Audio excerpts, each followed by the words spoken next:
sociology. In our first lecture, we discussed about introduction of sociology and few elements of sociology, right? And now sociology is there is a relationship between the sociology and many other subjects like anthropology, economy, history, psychology, polity, right? We'll discuss this relationship one by one, and in today's lecture we'll start with this relationship between the sociology and anthropology, right? What is the nature of sociology and social anthropology? As we all know that sociology is the youngest branch of social sciences, right? It is one of the fastest growing academic disciplines, and the word sociology is derived from the Latin word socius, and we all know that socius means companion, and a Greek word logos means knowledge, right? We discussed it, the meaning of sociology, we discussed it in our previous lecture, that sociology is formed from the Latin and the Greek word. The Latin word is socius, socius means companion, and the Greek word logi or logos means knowledge, right? Knowledge about companion or associates or the society, that is known as the sociology. And this term sociology was coined by Auguste Comte in 1838. Auguste Comte is known as the father of sociology. And sociology is the scientific study of human society which tries to explain the context of social phenomenon. Right? What is sociology? Sociology is the study of human society. Sociology, socius, that is companion, and knowledge. Logos is knowledge. That is when you try to when one tries to get the knowledge about the companion or the society, that is a human society, that is known as the sociology. But it should be, this knowledge should be we should acquire this knowledge in the scientific way. So sociology is the scientific study of human society, right? It is the scientific study, as in the scientific study there are certain rules which has to be followed, right? So if you want to study about the society, there are certain rules which should be followed to know about the society. The sociology is a scientific study of human society which tries to explain the context of social phenomenon, right? It emphasizes on human behavior, right? The broad nature of subject has resulted to overlap with many other social sciences disciplines such as anthropology, political sciences, economy, psychology, geography, education, law, history, philosophy, right? So there is a relationship between the sociology and other disciplines, right? And anthropology, again, anthropology is derived from the Greek word anthropos. Anthropos means man, or logos means study of, knowledge or study of, right?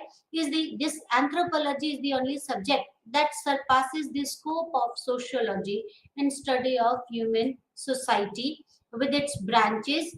So this anthropology has many branches like social anthropology, cultural anthropology. Cultural anthropology is also called as the socio-cultural anthropology, physical anthropology, archaeological anthropology, or linguistic anthropology. So anthropology itself has many branches, right?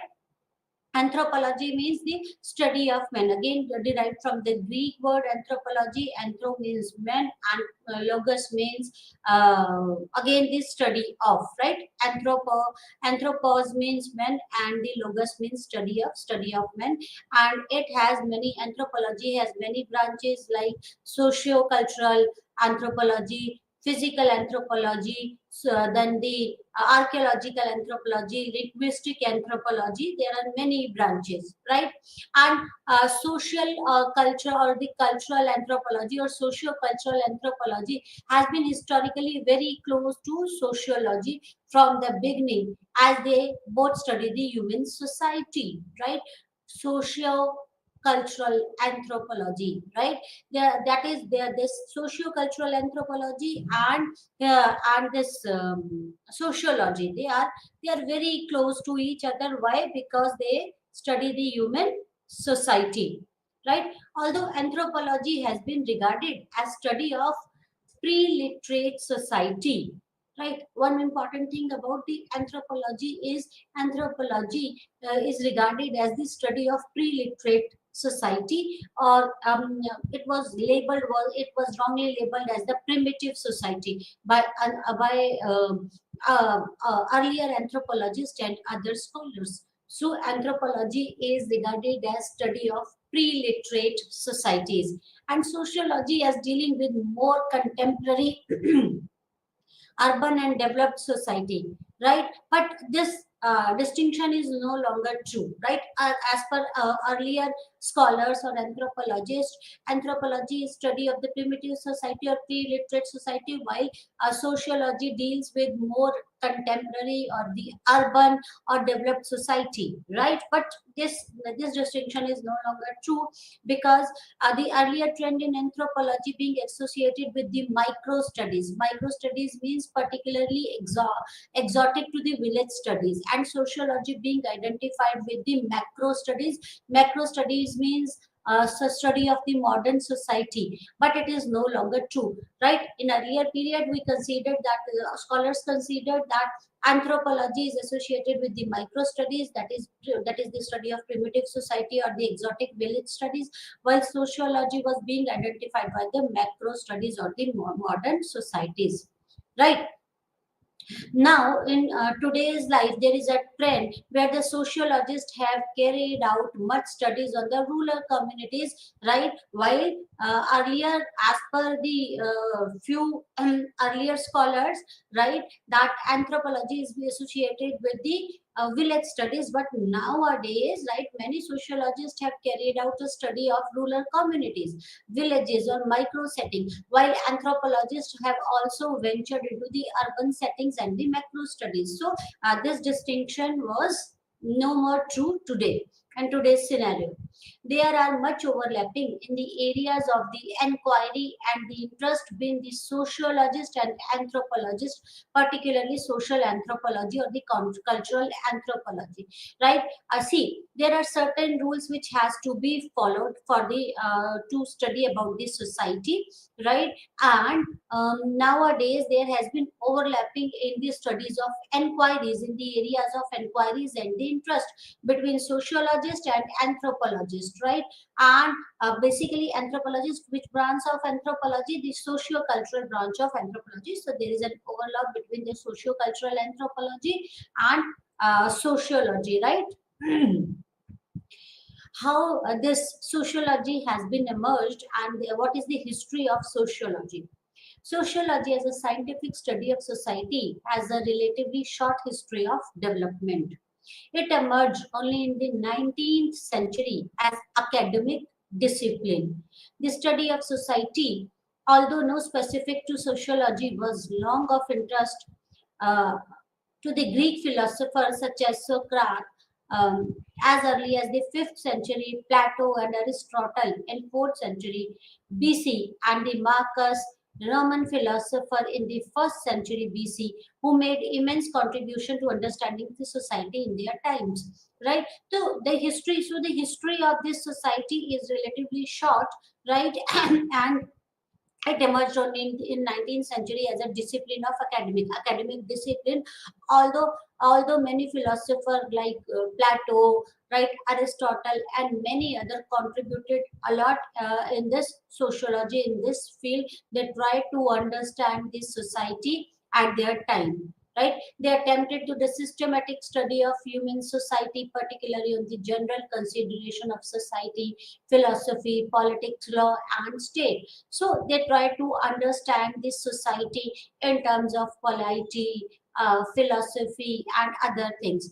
By the 16th century AD, the work of Thomas Hobbes and Machiavelli on the society and state have been impactful to understanding the concept of society and state. So after see, in 16th century, Thomas Hobbes and Machiavelli played a very important role. They played a very impactful role or in understanding the concept of society and the state. By 18th century AD, after experience and influence of Renaissance in Europe, there were many eminent philosophers who made immense contribution to understanding of society, including Ross, Baron, Vico, Montesquieu, who dealt with the social phenomenon of those times. We all know about the Renaissance. We discussed about the Renaissance in our previous lecture. Renaissance was a period when there was much upheaval in the Western society, right? It was a period of enlightenment when people started thinking logically, and they refused to accept the instructions or follow the instructions given by the church, right? It was a period of scientific development, right? When people started thinking rationally, there was a scientific revolution. People and then, right, it was a period of industrialization. Because of the scientific revolution, the society has changed from the agrarian society to the capitalistic society, and the industry has become industrialized society. There was a French Revolution at that time. Also, although it was a period of Renaissance, and there was much upheaval in the society, and many of the eminent philosopher made immense contribution to understand the society, why those changes had been occurred in those society, why there was so much upheaval in this society, right? There were many philosophers, right? These earlier works certainly laid the philosophical foundation for the development of social sciences and sciences of human society, including sociology and anthropology, right? So, because of these things, because of the work of these philosophers, they laid the foundation for the development of social sciences, right? For social sciences, because as per earlier philosopher, we can study the society as per the as we can study the natural sciences. We can carry out the study of society scientifically, as we can carry out the study of carry out study in natural sciences. So that's why it was named as the social sciences, right? And the science of human, or the science of human society, and it includes the sociology and anthropology, right? The application of positivism to the study of human society transformed the conceptualization of society from divine or God given condition to that one could be viewed as a product of human agency. This made the objectification of the society possible, and also introduced the notion of social transformation through human efforts and actions. Right? It was an era of positivism, right? There were various philosophers, or like Durkheim or Auguste Comte, and many other who are known as the functionalist or positivist. Right?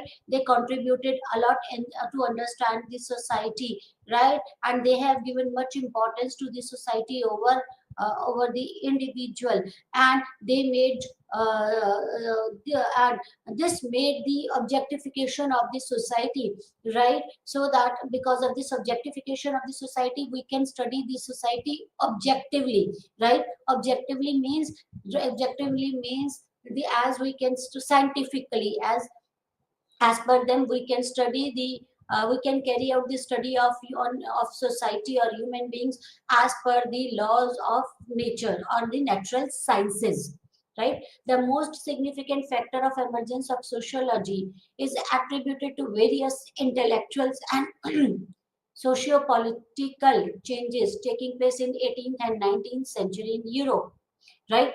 Like the important influences includes the French Revolution. We discussed about this industrial revolution, right? Then there are many philosophers like Saint Simon, right? Saint Simon used the idea of science of society, right? Then the Auguste Comte, the French philosopher who generally credited for laying the foundation of emergence of sociology. Auguste Comte is known as the father of nation. The term sociology is coined in 1838 by Auguste Comte in his book Positive Philosophy. Right? He considers sociology as a science based on the systematic observations and classification of social phenomena. So, as per Auguste Comte, it is possible to carry out the study of the society and society objectively, right? As we can carry out the study on natural sciences, right? So he considers sociology as a science and based on the systematic observation. As per him, it is important to systematically observe the society, that one can study the society through systematical observation.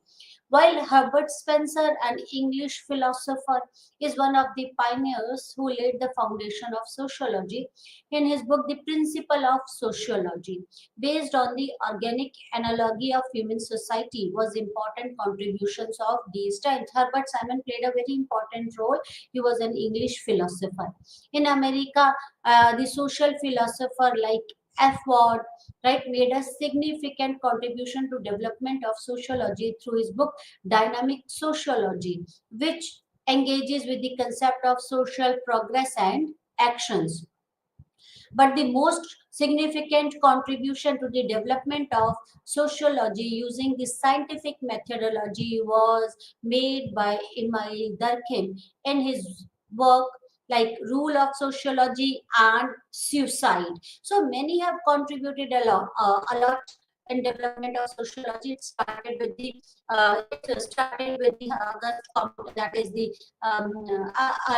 Henry Saint Simon, and then Auguste Comte contributed, then the Herbert Spencer, Herbert Spencer was an English philosopher, while Auguste Comte was from the France, and in American, the social philosopher F. Ward contributed a lot, while the Emile Durkheim played a very important role, and he contributed a lot to the development of sociology, right?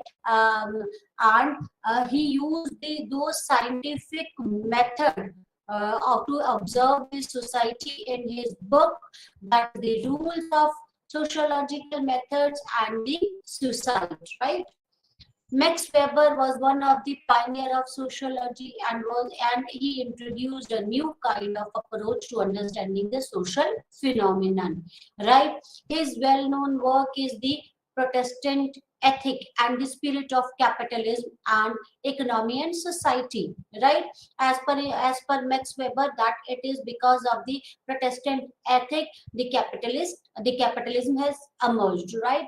Karl Marx also made a significant contribution in the development of sociology, right? Although his contribution go much beyond the sociology itself. His most popular work related to sociology is Das Kapital, right?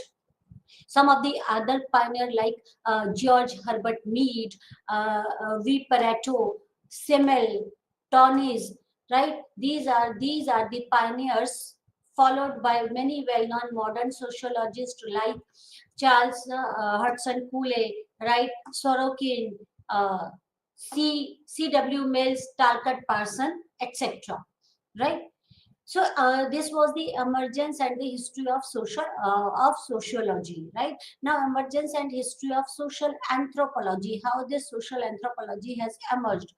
Anthropology is diverse and comprehensive in field of studies, right?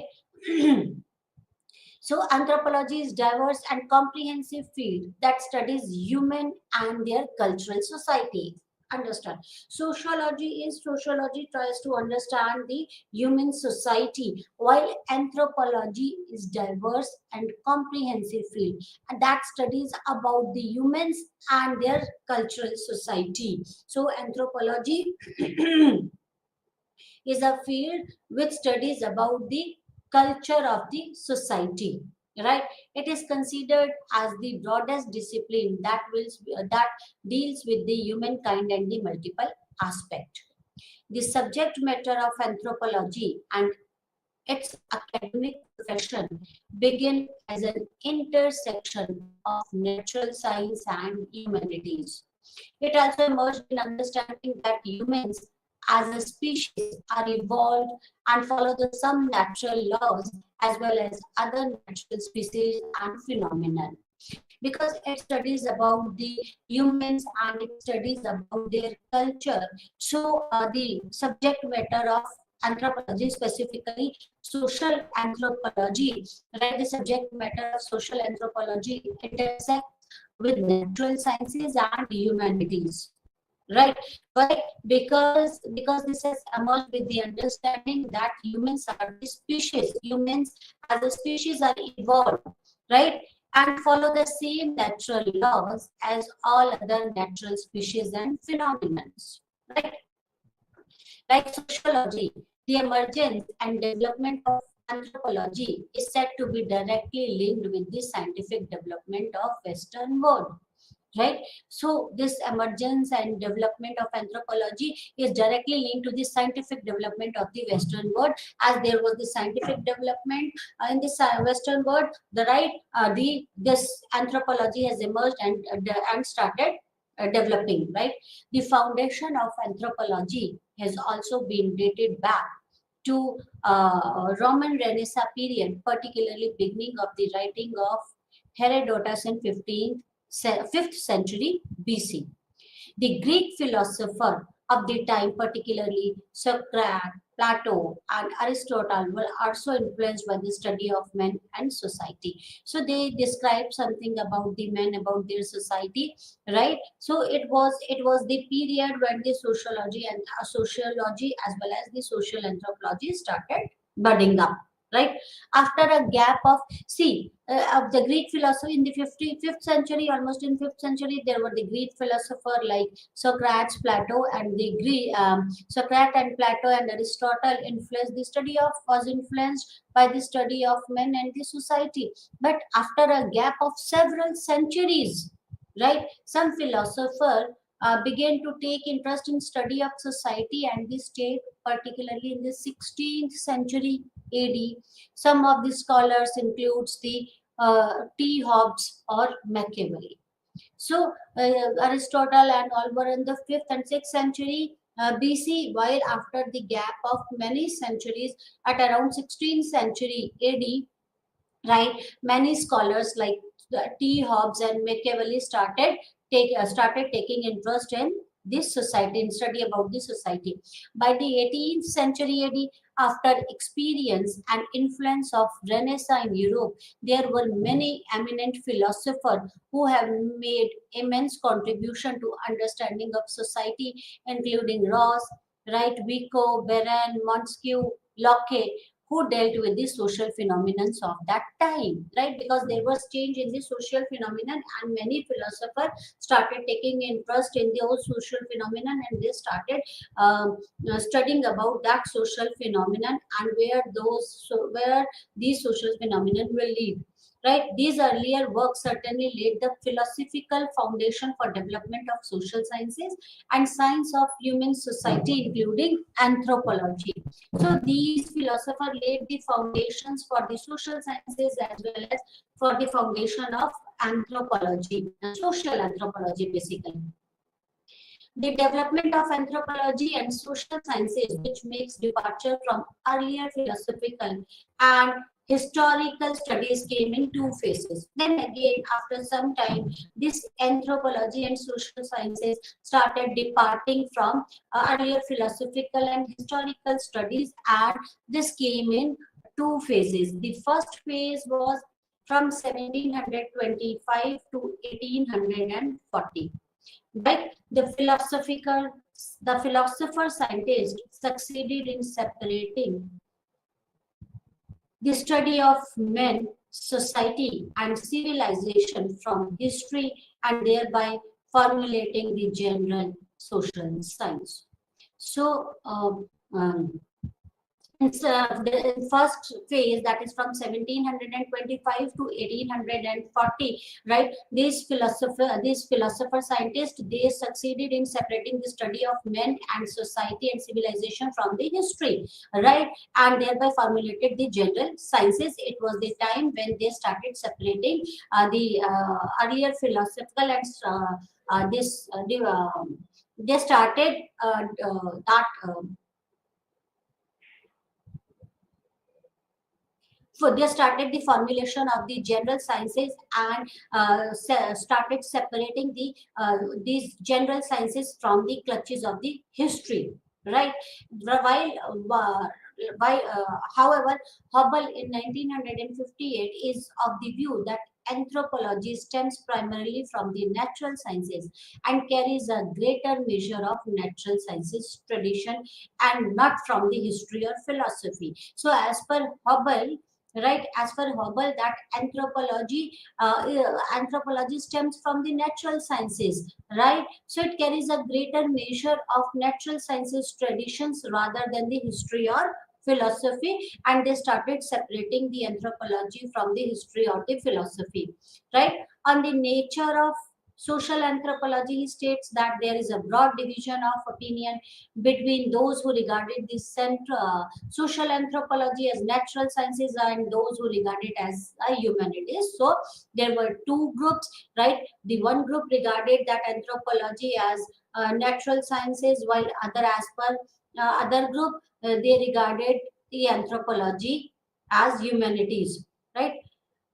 An important stimulus for development of anthropology as a discipline was spread of Europeans to other parts of the world for reason of trade, travel, and colonizations. Right? Anthropology is why there was a development of the anthropology because the Europeans start spreading to the other parts of the world for trading, right? For the purpose of travel and to make colonies, right? Anthropology also developed in an attempt to explain human diversity and variations. It was initially referred to as the study of others culture, thus differentiating it from sociology that was regarded by the Western people as study of their own society, right? So anthropology started budding up, or the another stimulus for the development of the anthropology was because the Western people started moving to other part of the world because of many of the reasons, and then the anthropology was developed in an attempt to understand the human diversity and variation. They started moving from their places to the other parts of the world, and there, as we all know that there is a diversity and variations there, so they wanted to understand or explain the human variations or the diversity. And initially this anthropology was referred to the studies of others culture, and this study of others culture is known as anthropology, and that is how they differentiated the anthropology from the sociology. And that is because the Western people started studying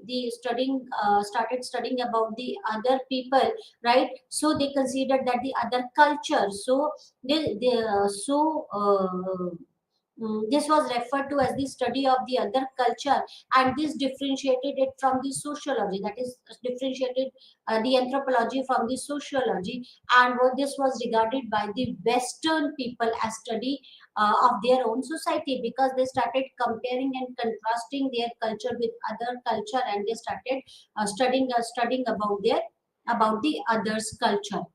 This was the first phase, right? In the second phase, from 1840 to 1890, right, there was a transition in the natural sciences from static equilibrium model to the dynamic model. Right, with such diverse field of anthropology, the attempt was made in 1860 for integration into general anthropological disciplines that would engage on the early history of men. In 1870, a distinct character of anthropology began to manifest itself by unifying the physical anthropology, prehistory, and ethnology, and this period marks the emergence of anthropology into academic discipline. So in the second phase, that anthropology has been emerged as an academic discipline, right? And many changes has been made. It emerged as an academic discipline in 19th century. The division of anthropology into distinct in the second phase, the anthropology was divided into sub-disciplines, right?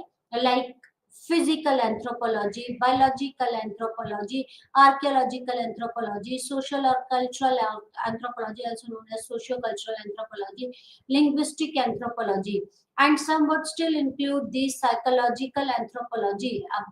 came about by the later part of 19th century through the middle of the 20th century. Of these branches of anthropology, social or the cultural anthropology, that is the socio-cultural anthropology, has been the closest branch of anthropology to sociology, right? So in the first phase, right, they started separating the anthropology from the other subject matters like history and philosophy. In the second phase, this anthropology has been emerged as an academic discipline in 19th century.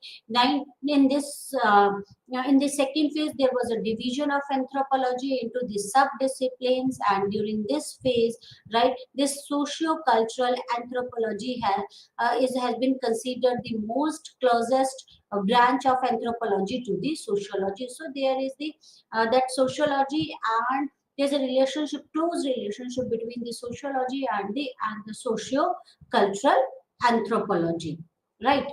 The pioneer of the anthropology, right, that is the socio-cultural anthropology, among others include the Morgan, right, Ferguson, McLennan, right, Tyler, Boas, and Fraser and Ribot, right? Some decade later, anthropology, that is socio-cultural anthropology, evolved into modern anthropology, particularly with the work of two outstanding anthropologists, that is of Malinowski and Radcliffe Brown, right? Malinowski and Radcliffe Brown are important anthropologists. Anthropology, right, that is the an integrated anthropology including the physical anthropology, is said to be have emerged earlier than the sociology. From very beginning, it was very difficult to differentiate between the subject matter of the two, particularly with socio-cultural anthropology. So this, there is much integration between the anthropology and sociology. It was difficult to differentiate between the subject matter of the socio-cultural anthropology and the sociology, right? While anthropology was formulated as the holistic study of mankind and related aspects, Auguste Comte also considered that sociology would be overreaching study of human society, and therefore sociology should be the queen of all sciences, right? We considered that the anthropology was formulated as in the holistic study of the mankind, and Auguste Comte considered that sociology will be the queen of should be the queen of all the sciences, because it could study there could be sociology would be overreaching overreaching the study of human society, right? Anthropology and sociology was founded with the significant element from the natural sciences is the one way or the other through the subject matter of anthropology, particularly due to component of physical anthropology and archaeological anthropology exceeds the sociology in terms of linkage with the physical sciences. So they borrowed something that significant elements from the natural sciences, right? See, there is a relationship between the sociology and the social cultural anthropology because of the similarity in the subject method and methodology. Their subject method, their methodologies are similar type of the thing, right? According to F.W. Vogt, the difference between the sociology and anthropology is more on the application level rather than the level of the scope, concept, and methods. So, their scope, their concepts, their methods are almost similar, right? There is a relationship because of the similarity in their subject matter that is on their, there is a relationship, they are closely related in their scope, concept, and method. And as per Vogt, right, there is the difference between sociology and anthropology is more on the methods of the on the application level, right, rather than the subject matter or the scope, concept, and methods, right? The relationship has been grown even more in the contemporary times, that it is becoming more difficult to distinguish between the two, that is between the anthropology and the sociology, despite of maintenance of discipline based barriers. right? In the contemporary times, it becomes difficult to distinguish between the anthropology and the sociology, right? The relationship between the two subjects is also due to the necessity of cross use of concepts, and also the identical theoretical and the research problems and their findings, right? Why there is a difficulty, right? And why there is a difficulty because of the relationship of two subjects, right?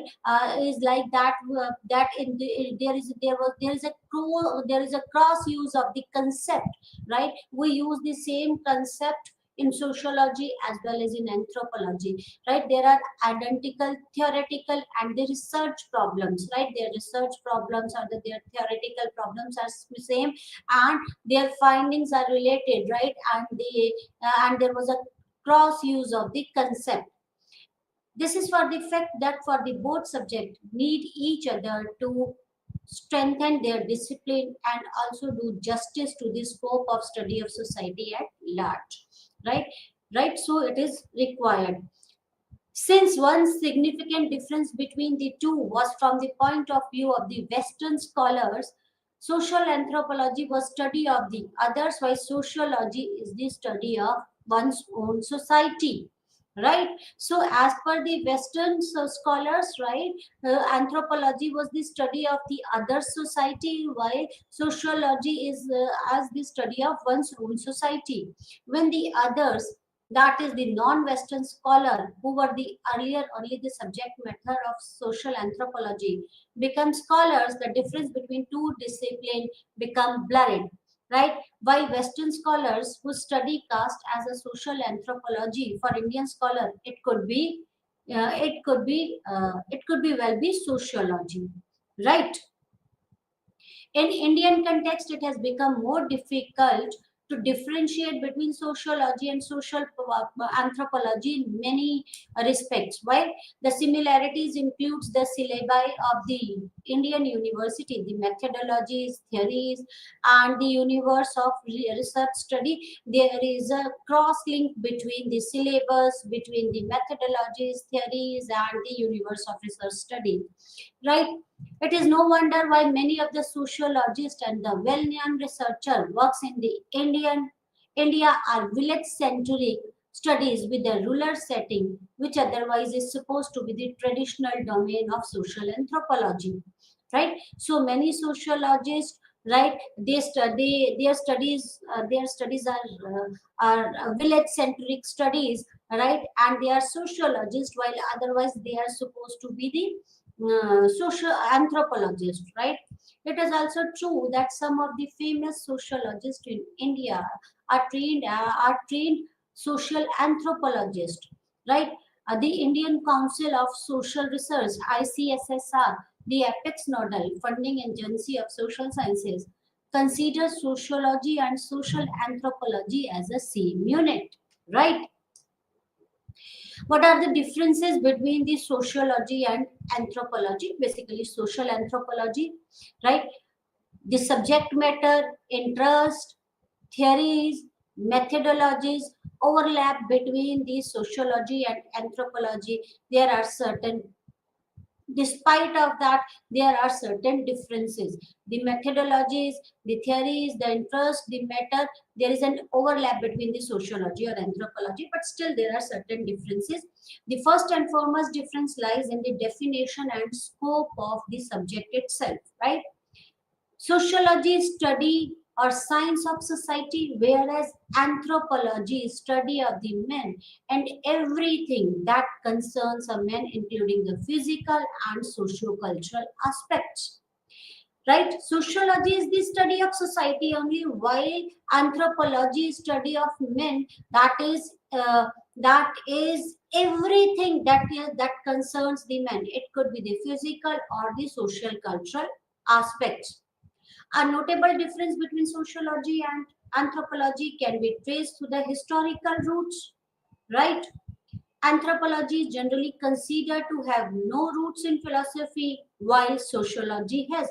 Anthropology has no roots in philosophy, right? While sociology has roots in philosophy. Auguste Comte was a philosopher, Emile Durkheim was a philosopher. The emergence of sociology can be mainly attributed to attempt to bring about the social order in this society after a great social transformation brought about by the Industrial Revolution and French Revolution. Its influence on emergence of anthropology was not as direct as with sociology and other social sciences.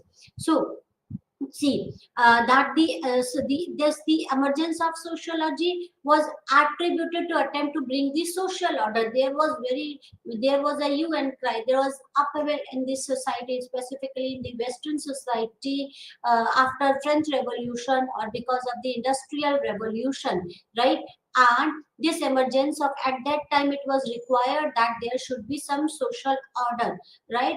And this emergence of sociology can be mainly attributed to an attempt to bring the social order in the society, right? In order to bring social order in this society, this sociology has emerged, right? Right, so because of transformation in this society because of this Industrial Revolution and French Revolution, right? Okay. While it on emergence of anthropology was not as while the impact of Industrial Revolution and the French Revolution was not as much on anthropology, right? Rather it was an indirect influence through the opening up the intellectual and geographical spaces, and enables the European scholars to go outside the European society and study the pre-literate society. So this French Revolution, Industrial Revolution has had direct impact on the sociology and had no direct impact on the anthropology, right? While these or while this had this had an indirect influence, right? Because it has opened up the doors for intellectuals, right? Doors or the geographical spaces for the intellectuals uh, can go beyond their geographical location and can study the pre-literate society, right? The original focus on the area of interest between the sociology and anthropology has been the main factor of divergence. Sociology began with the focal interest with the study of society as a generalizing social science, particularly with focus on the larger societal context to explain the social phenomenon. So the focus of sociology was to study the society, right? Specifically the social phenomenon. They try to explain the social phenomenon. It focused on the study of industrialized society, specifically the Western society, right? Who are considered as a modern society. And the initial focal interest of the anthropology was study of the others exotic communities that are non-European and non-Western societies. Their focus and practice was on the study of simple, small scale, and pre-literate societies situated outside the Europe or Western societies. The trend changed particularly about in the mid 20th century when anthropologists have expanded their field studies to modern and urban setting, while sociologists have also ventured out to studies of the ruler and the simple societies. So at the beginning, the sociology was concerned about the study of the modern society, while anthropology was concerned about the study of ruler society. But in the mid 20th century, right, there was a trend change in the trend, right? The anthropology have expanded their field studies to the modern society, and while sociologists have also ventured into the ruler societies or micro studies, right? The other distinction between the sociology and sociocultural anthropology can be located in its methodologies, particularly methods and techniques of research. Sociology largely employs the quantitative methods like questionnaires to collect the data and subsequent analysis of data with the help of statistical techniques, while anthropology began the field based sciences and anthropologists largely use the qualitative techniques or the methods, particularly the participant observations along with other methods of the technique. So there was a difference in their methodologies, right? Methods and technique of research, right? Sociologists opted the quantitative method, right? Like questionnaires, while anthropologists anthropologists employed the qualitative method, basically the participant observation. Anthropologists go out to the field and live with the people for several months or even for the years and learn their culture as one of the insider. The distinction of sociology and anthropology was also due to the historic development of earlier exponent of the discipline, particularly in the way they conducted their field work. So today we discussed about the relationship between the anthropology and sociology, right? Now, relationship between sociology with history. Is there any relationship between the sociology and history? Yes, definitely. There is a relationship between sociology and history.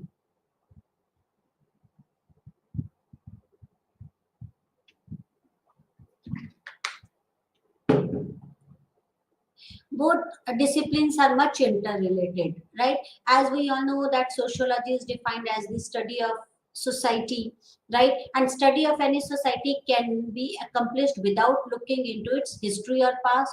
So study cannot be accomplished. The study of any history of any society cannot be accomplished without looking into its past or the history. It is immensely important to see how this society has evolved in the past and what all circumstances and instances have been through which society has moved or evolved further. So it is required to understand the past of the society and how it evolved and how that society has evolved.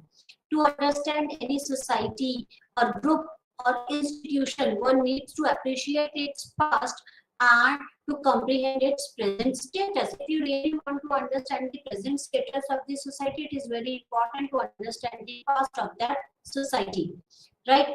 So, emergence of sociology itself has shaped up in the historical development as French or the Industrial Revolution. Because of the French and Industrial Revolution, the sociology has emerged, and the growth of cities and social institutions and growth of individuals' rights and liberties.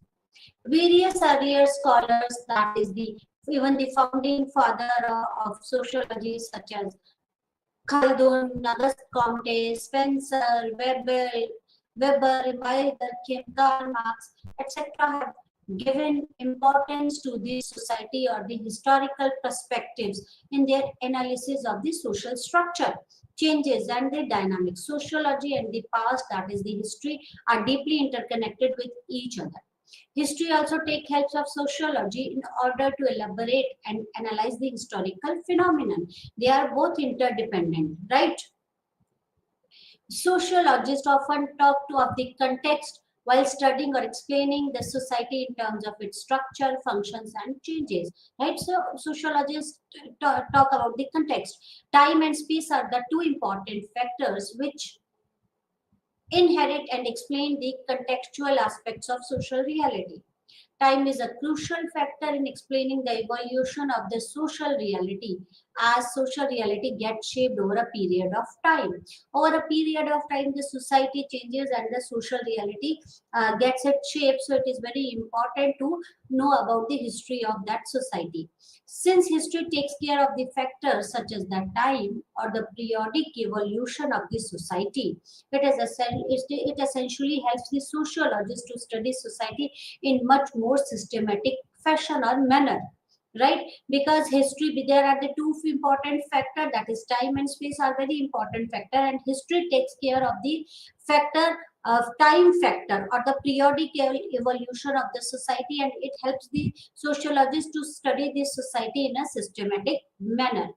It also helps the sociologist in providing the rational and articulate the present status and the development trajectory of the society.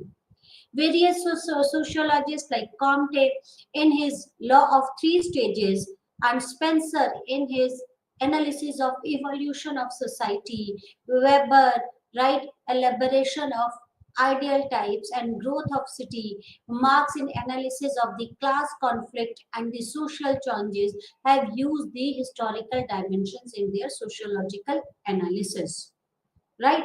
Relationship between sociology and history. History is often defined as the study of past.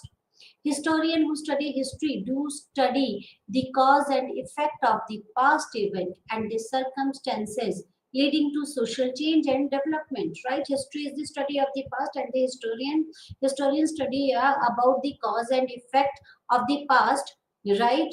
Of the past events and circumstances which leads to the social changes and development, right? To Millari, the term history is embedded in numerous interrelated aspects.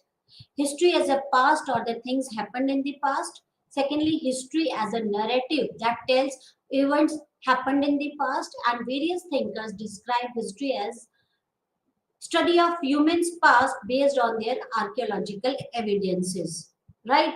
So this so-called past has their own social, cultural, political, economical aspects, and historian look types of society, their structure, their culture, civilization, and political human societies had and developed over a period of time. History studies all these social domains with respect to their time and space attributes. Sociology and history are interrelated to each other. Sociology studies the society, focuses on the current issues by looking their historical background. Sociology is what study about the current issues. They study about the current issues by looking their historical background. They try to explain the current issues from the perspective of the historical background. Both present and past come closer in such analysis. Sociologist often refers to history to explain the social changes, development, and changing face of society over a period of time, right? So what are the how the society has changed over a period of time. Sociologist refers the history to explain the social changes and development. Similarly, history also needs social aspects to explain past, right? So history needs the social aspects or the social concepts, right? The boundaries between the two disciplines get bleached and entangled, which do entails and context to explain complex webs of the social reality. So there is a much relationship between the history and the society, right?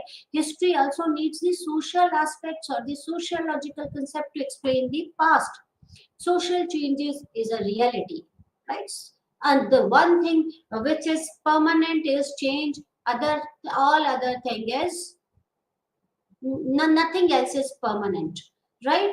Change is only dynamic. Social change is reality and it happens. History shows a mirror or true way of analysis it with respect to time and space.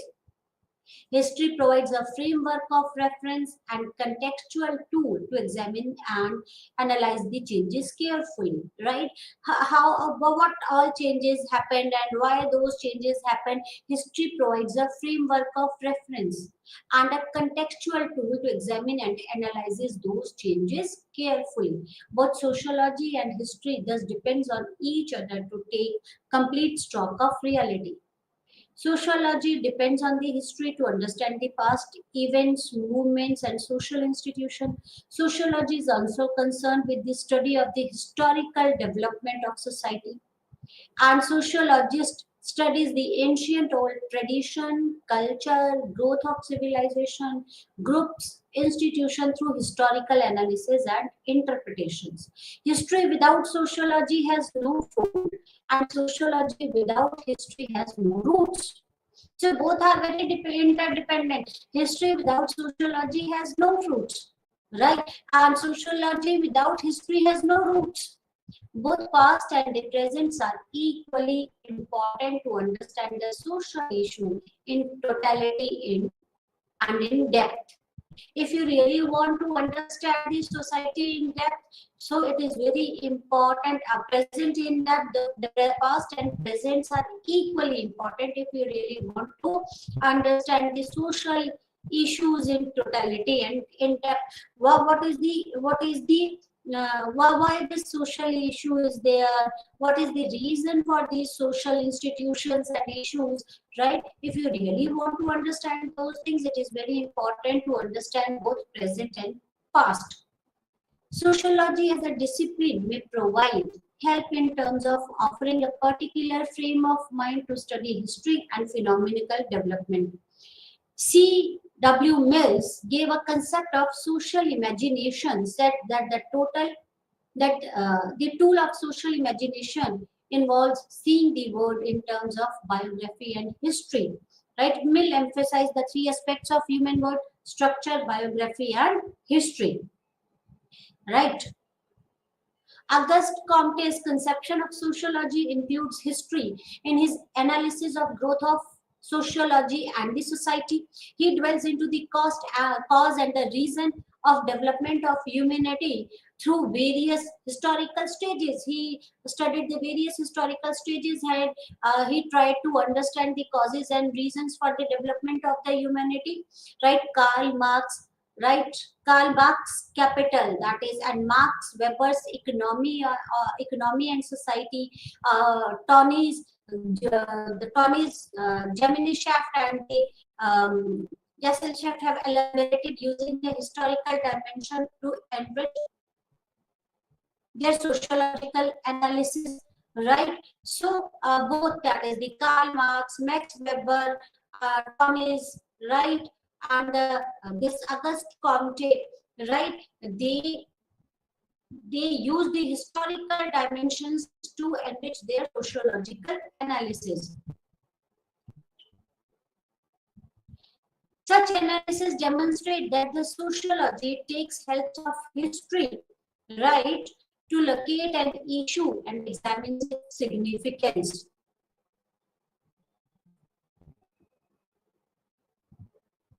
History has many things to offer to sociology, right? Like historical sources that are available to provide a large body of data to sociologists for analysis on society and growth and dynamics. Many sociologists like Comte, Spencer, Marx, Durkheim, Weber, Pareto, Parsons, Simmel, and even the contemporary sociologists like Habermas, right, Kessel use the historical dimensions in their sociological analysis. They placed ample emphasis on the origin of modernity, model of development, and problem of urban communities. And sociology in its earlier period, in the beginning of the 20th century, was interested in both present and the past. It is essentially to got historical phenomenon as an integral part of defined concept and situate the same into context, right? The development of sociological theories is traced back in 19th and 20th century. Historical development at the level of philosophy, epistemology, and the progressive thinking, right? Sociological theories have been product of intellectual, social, cultural, and the political climate within which they were developed, right? Enlightenment was the period of remarkable intellectual development, and some of the important ideas and the social thoughts emerged in this period. And these are the ideas and thoughts newly developed replaced the older ones, right?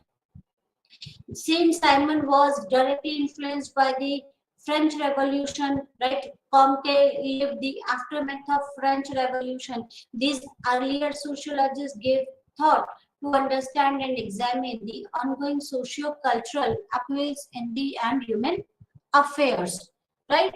So, like Karl Marx and Max Weber, who are also counted as the founding father of sociology, have used the history as a sociological analysis, right? There are certain there that is it is clear now that history and sociology, they are interlinked, that they help in interpreting each other's, right? There are certain differences between sociology and the history. The major difference between sociology and history is with regards to the nature of data or evidences put for the analysis. Sociologists are most concerned about the past and the primary data, whereas historians are concerned with the past and look for the secondary data and achieve in the past events, right? For a richer sociological analysis, it is often argued that the sociologists should be historically aware. They should be aware of historical settings and limits, which should inform their analysis of sociological issues, right? Uh, Goldthorpe argues that history and sociology are two significant different intellectual enterprise. History, in no sense, is a natural science like sociology. It does not seek a colorless unit, right? It is said that the history interprets where the natural sciences explain, right? And the historian collects the collect the concrete and interpret it as a unique phenomenon, whereas sociologists work on hypothesis, right? So that's all for today. Thank you very much. Namaskar.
నా పేరు doctor Abbas. ఈరోజు మనము sociology of ఇండియాలో ప్రముఖమైనటువంటి ఒక చాప్టర్ని మనం మాట్లాడుకుంటున్నాం. గతంలో మనము గిరిజన ఉద్యమాలు, అంతకుముందు దళిత ఉద్యమాలు, రకరకాల ఉద్యమాల గురించి మనం గత కొద్ది పాఠాలలో మనం మాట్లాడుకుంటూ ఉంటున్నాం.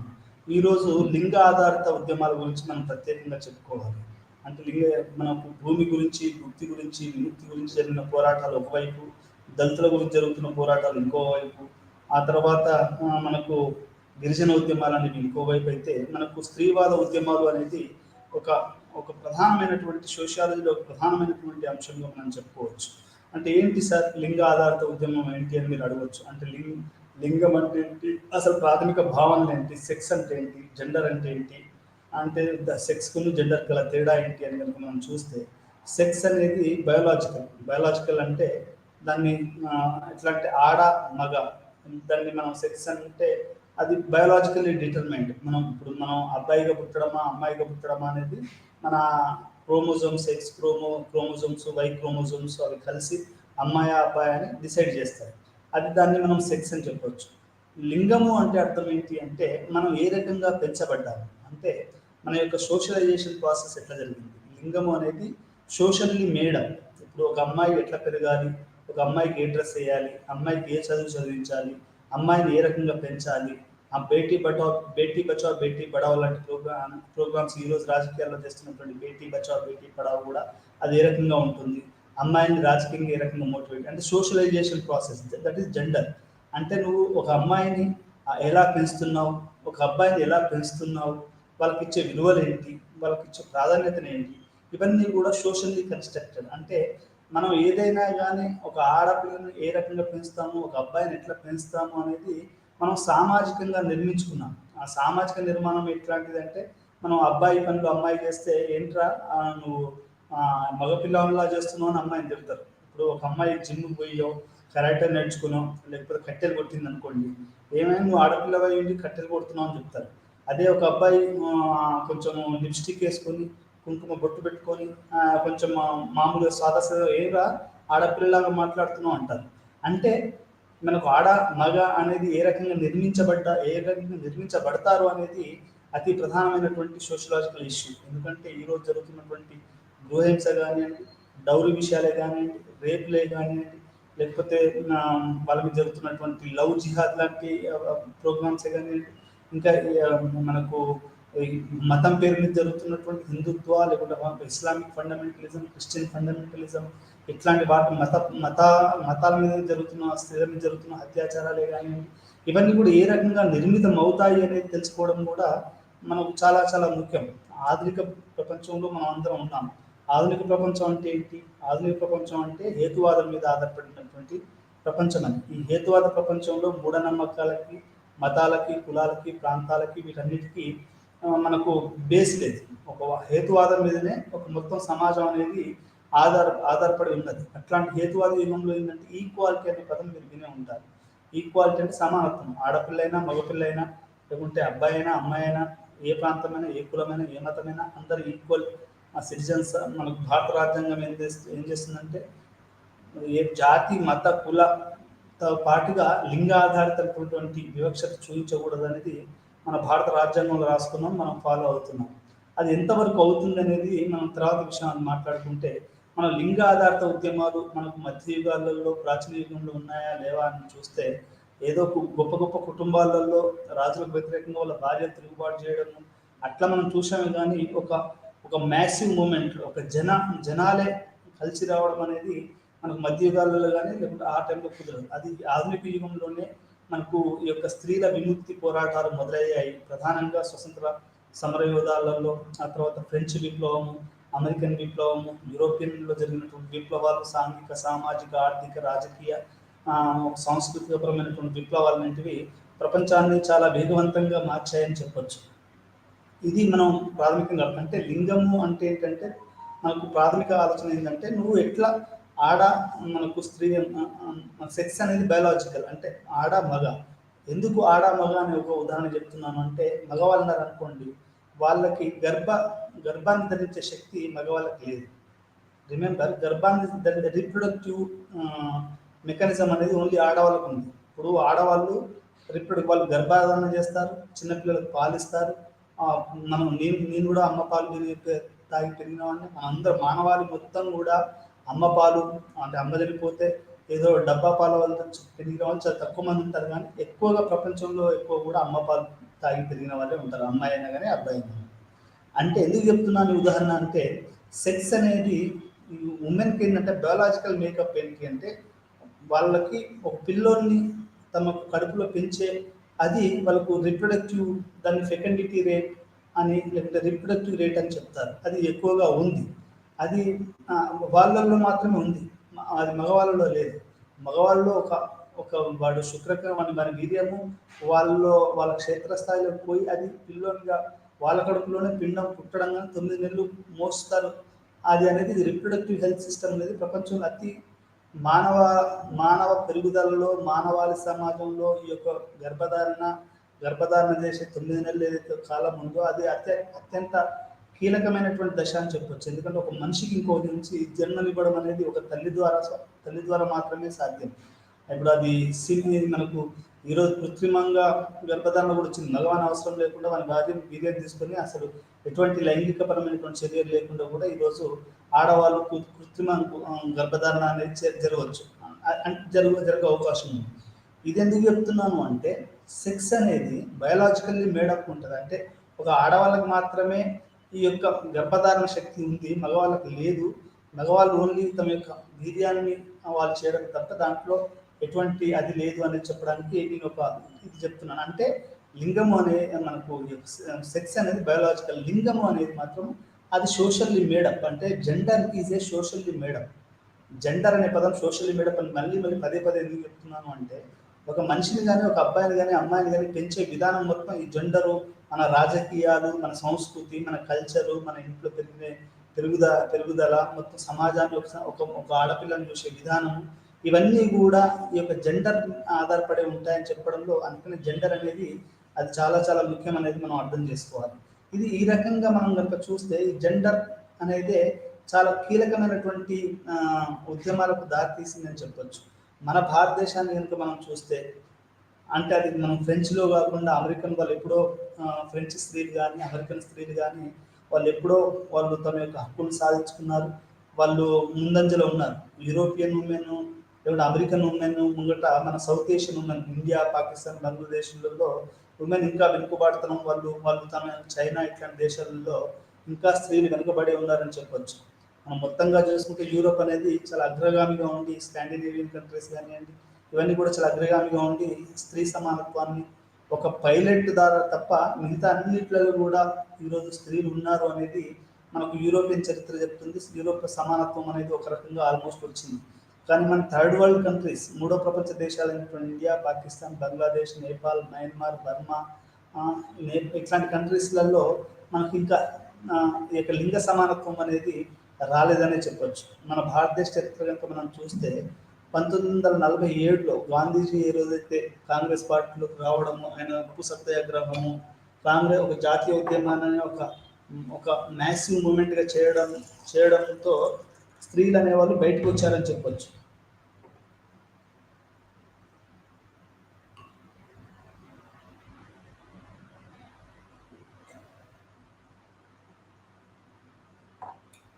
గాంధీ గారి టైంలో మనకు అత్యంత ఎక్కువ మంది మనకు స్త్రీలు వంటగదులు, ఇంటి గదులు ఇవన్నీ వదిలేసేసి భారత స్వతంత్రోద్యమంలో విరివిగా కొన్ని లక్షలాది మంది స్త్రీలు పాల్గొనడం అనేది జరిగింది. క్విట్ ఇండియా మూమెంట్లో కానివ్వండి, ఉప్పు సత్యాగ్రహాలు కానివ్వండి, నాన్ వైలెన్స్ మూమెంట్లో కానివ్వండి, బైకాట్ విదేశీ వస్త్ర బహిష్కరణ కానివ్వండి, లేకపోతే ఇంకా సివిల్ డిజోబీడియన్స్ సహాయ నిరోధనోద్యమం కానివ్వండి, ఇట్లా ఎన్నో ఉద్యమాలలో స్త్రీలు చాలా యాక్టివ్గా ఉండి భారతదేశ స్వతంత్రంలో వాళ్ళు తమదైన పాత్ర పోషించారు. సరోజిని నాయుడు, అన్ని డీసెంట్, ఆ తర్వాత చాలామంది స్త్రీలు మన భారత స్వతంత్రోద్యమంలో ముందుండి పోరాడి గాంధీ గారితో చేయి కలిపి జవహర్లాల్ నెహ్రూ వాళ్ళ చెల్లెలు ఆమె వీళ్ళందరూ కూడా చాలా ప్రముఖంగా వాళ్ళు పాల్గొన్నారు. ఆ తర్వాత ఏమైంది అంటే, అంతే స్థాయిలో ఎందుకు స్త్రీలు బయటికి రాలేకపోయారు అంటే, స్త్రీలు ఎందుకు అదేంటంటే, మనకు ఎప్పుడైతే సెంట్రల్ సోషల్ వెల్ఫేర్ డెవలప్మెంట్ సంస్థ 1953 ఆ టైంలో ఏర్పరిచారో, అదేం చేసింది అంటే స్త్రీలకు కావాల్సినటువంటి విద్య మరియు సాంఘిక సంక్షేమం, సోషల్ వెల్ఫేర్ అంటే వాళ్ళ యొక్క వెల్ఫేర్ ప్లస్ ఎడ్యుకేషన్ అనేది మనకు మొట్టమొదటి పంచవర్ష ప్రణాళికలో కానివ్వండి, రెండో పంచవర్ష ప్రణాళికలో కానివ్వండి, మూడో పంచవర్ష ప్రణాళికలో కానివ్వండి, నాలుగో పంచవర్ష ప్రణాళికలో కానివ్వండి, సెంట్రల్ వెల్ఫేర్ బోర్డ్ అని ఏం చేసింది అంటే స్త్రీల యొక్క కావాల్సినటువంటి రిప్రొడక్టివ్ అంటే తల్లి ఇప్పుడు శిశు సంక్షేమం అని మీరు అంతా వినే ఉంటారు. కేంద్ర శిశు సంక్షేమం అంటే చిన్నపిల్లలప్పుడు పుట్టినప్పుడు కానీ లేకుంటే వాళ్ళు పెరుగుతుంటే కానీ ఇవన్నీ శిశు సంక్షేమము వెల్ఫేరు ఆ తర్వాత వీటి మీదనే ఎక్కువగా అది ఫోకస్ చేసి ఒక రకంగా స్త్రీవాద ఉద్యమాన్ని కొంచెం అది డల్ చేసిందని చెప్పొచ్చు. అంటే అంత అంత ఉవ్వెత్తున పాల్గొన్నటువంటి స్త్రీలు ఆ తర్వాత మనకు స్త్రీవాద ఉద్యమంలో ఎక్కువగా లేరు 1970 వరకు కూడా. ఎందుకు లేరా అంటే ఈ సెంట్రల్ బోర్డు అనేది ఏం చేసిందంటే కొంతవరకు స్త్రీల యొక్క ఆకాంక్షలని అది నెరవేర్చగలిగింది. అంటే ఉద్యోగాలు కానివ్వండి, వెల్ఫేర్ కానివ్వండి, డెవలప్మెంట్ కానివ్వండి, ఇట్లాంటి విషయాలలో ఈ సెంట్రల్ సోషల్ వెల్ఫేర్ బోర్డు 1953లో ఏర్పరిచిన న్యూఢిల్లీలో ఏర్పరిచినటువంటి కేంద్ర ప్రభుత్వం ఏర్పరిచినటువంటి ఈ బోర్డు స్త్రీల యొక్క హక్కుల గురించి దాని యొక్క విద్య, వైద్యము, హెల్త్, ఇప్పుడు మనకు నేషనల్ ఫ్యామిలీ హెల్త్ సర్వీస్ అని ఉంటాయి, హెల్త్ ఇట్లాంటి వాటి గురించి అది బాగా ఒక 3 పంచవర్ష ప్రణాళికలు అంటే 1970 వరకు 3-4 పంచవర్ష ప్రణాళికల్లో వరకు కూడా స్త్రీ యొక్క విముక్తి అంటే వాళ్ళ యొక్క ఆరోగ్యము, వాళ్ళ యొక్క శిశు సంక్షేమము ఇట్లాంటివి మాత్రమే మనకు 1970 వరకు జరిగింది. కానీ ఆ తర్వాత మొత్తం స్త్రీవాద ఉద్యమం అనేది 1970 తర్వాత పూర్తిగా ఒక రకంగా మారింది అని చెప్పొచ్చు. ఏ రకంగా మారింది అంటే మనకు 1970లో యాంటీ ప్రైస్ మూవ్మెంట్ అనేది మహారాష్ట్రలో జరిగింది. అంటే అది మనకు నిత్యావసర సరుకులు, ఇప్పుడు ఇంట్లో మీరు చూడండి పెన్ను, పెన్సిల్, కూరగాయలు, దుప్పట్లు, బట్టలు, చెప్పులు ప్రతిదీ కూడా ఆడవాళ్ళు చూస్తూ ఉంటారు. ఆడవాళ్ళకి ఏంటంటే ఒక మన కూరగాయలు కొనేటప్పుడు, టమాటాలు కొనేటప్పుడు కూడా వాళ్ళు గీచి వాళ్ళు ధరలను చేస్తూ ఉంటారు. అది దాని తప్పని కాదు, అది జరుగుతుంది. అంటే వాళ్ళు ఎక్కువ డొమెస్టిక్ వర్క్ చేస్తారు కాబట్టి కుకింగ్ ఆయిల్ ఉంది, ఫర్ ఎగ్జాంపుల్ సన్ఫ్లవర్ ఆయిల్ ఉంది. సన్ఫ్లవర్ ఆయిల్ నేను ఉన్నప్పుడు 89 2019-20లో ఎట్లా ఉండే నేను పాండిచేరిలో పనిచేసేటప్పుడు అంటే అది దాని ధర 90 రూపాయల నుంచి 100 రూపాయలు ఉండేది. అది అమాంతంగా 180 రూపాయలకు వచ్చి పడ్డది. అంటే దాని బరువు అంత ఎవరి మీద పడుతుంది? గృహాన్ని నడిపే కుటుంబ స్త్రీలైనటువంటి ఆడపిల్లల మీద, భార్యల మీద, చెల్లెల మీద, మన ఇంటి అక్కల మీద, వాళ్ళ మీద పడుతుంది. అది యాంటీ ప్రైస్ మూవ్మెంట్ అనేది అంటే ధరలకు వ్యతిరేకంగా, అంటే ఈ మధ్య కాలంలో మీకు ధరలకు వ్యతిరేకంగా మనకు ఎక్కువ ఉద్యమాలు జరగకపోవచ్చు, కానీ మనకు 1970లో అనేది ధరలకు వ్యతిరేకంగా ఒక భారీ ఉద్యమాలు అనేటివి జరిగాయని మనం చెప్పొచ్చు. జరగాలని చెప్పవచ్చు కదా, జరిగాయి. 1970 ఆ దశకంలో మనకు ఒక పక్క మహారాష్ట్రలో కరువు కాటకాలు ఇవి ముంచెత్తుతున్న దశలో ఆ కరువు నుంచి తప్పించుకోవడం, ఆ తర్వాత ఈ పెరుగుతున్న ధరలు, ఒక పక్క కరువు, పని దొరకదు, డబ్బులు ఉండవు, ఇంకో పక్కన పెరుగుతున్నటువంటి మనకు ఈ యొక్క టమాటాలకు ధర.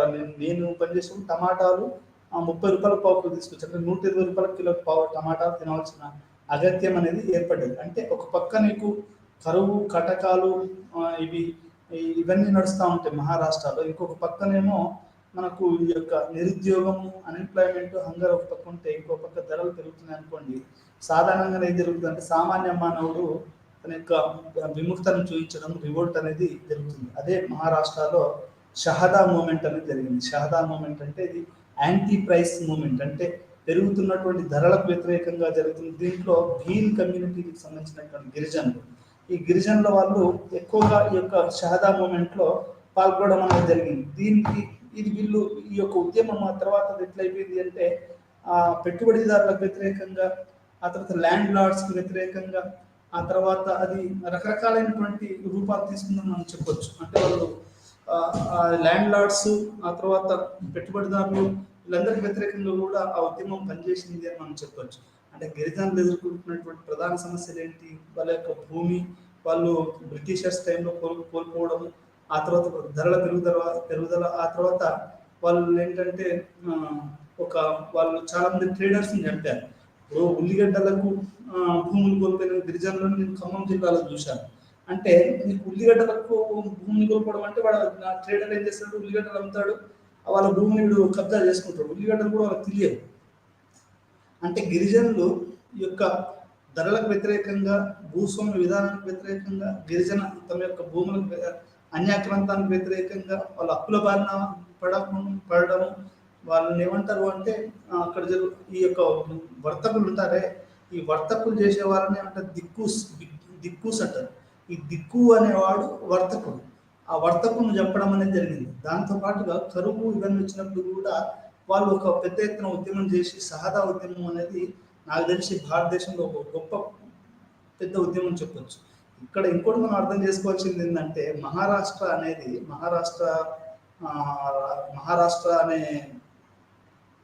మా రాష్ట్రము అది చాలా వరకు సామాజిక ఉద్యమాలకు దారితీసిందని చెప్పొచ్చు. ఎందుకంటే దీనికి ముందు మనకు ఛత్రపతి సాహు మహారాజ్ కానివ్వండి, లేకుంటే పూలే కానివ్వండి, ఆ తర్వాత అంబేద్కర్ గారే కానివ్వండి, ఇంకో పక్క మనకు భీల్ ఉద్యమమే కానివ్వండి, యాంటీ ప్రైస్ ఉద్యమమే కానివ్వండి, షహదా ఉద్యమమే కానివ్వండి.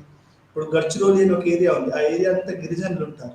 అంటే అక్కడ గిరిజన ఉద్యమాలు కానివ్వండి, దళిత ఉద్యమాలు కానివ్వండి, బీసీ ఉద్యమాలు కానివ్వండి, స్త్రీవాద ఉద్యమాలు కూడా చాలా బలంగా ఉన్నాయని చెప్పొచ్చు. ఎందుకంటే పీష్వాల సామ్రాజ్యంలో చాలా పెద్ద బలమైనటువంటి మనకు సామాజిక ఉద్యమాలు జరిగాయి. మహారాష్ట్ర అనేది ఒక రకంగా ఒక ఎపీ సెంటర్ 1970s దాన్ని ఒక సెంట్రల్ ఫిగర్ లాగా మనకు షహదా మూమెంట్ జరిగింది. ఆ తర్వాత దానికి అనుబంధంగా అంటే వాళ్ళ సపోర్ట్ మనకు బాంబేలో జరగడం ఇవి కూడా జరిగింది. దీంతో ఇక్కడ మీరు ఈ షహదా మూమెంట్ మద్దతుగానే Communist Party of India, Marxist Party of India అంటే సిపిఐ అండ్ సిపిఐఎం, ఈ రెండు పార్టీలు కూడా వీళ్ళ స్త్రీవాద ఉద్యమాలతో పాటుగా శ్రామిక సంఘటన, స్త్రీ విముక్తి సంఘటన ఇట్లాంటి పార్టీలు పెట్టడం జరిగింది. మొట్టమొదటిసారిగా లేబర్ పార్టీ అంటే ఉమెన్ లేబర్కు మనకు ఒక ఆర్గనైజేషన్ అంటే ఉమెన్కే ఒక లేబర్ ఆర్గనైజేషన్ ఒక ఉమెన్ వింగ్ అనేది ఈలా భట్ అనే ఆమె ఒక కార్మిక నేత యొక్క నేతృత్వంలో, ఈలా భట్ నేతృత్వంలో మొట్టమొదటిసారిగా మహిళా కార్మిక హక్కుల సంస్థ అనేది ఏర్పడడం అనేది నిజానికి కూడా ఒక ప్రపంచంలో గొప్ప మార్పు, భారతదేశంలో అతిపెద్ద గొప్ప మార్పు మనం చెప్పవచ్చు. దీనికి CPI party, CPM party, communist పార్టీలు, మానవ హక్కుల పార్టీలు ఇవన్నీ కూడా మనకు బాగా ఈ యొక్క షహదా మూమెంట్కి ఆ తర్వాత జరిగినటువంటి వాటికి కమ్యూనిస్ట్ పార్టీలు ఒక బలంగా ఒక వెన్నుముకలాగా స్త్రీవాద ఉద్యమానికి పనిచేసేయడంలో ఎటువంటి సందేహం లేదు. దాంతోపాటుగా ఈ యొక్క శ్రామిక మహిళా సంఘటనతో పాటుగా హైదరాబాద్లో 1970 ఆ టైంలో కూడా ఈ యొక్క మహిళా ఉద్యమాలు చాలా ఊపందుకున్నాయి. అదేంటంటే ప్రగతిశీల మహిళా సమైక్య. ఇప్పుడు మనం పిఓడబ్ల్యూ అని ఉంటుంది, పిడబ్ల్యూఓ అంటే ప్రోగ్రెసివ్ ఉమెన్స్ ఆర్గనైజేషన్. ఇది కూడా ఏం చేసింది అంటే మనకి ఈ ప్రకటనలకు వ్యతిరేకంగా, హింసకు వ్యతిరేకంగా, domestic violence related to alcoholism అంటే తాగుబోతు చేసి భార్యను కొట్టడము, ఇది సర్వసాధారణంగా ఇండియాలో పడే మన సినారియో.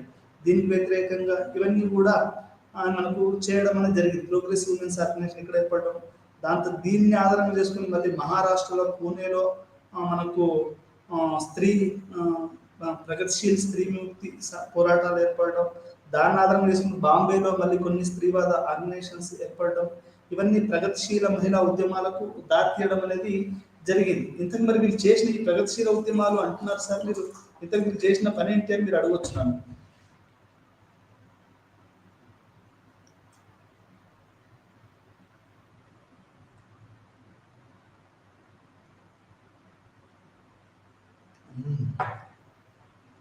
ఇంతకు నేను చేసినటువంటి ప్రగతిశీల ఉద్యమాలు ఏంటి అని మీరు నన్ను ప్రశ్నిస్తే నేను చెప్తానంటే వాళ్ళు 3 ప్రధానమైనటువంటి విషయాల మీద ఈ యొక్క 1970లో వచ్చినటువంటి స్త్రీవాద ఉద్యమాలు ఆ తర్వాత బాగా పనిచేసాయని మనం చెప్పవచ్చు.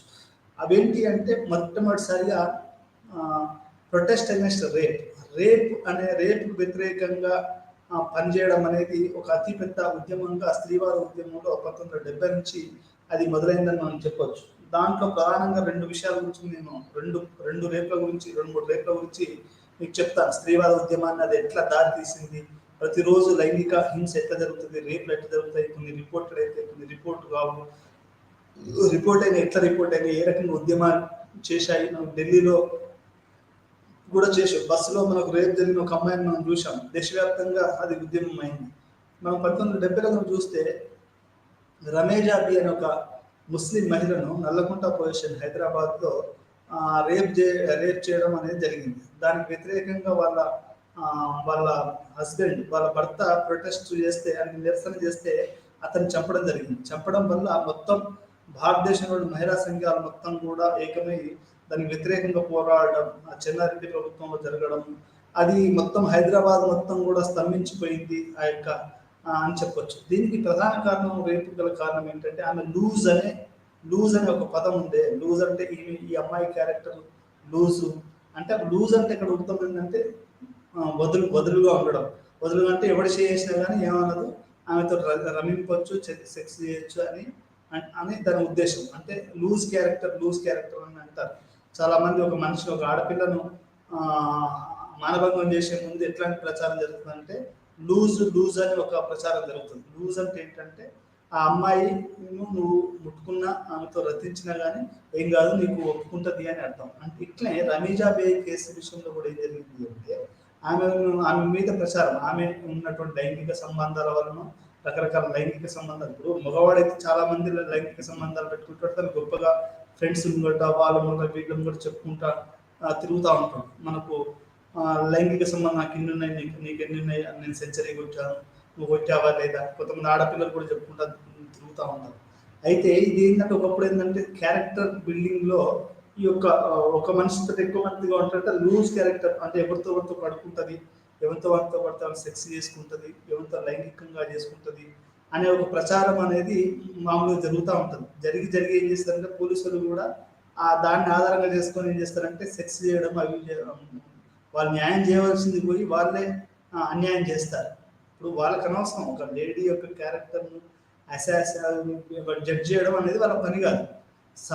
పౌర సమాజం ఏం చేస్తుందంటే ఒక మనిషిని చంపేటప్పుడు, కుక్కని చంపేటప్పుడు పిచ్చి కుక్క అన్నట్టు, ఒక లేడీని చంపేటప్పుడు, ఆమె మీద రేప్ చేసేటప్పుడు ఏంటంటే ఆమె లూజ్ ఉమెన్ అని చెప్పడం అనేది మనకు సర్వసాధారణ. ఈ రమీజా బే కేసు విషయంలో కూడా మనకేంటి అంటే ఆమె యొక్క లైంగికంగా ఆమె ఫ్రీ అని చెప్పి అట్లా ఒక రకమైనటువంటి లూజ్ అని క్యారెక్టర్ని ఆమె చేసేసి ఆమె మీద అత్యాచారం చేయడము, ఆ అత్యాచారానికి వ్యతిరేకంగా వాళ్ళ ఆయన చంపేయడం అనేది నల్లకుంట పోలీస్ స్టేషన్ హైదరాబాద్ ఒక చారిత్రాత్మకమైనటువంటి సంఘటన అని చెప్పొచ్చు. ఇది మొత్తం ఈ యొక్క స్త్రీవాద ఉద్యమాన్ని ఒక సంఘటితమయ్యారు అని చెప్పొచ్చు. అదేవిధంగా మనకు దేవమ్మ అని ఒక దళిత స్త్రీని కరీంనగర్ జిల్లాలో ఏంటంటే కమ్యూనిస్ట్ ఉద్యమాలు, మీరు జగిత్యాల ఉద్యమము, భూ పోరాటాలు కరీంనగర్ జిల్లాలో ఎక్కువ జరిగాయి. పివి నరసింహారావు, వంగరాయ్ ఇట్లాంటి అన్ని ప్రాంతాలలో ల్యాండ్లెస్ లేబరర్స్, ఎవరైతే భూక్తి లేని దళితులు, గిరిజనులు, పేదవాళ్ళు, స్త్రీలు, వీళ్ళు ఎవరైతే ఉన్నారో వీళ్ళందరూ కూడా ఏం చేశారు అంటే మన జగిత్యాల ఉద్యమంలో ఆ టైంలో బాగా ల్యాండ్లెస్ పోరాటాలు అనేవి జరుగుతున్నాయి. దాంట్లో భాగంగానే దేవమ్మ అని ఒక లేడీని తీసుకెళ్ళి ఆమెను రేప్ చేయడం అనేది జరిగింది. ఇది కూడా మొత్తం మన తెలంగాణ సమాజాన్ని, ఆంధ్రప్రదేశ్ సమాజాన్ని, స్త్రీల యొక్క ఉద్యమాన్ని అది ఒక రకమైనటువంటి మలుపు తిప్పింది అని మనం చెప్పవచ్చు. దీంతో పాటుగా మనం ఇంకొక కేసుని కనుక చూస్తే రాజస్థాన్లో ఆమెను కూడా ఏం చేశారు అంటే ఈ యొక్క రేప్ చేయడం అనేది జరిగింది. ఇప్పటికీ కూడా రాజస్థాన్లో పింక్ సిటీ, జైపూర్ ఆ ప్రాంతాల్లో ఎక్కువ మంది స్త్రీల మీద అత్యాచారాలు జరుగుతున్నాయి. మనకు బీమారు స్టేట్స్ ఏవైతే ఉన్నాయో, బీహార్, మధ్యప్రదేశ్, రాజస్థాన్, గుజరాత్లో స్త్రీల మీద అత్యాచారాలు ఎక్కువ జరుగుతుంది. మన రేవన్న అనే అతను కూడా ఇక్కడ మన సౌత్ ఇండియాలో దేవగౌడ మనవడు ఒక వేలాది మంది స్త్రీలను చేర్చాడనేది మనకు చెప్తున్నటువంటి ప్రస్తుతం జరుగుతున్నటువంటి చర్చ. సరే, ఇది ఏం చెప్తున్నట్టు ఇట్లా ఈ 3 రేపు వ్యతిరేకంగా పనిచేయడం అనేది స్త్రీవాద ఉద్యమం లింగ బేసిక్గా జరిగింది.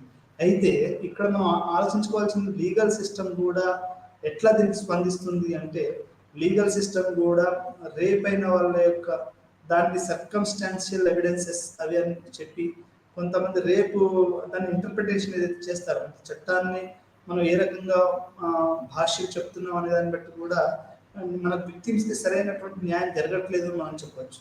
అంటే ఈ యొక్క బాధితురాళ్ళకి సరైనటువంటి న్యాయం జరగట్లేదు. చట్టంలో ఉన్న లొసుగులను ఆధారంగా చేసుకొని వాళ్ళు ఏం చేస్తున్నారంటే బయటపడుతున్నారు. చాలా మంది రేప్ జరిగిన తర్వాత కూడా ఇప్పుడు రేపు ఉరి శిక్ష అని వేశారు మన భారతదేశంలో. రామ్నాథ్ కోవింద్ గారు ఉన్నప్పుడు ఆడపిల్లల మీద మైనర్స్ మీద చేస్తే పోస్కో చట్టం పెట్టడం, పోస్కో చట్టం తర్వాత ఇది ఎట్లా అనేది ఇప్పుడు మనం చెప్దాము. ఈ రామ్నాథ్ కోవింద్ వచ్చిన తర్వాత ఉరి శిక్ష పెట్టారు. మరి ఉరి శిక్ష కరెక్టా? అసలు ఉరి శిక్ష అనేది మానవ సమాజంలో ఉండొచ్చా? యూరోపియన్ కంట్రీస్ ఎందుకు మరి ఉరి శిక్షను తీసేసి అనేది కూడా అది వేరే చర్చ. అయితే ఇక్కడ మనం చర్చించవలసిన విషయం ఏంటంటే ఈ యొక్క రేప్ కేసులలో చాలా వరకు ఏంటి అంటే మీకు ఈ రేప్ చేసిన వాళ్ళు చట్టంలో ఉన్న లొసుగుల్ని ఆధారంగా చేసుకొని ఆ పక్కన వాళ్ళు లూజ్ క్యారెక్టర్ అని చెప్పడం. ఇంకొకటి ఏంటంటే ఎవరైతే ఆడపిల్లలు తమ యొక్క ఇష్టానుసారంగా వేరే అబ్బాయితో ఇంటిని వదిలి వెళ్ళిపోతారో దీన్ని దాన్ని ఆధారంగా చేసుకొని అంటే ర్యాన్ అవే అంటే ఇంటి నుంచి పారిపోవడం అని అంటారు కదా. ఈ పారిపోయిన అమ్మాయిల్ని ర్యాన్ అవే అమ్మాయిలని మనం చెప్పుకుంటున్నామే. ఈ ర్యాన్ అవే అమ్మాయిల్ని కూడా పోలీసు వాళ్ళు ఏం చేస్తారంటే ఒక పోలీసు వాళ్ళు ఏంటంటే ఒక రకమైనటువంటి వాళ్ళ మీద అభిప్రాయాన్ని ఏర్పరచుకొని ఈ ఒక అమ్మాయిని పోలీసులు రేప్ చేశారు. అంటే ఏం చేస్తారు అంటే ఈ యొక్క పారిపోయిన జంటలు ఎవరైతే ఉంటారో వాళ్ళని స్లోగా బ్రెయిన్ వాష్ చేసేసి ఆ అబ్బాయిని దూరం చేసేసి ఆ అమ్మాయిని వాళ్ళ తల్లిదండ్రులకు దూరం చేసి పోలీసులు అమ్మాయిని లైంగికంగా వాడుకోవడం మొదలు పెడతారు. ఇది పోలీసు వాళ్ళు బ్రెయిన్ వాష్ చేసిందంటే ఆ అమ్మాయిని లైంగికంగా వాడుకోవడము, లేకపోతే ఆ అమ్మాయిని శారీరకంగా వాడుకొని అట్లా చేస్తారు. ఇది కూడా జరిగింది.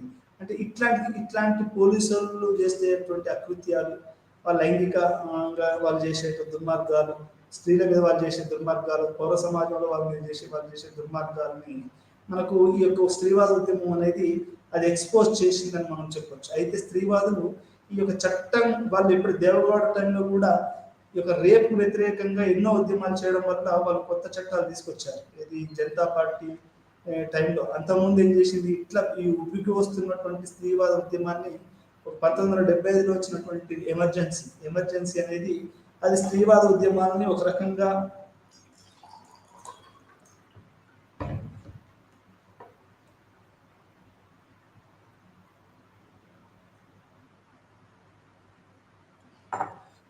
వచ్చిన ఇందిరాగాంధీ పెట్టినటువంటి ఎమర్జెన్సీ యొక్క స్త్రీవాద ఉద్యమాన్ని అటు మనకు మహారాష్ట్రలో షహదా మూవ్మెంట్ కానివ్వండి, మావోయిస్ట్ బేస్డ్, లేకుంటే మనకు స్త్రీ విమోచన సంఘటన కానివ్వండి, లేకపోతే హైదరాబాద్లో వచ్చినటువంటి ప్రోగ్రెసివ్ ఉమెన్స్ ఆర్గనైజేషన్ కానివ్వండి, లేకపోతే ఇట్లాంటివన్నీ కూడా ఏమైనాయి అంటే 1975లో వచ్చేసరికి ఒక రకమైనటువంటి దెబ్బస్తాం అది ఒక్కసారిగా వాటి మీద ఒక పిడుగుబాటుగా అవన్నీ వెనక్కి తగ్గవలసి వచ్చాయి. కార్మిక సంఘాలు కానివ్వండి, స్త్రీవాద సంఘాలు కానివ్వండి, ఎటువంటి వాయిస్ లేకుండా ఇందిరాగాంధీ ఎమర్జెన్సీ టైంలో అవి వెనక్కి వచ్చాయి. ఆ తర్వాత వచ్చినటువంటి జనతా పార్టీ అనేది వచ్చిన తర్వాత మళ్ళీ అవి మనకు ఓపెన్ అయ్యాయని చెప్పొచ్చు. అంటే స్త్రీవాద ఉద్యమాలకు మనకు ఎమర్జెన్సీ అనేది ఒక బ్లాక్ హిస్టరీగానే మనం చెప్పొచ్చు. వాళ్ళు రేపుకు వ్యతిరేకంగా ఎంతో మంది స్త్రీలు, మనకు గడ్డం ఝాన్సీ అని మనకు తెలిసిన ఒక మిత్రురాలు, ఆమె ఏం చెప్తుంది అంటే ఆమె లైంగికంగా ఈ యొక్క వేధింపులకు వ్యతిరేకంగా దళిత స్త్రీ శక్తి సంఘటనను నడుపుతారు. ప్రోగ్రెసివ్ ఉమెన్ అంటే ప్రగతిశీల మహిళా సంఘం ఎట్లా ఉందో దళిత స్త్రీ శక్తి మహిళ అట్లా ఉంది. మైనారిటీ మహిళలు ఉన్నారు, క్రిస్టియన్ మహిళలు ఉన్నారు. ఆ తర్వాత జైన్ పార్సీ ఈ ఉమెన్, సిక్ ఉమెన్, వీళ్ళందరూ కూడా మైనారిటీ మతస్థుల ఉమెన్ కూడా ఉన్నారు. అది ఇక్కడ మనం అర్థం చేసుకోవాలి ఏంటంటే స్త్రీలు చేసిన ఉద్యమాలు, భారీగా ఉద్యమాలు చేసినప్పుడల్లా కూడా ప్రభుత్వాలు ఏవో చట్టాలు చేయడం, నామమాత్రం చట్టాలు చేయడం, ఆ చట్టాలు అనేటివి పనికి రాకుండా పోతున్నాయి.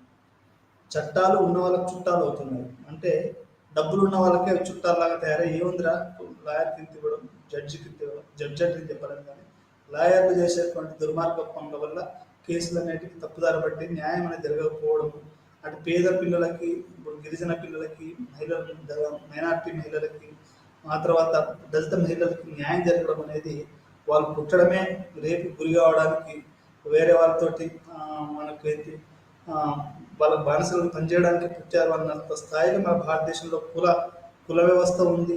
ఈ కుల వ్యవస్థలో గిరిజనులు, దళితులు అనేది అత్యంత వెనుకబాటులో ఉన్నారు. దాంతోపాటు మత మైనార్టీలు ఉన్నారు. వాళ్ళ మీద ఇప్పుడు రమేజాబీ ఉందండి. రమేజాబీ అనే ఆమె గుజరాత్లో ఒక బ్రాహ్మణులందరూ కలిసి ఆమె రేప్ చేశారు. చేస్తే గుజరాత్ కమ్యూనల్ రైట్స్లో అంటే మత కలహాలలో ఆ రమేష్ అబీని వాళ్ళ భర్తని చంపారు. వాళ్ళ ఇంట్లో 16 మంది చనిపోయిన తర్వాత కూడా హిందుత్వ మూకలు ఏం చేశాయి అంటే వాళ్ళ యొక్క ఆమెని ఎన్నోసార్లు రేప్ చేశాయి. ఎందుకు చెప్తున్నాను ఇవి విషయం అంటే వాళ్ళకి శిక్ష పడడం అనేది చాలా అరుదు. కానీ ఆమె విషయంలో అందరూ పౌర సమాజం అంతా ఒకటైపోయి బాగా గొడవలు చేయడం వల్ల వాళ్ళకి శిక్షలు పడ్డాయి.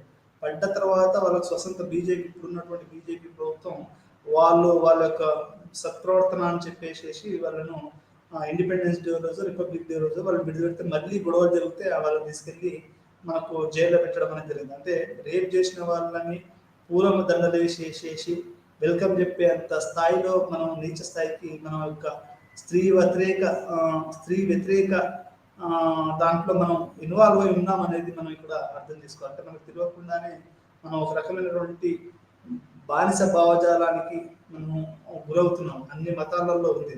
మన తాలిబాన్లైనా కానివ్వండి, హిందుత్వవాదులైనా కానివ్వండి, కమ్యూనిస్టులలో కూడా ఒక పిడివాదులైనటువంటి కమ్యూనిస్టులలో కానివ్వండి, అన్ని రకాల అంటే ఒక మానవ హక్కులు మాత్రమే అంతో ఎంతో ప్రజాస్వామ్యము, మానవ హక్కులు ఇవి మాత్రమే మనిషి యొక్క స్వేచ్ఛను అవి మనం ఉంటాయని చెప్పొచ్చు.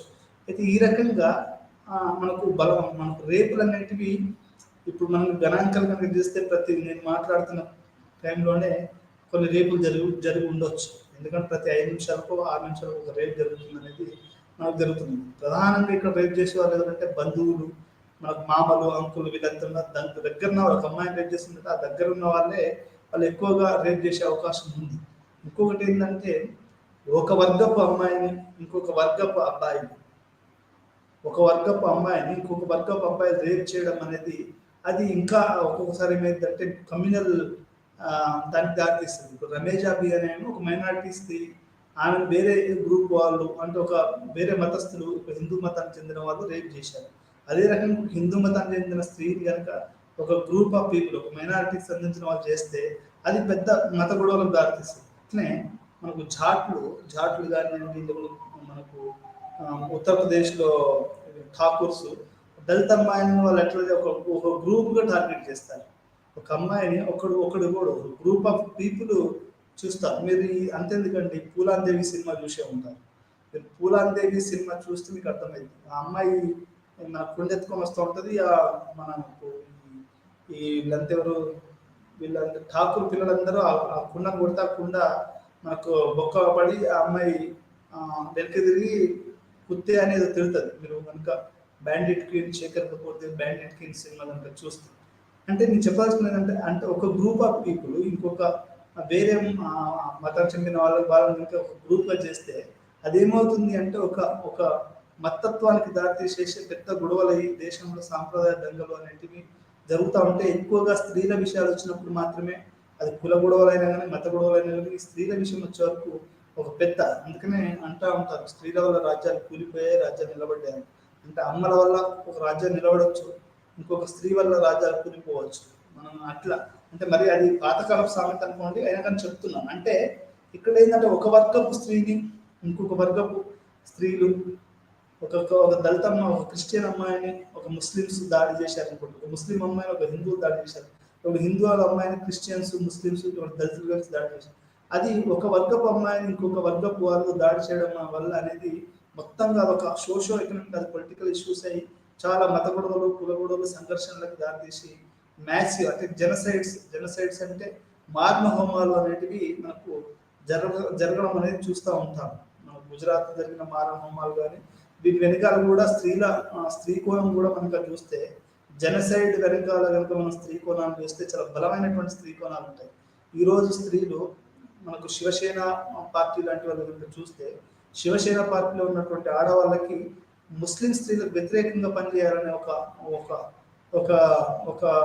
ఒక ట్రైనింగ్ అనేది ఇవ్వడం జరుగుతూ ఉంటుంది. ఎందుకంటే ముస్లింల స్త్రీలలో మీకు ఏంటి అంటే పిల్లలను గుర్తించే కెపాసిటీ ఎక్కువ ఉంది అని అంటే ఫెకండిటీ రేట్ అంటారు, రిప్రొడక్టివ్ రేట్ అంటారు. అంటే పునరుత్పత్తి చేసే సంఖ్య ఎక్కువ ఉండడం వల్ల వాళ్ళని టార్గెట్ చేస్తూ శివసేన తన యొక్క తొలి ప్రచారాన్ని ముస్లిం స్త్రీల యొక్క గర్భాలకు వ్యతిరేకంగా ముస్లిం స్త్రీల యొక్క పునరుత్పత్తి మీద వాళ్ళు చేయడం. అదే ఫిలాసఫీ బీజేపీ వాళ్ళు చేశారు, అదే ఫిలాసఫీ ఆర్ఎస్ఎస్ వాళ్ళు ప్రచారంలో చేస్తూ ఉంటారు. అంటే అవర్ లాస్ దేర్ గెయిన్ అనే ఒక పుస్తకంలో వాళ్ళు ఏం చెప్తారు అంటే, అవర్ లాస్ అంటే మనం కోల్పోయాం, వాళ్ళు లాభపడ్డారు, అంటే మన హిందువుల జనాభా తగ్గుతుంది, వేరే వాళ్ళ జనాభా పెరుగుతుంది అని వాళ్ళు our loss and their gains అనే ఒక పుస్తకంలో రాయడం అనేది జరిగింది. అంటే ఇక్కడ పాపులేషన్ ఆధారంగా చేసుకుని ఈరోజు మనకేంటంటే మనకు రాజకీయాలు నడుస్తూ ఉన్నాయి. అంటే మనకు రాబోయే రోజులలో మొత్తం భారతదేశం అనేది ముస్లిం దేశంగా మారుతుంది అనేది ఒక భయానకమైనటువంటి వాతావరణాన్ని మనం అందరం ఈరోజు మనం థ్రెట్లో ఉన్నాం. మనం ఒక థ్రెట్ అంటే తెలుగులో ఏమంటారంటే మనకు ఒక మనకు అది ఉంది, భయం ఉంది. అట్లాంటి భయం నుంచి బయటకు రావాలంటే ముస్లింల యొక్క జనాభా తగ్గించాలి. ఇట్లాంటివన్నీ కూడా ఇప్పుడు ప్రస్తుతం జరుగుతున్నటువంటి రాజకీయాలు. దానికి శివసేన అనేది ముందట్లో నడిచింది, ఆ తర్వాత బీజేపీ ఈరోజు నడుస్తుంది. అంటే వాళ్ళ యొక్క స్థితిగతుల మీద, వాళ్ళ యొక్క పౌష్టికాహారం, వాళ్ళ విద్య, వాళ్ళ వైద్యం, వీటి మీద ఫోకస్ కాకుండా వాళ్ళ యొక్క ముస్లిం స్త్రీల యొక్క పునరుత్పత్తి మీద టార్గెట్ చేయడం అనేది ఒక కొత్త రాజకీయంగా కూడా జరుగుతుందని చెప్పొచ్చు. సో ఇది ఒక అంశం. రెండో అంశం ఏంటంటే ఈ యొక్క రేప్లకు వ్యతిరేకంగా ఉద్యమం. అయితే రెండో ఉద్యమాలు ఏంటి అంటే మనం కనుక చూస్తే డొమెస్టిక్ వైలెన్స్ వ్యతిరేకంగా, ఒకటేమో రేప్లకు వ్యతిరేకంగా, రెండో దౌరీకి వ్యతిరేకంగా. అంటే వరకట్నపు హత్యలు అనేటివి ఈ మధ్య కాలంలో నేను ఊర్లో ఉండట్లేదు సరే వినట్లేదు, కానీ వరకట్నపు హత్యలు అనేటివి ఒకప్పుడు మనకి ఎప్పటికీ ఎక్కువగా ఉండేవి. ఈ మధ్యలో అవి సినిమాలలో అవపడతలేవు, కానీ సినిమాలో కానీ బయట సమాజంలో వరకట్నపు హత్యలు, వరకట్నానికి వ్యతిరేకంగా, డొమెస్టిక్ వైలెన్స్ వ్యతిరేకంగా వీళ్ళు భారీ స్థాయిలో మనకు ఉద్యమాలు అనేది జరిగింది. అందుకని మనకు మన్మోహన్ సింగ్ టైంలో మనకు చట్టాలు వచ్చాయి, డొమెస్టిక్ వైలెన్స్ యాక్ట్ అనేది వచ్చింది. దాని ప్రకారం వాళ్ళు కంప్లైంట్ చేస్తే మనకు వాళ్ళు ఎప్పటికే చర్యలు తీసుకోవడం అనేది జరుగుతుంది. గృహహింస నిరోధక చట్టం అనేది మన్మోహన్ సింగ్ గారి గవర్నమెంట్లో వచ్చింది.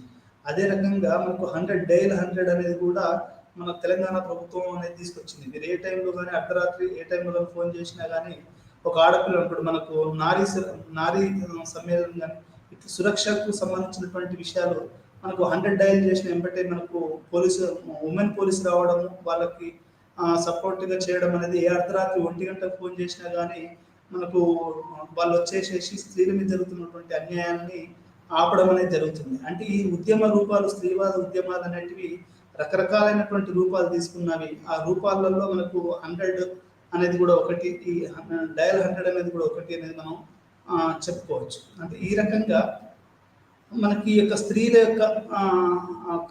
యొక్క ఇది నడుస్తుంది అని మనం చెప్పొచ్చు. అదే రకంగా ఈ యొక్క గృహహింస, ఆ తర్వాత వీటి మీద కనుక చూస్తే గృహహింసను కనుక మనం చూస్తే మన మన్మోహన్ సింగ్ గారి గవర్నమెంట్లో గృహహింస వ్యతిరేక చట్టాలు వచ్చాయి. అదే రకంగా మనకి 100 వచ్చాయి. ఆ తర్వాత ఉమెన్స్ అనేది కూడా వచ్చింది అనేది మనం చెప్పవచ్చు. ఇది రెండో అంశం.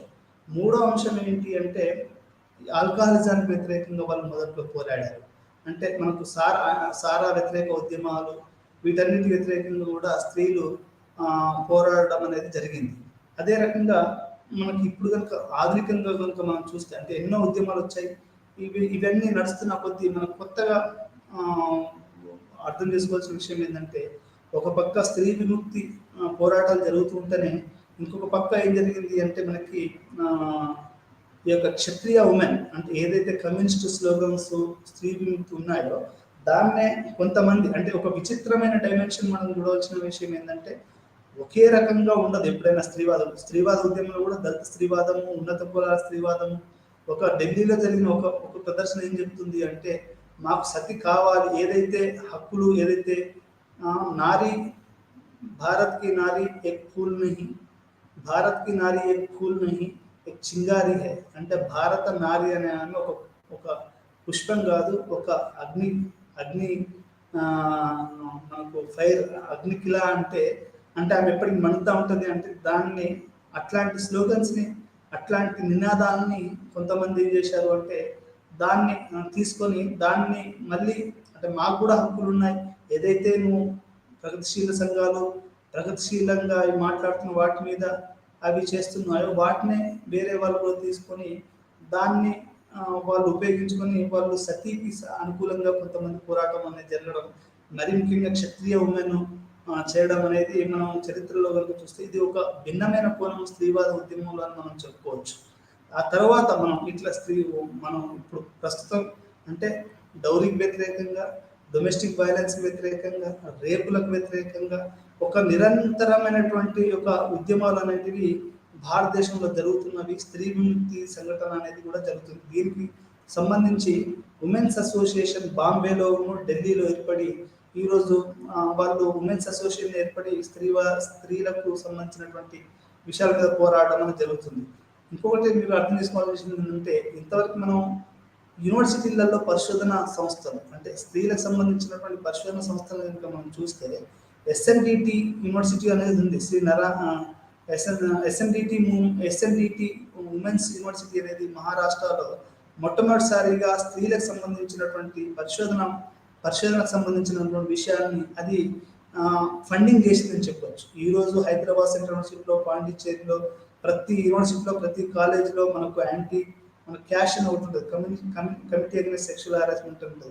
ప్రతి యూనివర్సిటీలో ఉమెన్స్ యూనివర్సిటీస్ వచ్చాయి. శ్రీ పద్మావతి మహిళా యూనివర్సిటీ వచ్చింది. ఆ తర్వాత రకరకాల యూనివర్సిటీలు, కాలేజీలు, మహిళా కాలేజీలు వచ్చాయి, మహిళా పోలీస్ స్టేషన్లు వచ్చాయి, మహిళా ఆర్మీ ఆఫీసర్స్ వచ్చారు. ఈరోజు వాతావరణం అనేది చాలా చాలా స్పీడ్గా మారుతుంది. దాంతో పాటుగా మనం ఇంకోటి అర్థం చేసుకోవాల్సింది ఏంటంటే, ఇంతకుముందు మనం కనుక ఇది చూసామనుకోండి, మనం ఇంతకుముందు కనుక మనము బహిష్టు గురించి మాట్లాడుకోవడం ఒక పాపంగా భావించేవాళ్ళు. బహిష్టు అంటే ఇప్పుడు మనకు రక్తస్రావం జరుగుతుంది ఆడపిల్లలకి.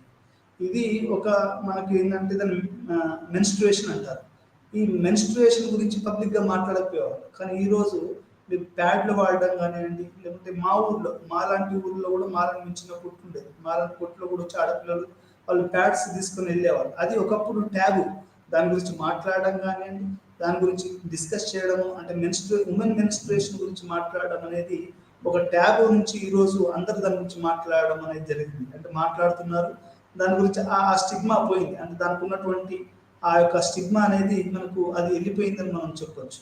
అంటే ఈ రకంగా మనకి స్త్రీవాద ఉద్యమాలలో వాళ్ళు చేసిన నిరంతర కృషి వల్ల మనకు ఈరోజు మొత్తం మారిపోయింది. మీరు దీపా మెహతా ఫైర్ చూసుకున్న, లేకుంటే మనకు దీపా మెహతా ఫైర్ చూసుకున్న, ప్రభో కూడా ఐశ్వర్య ఒక సినిమా ఉంది. కొన్ని వందలాది సినిమాలు వచ్చాయి. పింక్ ఆర్మీ అని మాధురి దీక్షిత్ ఒక సినిమా వచ్చింది. అంటే స్త్రీల మీద జరుగుతున్న అత్యాచారాలకు వ్యతిరేకంగా ఒక గ్రూప్ ఎట్లా వాళ్ళు పోరాడతారని. అంటే చాలా సినిమాలు స్త్రీల ఆధారంగా ఉమెన్ ఓరియంటెడ్ అనేది జరుగుతూ ఉంది. ఇంకా ఇక్కడ మరి ముఖ్యంగా అర్థం చేసుకోవాల్సింది ఏంటంటే, లింగ ఆధారిత ఉద్యమాలలో మనం జీతాలు కానీ, లేకపోతే హీరోయిన్ల రెమ్యునరేషన్ కానివ్వండి, లేకపోతే కూలీలు కానివ్వండి, ఇవన్నీ కనుక మనం చూస్తే మనకు ఎప్పటికి కూడా ఆడవాళ్ళకి మగవాళ్ళతో పోలిస్తే ఆడవాళ్ళకి కూలీ తక్కువ ఉంటుంది, జీతం తక్కువ ఉంటుంది, రెమ్యునరేషన్ తక్కువ ఉంటుంది. ఇప్పుడు చిరంజీవికి ఉన్నంత రెమ్యునరేషన్ మహేష్ బాబుకు 100 కోట్లు, ప్రభాస్కు 100 కోట్లు, ఆయన పక్కన నటించే హీరోయిన్కి ఏమో 5 కోట్లు, 10 కోట్లు, 15 కోట్లు ఉంటుంది. ఎందుకు ఆ తారతమ్యం? ఇప్పుడు ఇద్దరు సమానమైనప్పుడు ఆ సినిమా పరిశ్రమలో వచ్చే ఆ తారతమ్యం ఎందుకు? సినిమా పరిశ్రమలోనే కాదు, మీకు వ్యవసాయ రంగంలో వ్యత్యాసమే, సినిమా పరిశ్రమలో వ్యత్యాసమే, మీకు కార్మిక వర్గంలో వ్యత్యాసమే, సాహిత్య రంగంలో వ్యత్యాసమే. ప్రతి చోట కూడా ఉమెన్ అనేవాళ్ళు లోయెస్ట్ పెయిడ్ దాంట్లో ఉన్నారు. దీనికి ప్రత్యక్ష ఉదాహరణ ఏంటి అంటే, సేవా ఆర్గనైజేషన్ ఏదైతే ఉందో, అంటే వాళ్ళు మహారాష్ట్రలో జరిగిన మహిళా ఉద్యమాలను, ఈ యొక్క ట్రేడింగ్ మహిళా కార్మిక సంఘంతో పాటుగా సేవా ఆర్గనైజేషన్ అనేది self employment working women's organisation అనేది ఏం చేసింది అంటే, ఈ లో పెయిడ్ అంటే అత్యంత తక్కువ జీతాలు వచ్చేటువంటి ఈ యొక్క స్త్రీల సంస్థలన్నింటినీ కూడా అది ఏకపరిచి ఒక రకంగా అది చాలా యొక్క మతాన్ని, కులాన్ని, ప్రాంతాన్ని అన్నిటినీ అది బ్రేక్ చేసింది సేవ అనే ఆర్గనైజేషన్ అని మనం చెప్పవచ్చు. దాంట్లో కొన్ని వేల లక్షల మంది స్త్రీలు దాంట్లో మెంబర్షిప్ అయ్యి ఈరోజు ఒక ఉజ్వలమైనటువంటి జీవితాన్ని సేవా ఆర్గనైజేషన్, అది కూడా మహిళా కార్మిక సంఘటన చేత ప్రభావితమై ఆ సంస్థను పెట్టడం జరిగింది. మీకు సేవ కానివ్వండి, మహారాష్ట్రలో ఉన్నటువంటి ఉమెన్స్ ఆర్గనైజేషన్ కానీ, హైదరాబాద్లో ఉన్నటువంటి ప్రగతిశీల ఉద్యమాలే కానివ్వండి, దళిత స్త్రీ ఉద్యమాలే కానివ్వండి, మొట్టమొదటిసారిగా మనకు వచ్చిన మహారాష్ట్రలో వచ్చిన ఒక మ్యాగజైన్ దళితుల మీద వచ్చిన దళిత స్త్రీల మీద వాళ్ళు మొట్టమొదటిసారిగా ఒక మ్యాగజైన్ తీసుకురావడం జరిగింది. సరే, వీటన్నిటితో పాటు ఇక్కడ మనం రీసెర్చ్లో కూడా, అంటే పరిశోధనలో కూడా మొట్టమొదటిసారిగా మహారాష్ట్రలోని SNDT యూనివర్సిటీలో మొట్టమొదటి మహిళా పరిశోధన అనేది అక్కడ జరగడం మొదలుపెట్టింది. ఆ తర్వాత 80, 90, 2000 ఇప్పుడు 2025 వచ్చేసరికి ప్రతి యూనివర్సిటీలో, ప్రతి స్కూల్లో, ప్రతి కాలేజీలో, ప్రతి యూనివర్సిటీలో మహిళా పరిశోధనలు జరుగుతున్నాయి. మహిళలకు సంబంధించినటువంటి వేరే డిపార్ట్మెంట్లు ఉన్నాయి. దాంట్లో ప్రత్యేకంగా ఆడవాళ్ళని తీసుకుంటారు ఫ్యాకల్టీగా, మగవాళ్ళని తీసుకుంటారు కానీ తక్కువ తీసుకుంటారు. ఇది విప్లవాత్మకమైన మార్పులు అనేటివి మహారాష్ట్ర నుంచి లేకుంటే హైదరాబాద్ నుంచి బాంబే, ఢిల్లీ, చెన్నై ఇట్లాంటి ఇట్లాంటి పెద్ద సిటీల నుంచి అవి ఉద్భవించి ఈరోజు ఒక పెద్దగా జరిగాయి అనేది మనం చెప్పొచ్చు. అంటే మహిళలకు సంబంధించినటువంటి సమానత్వం అనే ఏదైతే మనం మాట్లాడుకుంటున్నామో, అంటే మనకు ది రైట్స్ ఆఫ్ మ్యాన్ లాగా ది రైట్స్ ఆఫ్ ఉమెన్, మనకు వర్జీనియా వూల్ఫ్, ఆ తర్వాత సెకండ్ సెక్స్ సిమెన్ ది బియో, వీళ్ళు తమ యొక్క సాహిత్యం ద్వారా స్త్రీల హక్కులకి వాళ్ళు ఎట్లాంటి ప్రొఫెషన్స్ చేస్తే బాగుంటుంది, ఎంతో మంది సోషియాలజిస్టులు, ఎకానమిస్టులు, పొలిటికల్ సైంటిస్టులు, literatures, poets, painters, musicians, singers, ఒక మానవాళి కలిసి ఈరోజు స్త్రీల యొక్క సమానత్వం గురించి వాళ్ళు పోరాడుతున్నారని చెప్పవచ్చు. 250 సంవత్సరాల చరిత్ర ఉన్నటువంటి అమెరికాలో ఈరోజు కూడా ఒక మహిళ అంటే ఆమె కూడా ప్రగతిశీల మహిళ అమెరికా అధ్యక్షురాలు కాకపోవడం అనేది, బంగ్లాదేశ్లో అయ్యారు సరే, వాళ్ళు ఉన్నత కుటుంబస్తుల, సాధారణ కుటుంబస్తుల, మధ్యతరగతి వాళ్ళ, తక్కువ తరగతి వాళ్ళ పక్కన పెడితే ఒక మహిళ అయింది. అది కూడా మన ప్రగతిశీల మహిళలు అయితే ఇంకా బాగుంటుంది. అట్లాంటి ఒక మహిళ ప్రధానమంత్రి కాగలదు, ఆ దేశానికి ప్రెసిడెంట్ కాలేకపోయింది, హిల్లరీ క్లింటన్ కాలేకపోయింది, మొన్న ఆమె పోటీ భారతీయులైనటువంటి ఆమె కాలేకపోయింది. అంటే లింగ వివక్షత అనేది ఏ రకంగా మనకు నరనరాన జీర్ణించకపోయి మనకేంటి అంటే మనకు ట్రైనింగ్ ఇచ్చేవాళ్ళు లేరు. మనకు లింగ వివక్షత ఎట్లా ఉంటుందంటే మనకు తెలియకుండానే మన మెదడు ఇవన్నీ కూడా మన మెదడు ఆలోచన ఇవన్నీ కూడా ఆడవాళ్ళకి వ్యతిరేకంగా, మన అమ్మలకి, మన సిస్టర్స్కి, మనకు ఆడవాళ్ళ, మన ఫ్రెండ్స్ ఉన్న ఉమెన్కి వ్యతిరేకంగా ఎందుకంటే కొన్ని సంవత్సరాల నుంచి వస్తున్నటువంటి ఈ యొక్క భావజాలం అంత తొందరగా పోవడం అనేది జరగదు. మన పాటలు, మన కవితలు, మన పెయింటింగ్స్ ఇవన్నీ కూడా మనకు ఏంటంటే లింగ వివక్షతో, జెండర్ బయాస్డ్తో ఉంటాయి. మీరు చూడండి, ఇంక్లూడింగ్ మన వెహికల్స్ అరేంజ్మెంట్ కూడా. నా ఫ్రెండ్ ఒక అమ్మాయి రీసెర్చ్ చేసింది. ఆ అమ్మాయి చెప్పింది ఏంటంటే మనం చేస్తున్నటువంటి ఇది కూడా మనకు మేకింగ్ కూడా ఎట్లా ఉంటుంది అంటే అది మగవాళ్ళకి అనుకూలంగా ఉంటుంది. ఒక కార్లో కూర్చున్నాం అనుకోండి, అది మగవానికి అనుకూలంగా ఉందని ఆ అమ్మాయి పక్కన పెట్టింది. అంటే ఒక కార్లో కూర్చునే విధానం కూడా అది మగవాళ్ళ పురుషులకు అనుకూలంగా, కాక్పిట్లు కానీ, విమానంలో కూర్చునే కాక్పిట్లు కానీ, మనం ట్రావెల్ చేసే జెండర్ ఫ్రెండ్లీగా ఉండవు. అవి ఆడవాళ్ళకు, ఆడపిల్లలకి వాళ్ళకు అనుకూలంగా ఉండవు. ఇంత సైన్స్ అండ్ టెక్నాలజీలో కూడా లింగ వివక్షత ఉంది అని నా friend doctor Parvathi Iyer sociologist, గుజరాత్లో టీచ్ చేస్తే ఆ అమ్మాయి ఒక పరిశోధన పత్రంలో రాసింది. నాకు కూడా అది చాలా చాలా బాగా అనిపించింది. మనకు ఓల్గా ఎంతోమంది నవలలు, స్త్రీవాద నవలలు వచ్చాయి. ఒకప్పుడు నవల రాయడం అంటే అది మగవాళ్ళే రాయాలి. ఎండమూరి వీరేంద్రనాథ్ రాయాలి, ఇంకో శ్రీశ్రీ రాయాలి. కానీ ఈరోజు పరిస్థితి కాదు. యుద్ధనప్పుడు సులోచన రాణి, ఆ తర్వాత ఓల్గా, ఎంతోమంది, రామప్రభ, ఎంతోమంది ఆడవాళ్ళు ఈరోజు రాస్తున్నారు. ఎంతోమంది దళిత స్త్రీలు, మన జూపక సుభద్ర, నల్లపొత్తు లాంటి నవలలు, ఆ తర్వాత వెండి మేఘం లాంటి మైనారిటీ నవలలు, ఆ కమ్యూనిస్ట్ నవలలు అదంతా పోయి ఈరోజు గిరిజన నవలలు కూడా వస్తున్నాయి. గిరిజన నవలలు, దళిత నవలలు, మైనారిటీ మహిళల నవలలు, రకరకాల నవలలు వచ్చేసి ఎప్పటి వరకు జరుగుతున్నటువంటి మళ్ళీ స్త్రీవాదంలోనే ఉన్నత కులాల యొక్క ఆధిపత్యాన్ని ప్రశ్నిస్తూ ఈరోజు దళిత, గిరిజన మహిళలు మరియు మైనారిటీ మహిళలు ఈరోజు వాళ్ళు ముందంజలో ఉన్నారు, వాళ్ళు రచనలలో ఉన్నారు. ఇవన్నీ జరుగుతుంది. అంటే ఒక పక్క సాహితీ పరంగా, ఇంకొక పక్క టెక్నాలజీ పరంగా, ఇట్లా రకరకాలు కూడా మొత్తానికి ఈ ఉద్యమాలు జరుగుతున్నాయి. ఇదంతా మార్పు చెందుతుందని మనం చెప్పవచ్చు. ఇంకొకటి ఏంటంటే ప్రధానంగా జరుగుతున్నటువంటి ఇప్పుడు దీనికి ఈ యొక్క ఉద్యమాలకు అడ్డంకి ఏంటి అంటే మనం ఈ యొక్క కేసుని కనుక చూస్తే, ఏ కేసు అంటే ఒక ముస్లిం స్త్రీ, ఆమె ఏంటంటే భర్త నుంచి విడిపోయి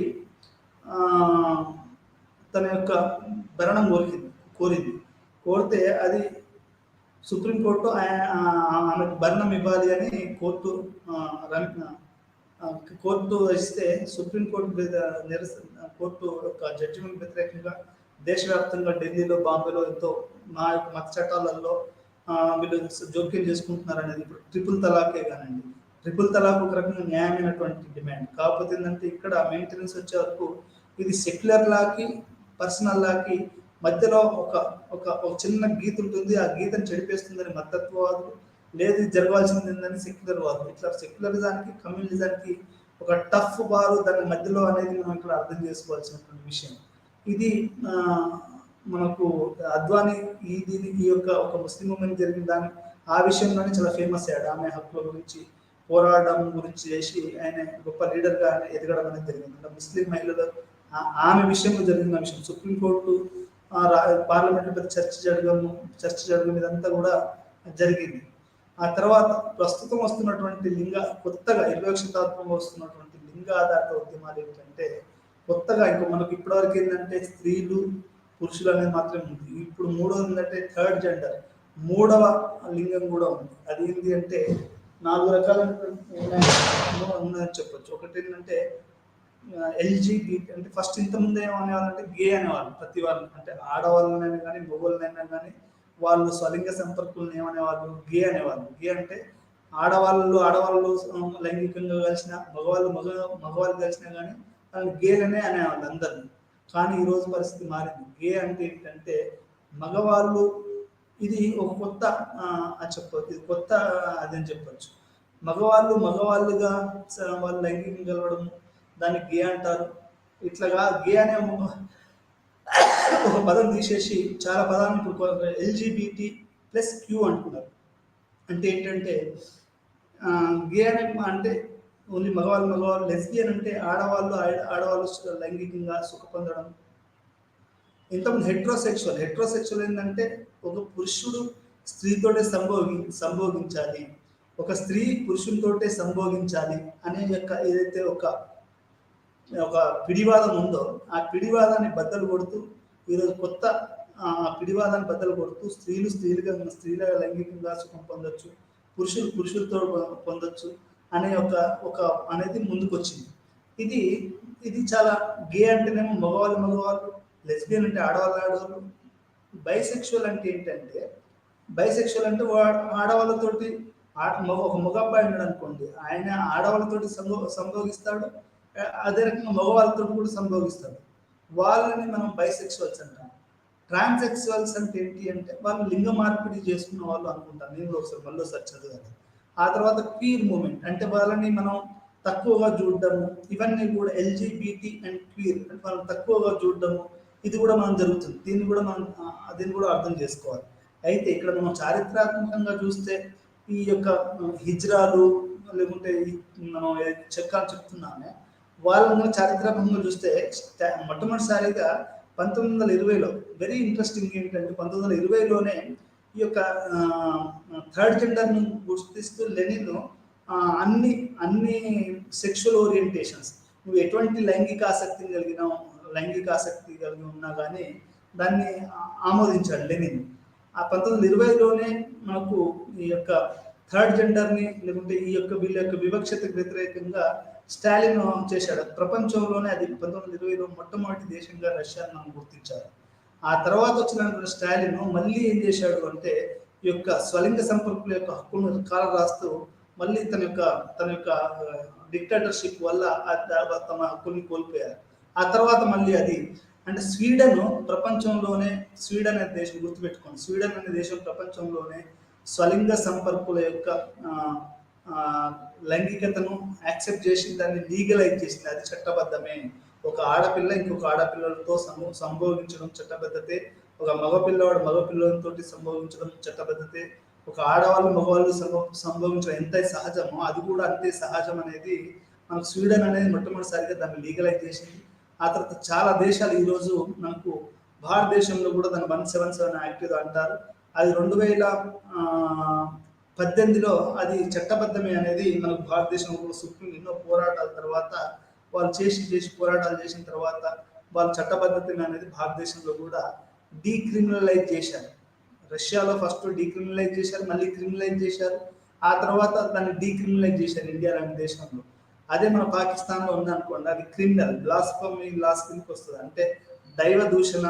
ఇప్పుడు దైవ చట్టాలు ఇస్లామిక్ దేశాలలో ఏంటి అంటే వాళ్ళు లైంగికత అంటే స్త్రీలు పురుషులు, పురుషులు స్త్రీలే తప్ప మూడవ థర్డ్ జెండర్ని ఇస్లామిక్ దేశాలు, పాకిస్తాన్ లాంటి దేశాలు, అంటే మనకు ఆఫ్ఘనిస్తాన్ లాంటి దేశాలు, కొన్ని దేశాలు ఏదైతే కరడుగట్టిన ముస్లిం ఛాందసవాద దేశాలు ఉన్నాయో ఆ దేశాలలో ఇది ఒక ఖురాన్కు వ్యతిరేకంగా అనేది వాళ్ళు భావించడం జరుగుతుంది. వాళ్ళ హక్కులకి భంగం కలుగుతుంది. ఇది కనుక మనం చూస్తే, అంటే ఈ యొక్క ఉద్యమం, ఈ యొక్క ఎల్జీబీటీ లింగాధారిత ఉద్యమం కనుక మనం చూస్తే ఇది 1775లో, అంటే 75 న్యూయార్క్ సిటీలో మొట్టమొదటిసారిగా గే అసోసియేషన్ అనేది ఏర్పడ్డది. అంటే స్వలింగ సంపర్కుల యొక్క సంస్థ అనేది మనకు అమెరికాలో ఏర్పడింది. దానికి అనుబంధంగానే అసోసియేషన్స్ ఆఫ్ గే అనేది ఇంకోటి ఏర్పడ్డది. అంటే మేము స్వలింగ సంపర్కుల యొక్క మొత్తం ఒక సంస్థగా అమెరికా అనేది ఒక సెంటర్గా ఏర్పడ్డది.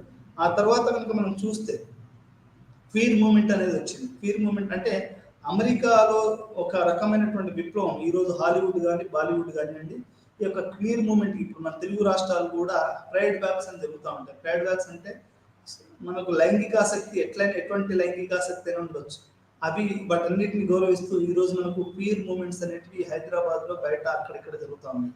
ఇంతకుముందు కండలు బెంచ్ చేసేసి అది చేస్తేనే ఒక ఆడపిల్ల మగవాన్ని ఆడపిల్ల చేస్తేనే అది మనకు లైంగికతను నిర్వచించాలి. ఇప్పుడు మనం డిక్షనరీ పదాన్ని మార్చుకోవాలి, నిర్వచనం మార్చుకోవాలి.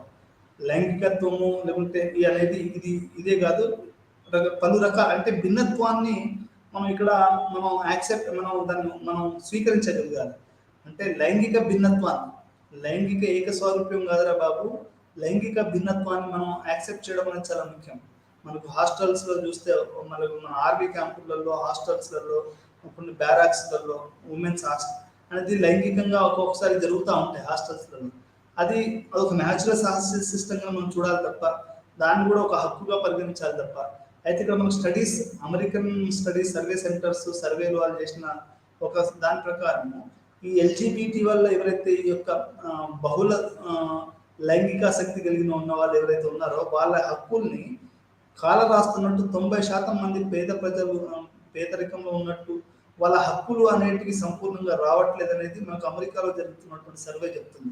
ఎవరు కూడా గేకి కానీ లెస్బియన్ కానీ లేకపోతే మనం నవ్వుతారు, మన మాటలు చదువుకున్న వాళ్ళు కూడా గే లెస్బియన్ అని నవ్వుతారు. అది ఒక పైశాచికంగా నవ్వుతూ ఉంటారు, మామూలుగా కాదు. అంటే ఎంత కరడు పెట్టినా మనం స్త్రీ వ్యతిరేకులో మనం అర్థం చేసుకోవచ్చు. అంటే ఇది మనం 90% అంటే నిరాదరణ, ఇంట్లో నుంచి నెట్టేస్తారు. మీరు గుర్తుపెట్టుకోండి, ఇట్లాంటి లైంగికాసక్తిని వాళ్ళని ఇంట్లో నుంచి వాళ్ళు దూరం పెడతారు, తల్లిదండ్రులు వదిలేస్తారు. ఆ తర్వాత ఏమైతే వాడు సిటీకి ఎక్కడ వస్తే వాడిని శ్రమ దోపిడీ చేస్తారు, లైంగిక దోపిడీ చేస్తారు, వాళ్ళ మీద హత్యలు చేస్తారు, ఆటంకాలు చేస్తారు, వాళ్ళని అసలు ఈ భూమి మీదనే లేకుండా చేస్తారు. అందుకనే సుప్రీంకోర్టు ఏం చెప్పింది అంటే సహజీవనం కానివ్వండి, భిన్న లైంగిక ఆసక్తులు కలిగి ఉండడం కూడా చట్టబద్ధమేనని సుప్రీంకోర్టు చెప్పినటువంటి అది మనం అర్థం చేసుకోవాలి. ఇప్పుడిప్పుడే భారతదేశంలో మనకు తెలంగాణ హిజ్రాల సంఘం ఒకటి ఉంది. తెలంగాణలో ఇవన్నీ తెలంగాణ వచ్చిన తర్వాత ఇందులో మేము రోహిత్ వేముల మూవ్మెంట్ చేస్తుంటే అప్పుడు తెలంగాణ హిజ్రాల సంఘం వచ్చి మాకు సపోర్ట్ చేయడం జరిగింది. అంటే మనం తెలంగాణ మూవ్మెంట్ కానివ్వండి, రోహిత్ వేముల మూవ్మెంట్లో కానివ్వండి, మీరు మూవ్మెంట్ చూడండి, ఏదైనా సామాజిక ఉద్యమం చూడండి, హిజ్రాలు వీళ్ళు ఎక్కువ ముందుండి మనకు సపోర్ట్ చేస్తూ ఉంటారు. అది నిజంగా కూడా మరి వాళ్ళ యొక్క కాంట్రిబ్యూషన్ ఎవరు కూడా రాయడం అంటే గొప్పలు చెప్పడం కాదు, వాళ్ళ గురించి రాయడం తప్ప వాళ్ళ యొక్క కాంట్రిబ్యూషన్. అరగోపాల్ వచ్చి మాట్లాడాడు, లేకుంటే బాలగోపాల్ వచ్చి ఇట్లా రాశాడు, ఈయన జయశంకర్ వచ్చి ఇట్లా మాట్లాడాడు అని చెప్తారే తప్ప హిజ్రా తన అభిప్రాయాన్ని తెలంగాణకు మద్దతుగా మాట్లాడడం, వాళ్ళ యొక్క తోడ్పాటుని మనం ఇక్కడ రాయడం కానీ చేయడం కానీ చేయలేదు. వాళ్ళు కూడా సమభాగంగా పాల్గొన్నారు. వేరే వాళ్ళకంటే కూడా వాళ్ళు ఎక్కువ మంది పాల్గొన్నారు. రోహిత్ వేముల మూవ్మెంట్ నేనున్నాను కాబట్టి నాకు తెలుసు. మీకు తెలంగాణ ఉద్యమంలో కానీ, లేబర్ ఉద్యమాలలో కానివ్వండి, సిటీలో జరిగే చాలా ఉద్యమాలలో హిజ్రాలు వీళ్ళందరూ కూడా ఉన్నారు. ఇది మనం వీళ్ళ యొక్క మనం తోడ్పాటుని మనం సరిగా వాళ్ళు చేయలేదు. అంటే ఇట్లా అమెరికాలో ఇప్పుడు భారతదేశంలో ప్రపంచవ్యాప్తంగా కూడా ఈరోజు సెన్సిటైజేషన్ అంటే ఆ యొక్క మనకు ఏంటంటే దాని స్పృహ, వాళ్ళ హక్కుల్ని గౌరవించడం. మొట్టమొదటి జడ్జిలు జాబులు ఇప్పుడు వస్తున్నాయి, వాళ్ళకి జాబులు వస్తున్నాయి. వాళ్ళని కూడా ఒక సినిమా మమ్ముట్టిది ఉంటుంది, అతను మనకి ఓరియంటేషన్ వేరుగా ఉంటుంది. అతను మమ్ముట్టి ఒక సినిమా ఉంటుంది, చాలా బాగుంటుంది. ఆయన బలవంతంగా పెళ్లి చేస్తారు. ఒక కొడుకో కూతురో పుడతారు, కానీ సెక్స్ పట్ల అంత అతనికి ఆ, అంత ఇంట్రెస్ట్ ఉండదు. ఈ రకంగా అది ఒక ఒక థర్డ్ జెండర్ గురించి ఆ సినిమా చేయడం, ఒక ప్రధాన హీరో చేయడం అనేది నిజంగా మమ్ముట్టికి మనం సెల్యూట్ చేయొచ్చు ఆ సినిమా ద్వారా. అంటే ఈ మనకి ఇప్పుడిప్పుడే ఈ యొక్క స్పృహ పెరుగుతుందని చెప్పొచ్చు. ఇంతటితో ఈ పాఠం ముగిస్తూ మరో పాఠంలో మళ్ళీ కలుద్దాం. స్త్రీ సమస్యలు ఆకాశంలో వాళ్ళ సగం, భూమిలో సగం, అందరిలో వాళ్ళ సమాన అవకాశాలు కావాలని కోరుకుంటూ ముగిస్తున్నాం.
মই আজি তোমালোকৰ লগত এটা নতুন টপিক পঢ়াম। এই টপিকটোৰ নাম হৈছে তোমালোকৰ যিটো আমি ইংলিছত যদি কওঁ তেতিয়াহ'লে প্ৰটেক্টিভ ডিছক্ৰিমিনেশ্যন বুলি কয়।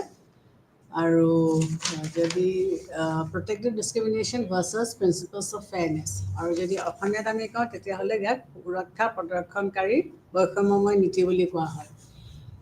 এতিয়া ডিছক্ৰিমিনেশ্যন বা প্ৰটেকশ্যন, এই দুটা বস্তুৱেনো কি বুজায়? প্ৰটেকশ্যন মানে কি, যে আমি কাৰোবাক সুৰক্ষা কৰিছোঁ, আৰু ডিছক্ৰিমিনেশ্যন মানে কি, যে আমি কাৰোবাৰ মাজত কিবা তফাত বা কিবা ব্যৱধান আনিছোঁ নেকি।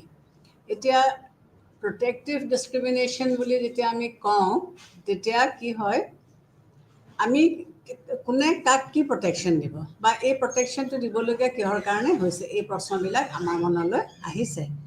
আমি যদি ভাৰতবৰ্ষৰ ইতিহাসৰ পাত লুটিয়াই চাওঁ তেতিয়াহ'লে আমি ইয়াত দেখিম যে ইয়াত ব্ৰিটিছসকলে শাসন কৰিছিলে, আৰু যেতিয়া ব্ৰিটিছসকলে আমাক শাসন কৰিছিলে তেতিয়া ইয়াত আমি কি দেখিবলৈ পাইছিলোঁ, কিছুমান আমি বৈষম্য দেখিবলৈ পাইছিলোঁ, যে সামাজিকভাৱে, আৰ্থিকভাৱে বা ৰাজনৈতিকভাৱে আমাক কিছুমান বৈষম্যৰ মাজত তেওঁলোকে আমাক ৰাখিছিলে। কিছুমান সুযোগ সুবিধা আমাক দিয়া নাছিলে, আৰু ইয়াৰ মাজত সদায় মানুহবিলাকৰ মাজত তেওঁলোকে এটা ডিফাৰেঞ্চিয়েশ্যনছ তেওঁলোকে ৰাখিছিলে। এই ডিফাৰেঞ্চিয়েশ্যনছটো ৰখাৰ তেওঁলোকৰ হয়তো এটা নীতিগত উদ্দেশ্য আছিলে, আৰু এই লক্ষ্য বা এই উদ্দেশ্য আছিলে কি, যে তেওঁলোকে আনক শোষণ কৰি ৰাখি পেলাই নিজে তেওঁলোকে নিজৰ শাসনভাৰ বা দায়িত্বভাৰ তেওঁলোকে চলাই নিব পাৰিব। গতিকে ইয়াত আমি যেতিয়া গতিকে তেতিয়া এই সমাজ এখনত যেতিয়া ডিফাৰেঞ্চিয়েশ্যনছ থাকে তেতিয়া এখন সমাজত সমতা নাথাকে। আমি ভাৰতৰ বুৰঞ্জীৰ পাত যদি লুটিয়াই চাওঁ তেতিয়াহ'লে আমি দেখিম যে ভাৰতবৰ্ষত বহুত অতীজৰ পৰাই কিছুমান ডিফাৰেঞ্চিয়েশ্যনছ আছিলে। ব্ৰিটিছৰ আগৰে পৰা আমাৰ ইয়াত আছিলে কি, বৰ্ণ ব্যৱস্থা, বা আমি যিটো ইংলিছত কাষ্ট ছিষ্টেম বুলি কওঁ। এই কাষ্টটোৱে কি কৰিছিলে, মানুহক 4টা স্তৰত ভাগ কৰিছিলে: ব্ৰাহ্মণছ, ক্ষত্ৰিয়, শূদ্ৰছ আৰু বৈশ্যাছ, এইবিলাকৰ মাজত ভাগ কৰি দিছিলে। গতিকে এই ডিফাৰেঞ্চিয়েশ্যনটো হোৱাৰ কাৰণে যিসকল শূদ্ৰ আছিলে তেওঁলোকক আমি একেবাৰে তলত বা একেবাৰে নিম্ন খাপ এটাত তেওঁলোকক আমি দিছোঁ।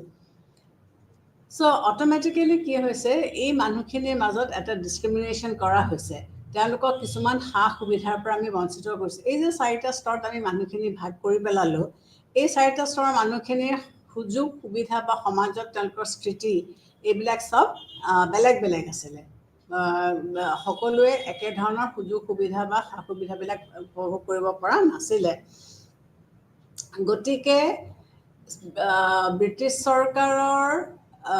চৰকাৰে যেতিয়া এই ডিফাৰেঞ্চিয়েশ্যনছখিনি মাৰ্জ কৰিবৰ কাৰণে কোনো ধৰণৰ ব্যৱস্থা নল'লে, আৰু তাৰপিছত যেতিয়া তেওঁলোকৰ বিৰুদ্ধে আন্দোলন হ'ল আৰু তেওঁলোকক আমি ইয়াৰ পৰা স্বাধীনতা আন্দোলনত আমাৰ হ'ল, আৰু স্বাধীনতা আন্দোলনৰ পিছতে তেওঁলোকে ভাৰতবৰ্ষ এৰি পেলাই তেওঁলোক গুচি যাবলগীয়া হ'ল। তেতিয়া আমাৰ যিসকল সংবিধান প্ৰণেতাকাৰী আছিলে তেওঁলোকে কি কৰিলে, এখন নতুন সংবিধান যিখন ৰচনা কৰিলে তাত তেওঁলোকে ন্যায় কনচেপ্টটো, জাষ্টিছৰ কথাটো তেওঁলোকে আনিছিলে। কিয়নো তেওঁলোকে উপলব্ধি কৰিছিলে যে ভাৰতৰ লোকসকলৰ মাজত বহুত মানে ডিফাৰেঞ্চেছ আছে, ডিফাৰেণ্ট কেটেগৰিজ অফ পিপুলৰ মাজত, ডিফাৰেণ্ট গ্ৰুপছ অফ মানে মানুহৰ মাজত আমি কিছুমান বৈষম্য আমি দেখিবলৈ পাইছিলোঁ। আৰু এই বৈষম্যবিলাক প্ৰকটভাৱে আমি ক'ত লক্ষ্য কৰিছিলোঁ, ছ'চিয়েল, ইকনমিক আৰু পলিটিকেল দিশাত। এইকেইটা এৰিয়াত আমি তেওঁলোকৰ ডিফাৰেঞ্চিয়েশ্যনছবিলাক আমি দেখিবলৈ পাইছিলোঁ। গতিকে আমি এখন সমাজত যদি আমি ন্যায় দিবৰ কাৰণে চেষ্টা কৰোঁ তেতিয়াহ'লে এই তিনিওটা ক্ষেত্ৰত, অৰ্থনৈতিক, ৰাজনৈতিক আৰু ইকনমিক, আৰ্থিক, সামাজিক, এই ন্যায়কেইটাৰ মাজত কিন্তু এটা সমাজয়িঞ্চতা ৰাখিব লাগিব। এটাক বাদ দি আনটো কেতিয়াও আগবাঢ়ি যাব নোৱাৰে। গতিকে এই তিনিওটাৰ এটা কোঅৰ্ডিনেশ্যনৰ মাধ্যমেৰেহে এখন সমাজত আমি ন্যায় স্থাপন কৰিবলৈ চেষ্টা কৰিব পাৰোঁ বা আমি কৰিব পাৰিম। গতিকে ৰাজনৈতিক ন্যায়ৰ অবিহনে সামাজিক ন্যায়ৰ কোনো মূল্য নাই, সামাজিক ন্যায়ৰ অবিহনে অৰ্থনৈতিক ন্যায়ৰ কোনো মূল্য বা ভেলিউজ নাথাকিব। গতিকে আম্বেদকাৰৰ নেতৃত্বত, ডক্টৰ বি.আৰ. আম্বেদকাৰৰ নেতৃত্বত তেওঁ কি কৰিছিলে, সংবিধান সভাই সামাজিক আৰু অৰ্থনৈতিকভাৱে পিছপৰা যিসকল লোক আছিলে এই লোকসকলৰ উন্নতিৰ বাবে সুৰক্ষা প্ৰদৰ্শনী বৈষম্য নীতি অৰ্থাৎ সংৰক্ষণৰ ব্যৱস্থা কৰিছিলে।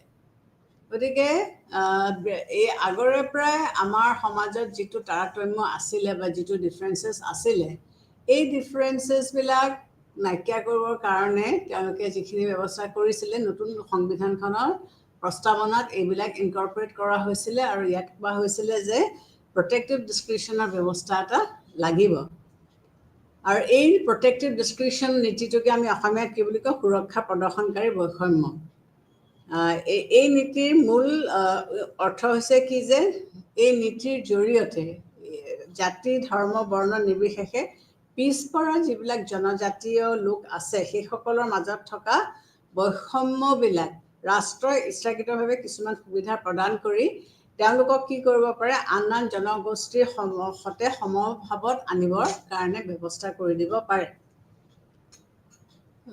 গতিকে ষ্টেটে স্বইচ্ছামতে কিছুমান বিভেদ বা ডিছক্ৰিমিনেশ্যনৰ সৃষ্টি কৰি পেলাই যিবিলাক শ্ৰেণীৰ লোক পিছপৰা হৈ এতিয়াও আছে সেইবিলাকক তেওঁলোকে কি কৰিব পাৰে যিবিলাক উন্নত শ্ৰেণীৰ লোক তেওঁলোকৰ সৈতে সম লেভেললৈ আনিবৰ কাৰণে ৰাষ্ট্ৰই যথেষ্ট ব্যৱস্থা ল'ব পাৰে আমি দৈনন্দিন জীৱনৰ ক্ষেত্ৰতো আমি কি কওঁ আমি ন্যায়ৰ কথা আমি ক'ব পাৰোঁ এই ডিছক্ৰিমিনেশ্যনছবিলাক ক'ত হয় দৈনন্দিন জীৱনত হৈয়ে থাকে আমাৰ বিশ্ববিদ্যালয়ৰ শিক্ষাৰ পৰা আৰম্ভ কৰি চৰকাৰী চাকৰিৰ ক্ষেত্ৰতে হওক বা পদোন্নতিৰ ক্ষেত্ৰতে হওক বা অন্যান্য সা সুবিধা উপভোগ কৰাৰ ক্ষেত্ৰতে হওক আমি কি কৰিছোঁ প্ৰায় ন্যায় আৰু অন্যায়ৰ প্ৰসংগৰ বিষয়ে আমি উল্লেখ কৰোঁ যে মই প্ৰমোশ্যনটো পাব লাগিছিলে মোক প্ৰমোশ্যনটো নিদি পেলাই বেলেগক দিলে বা এখন স্কুলত বা এখন কলেজত বা এখন ইউনিভাৰ্চিটিত মই ছিটটো পাব লাগিছিলে কিন্তু মোক নিদি পেলাই এজন বেলেগ লোকেহে এই ছিটটো পালে গতিকে এই ডিফাৰেঞ্চিয়েশ্যনছখিনি সদায়ে আমি দেখিবলৈ পাই আহিছোঁ গতিকে আমাৰ যিবিলাক বাতৰি কাকত আছে বা আমাৰ যিবিলাক আলোচনী আছে বা আমাৰ যিটো মিডিয়াম আছে দূৰদৰ্শন বা আমাৰ যিটো সামাজিক মিডিয়াম বা মাধ্যম ছ'চিয়েল মিডিয়া এইবিলাকে এই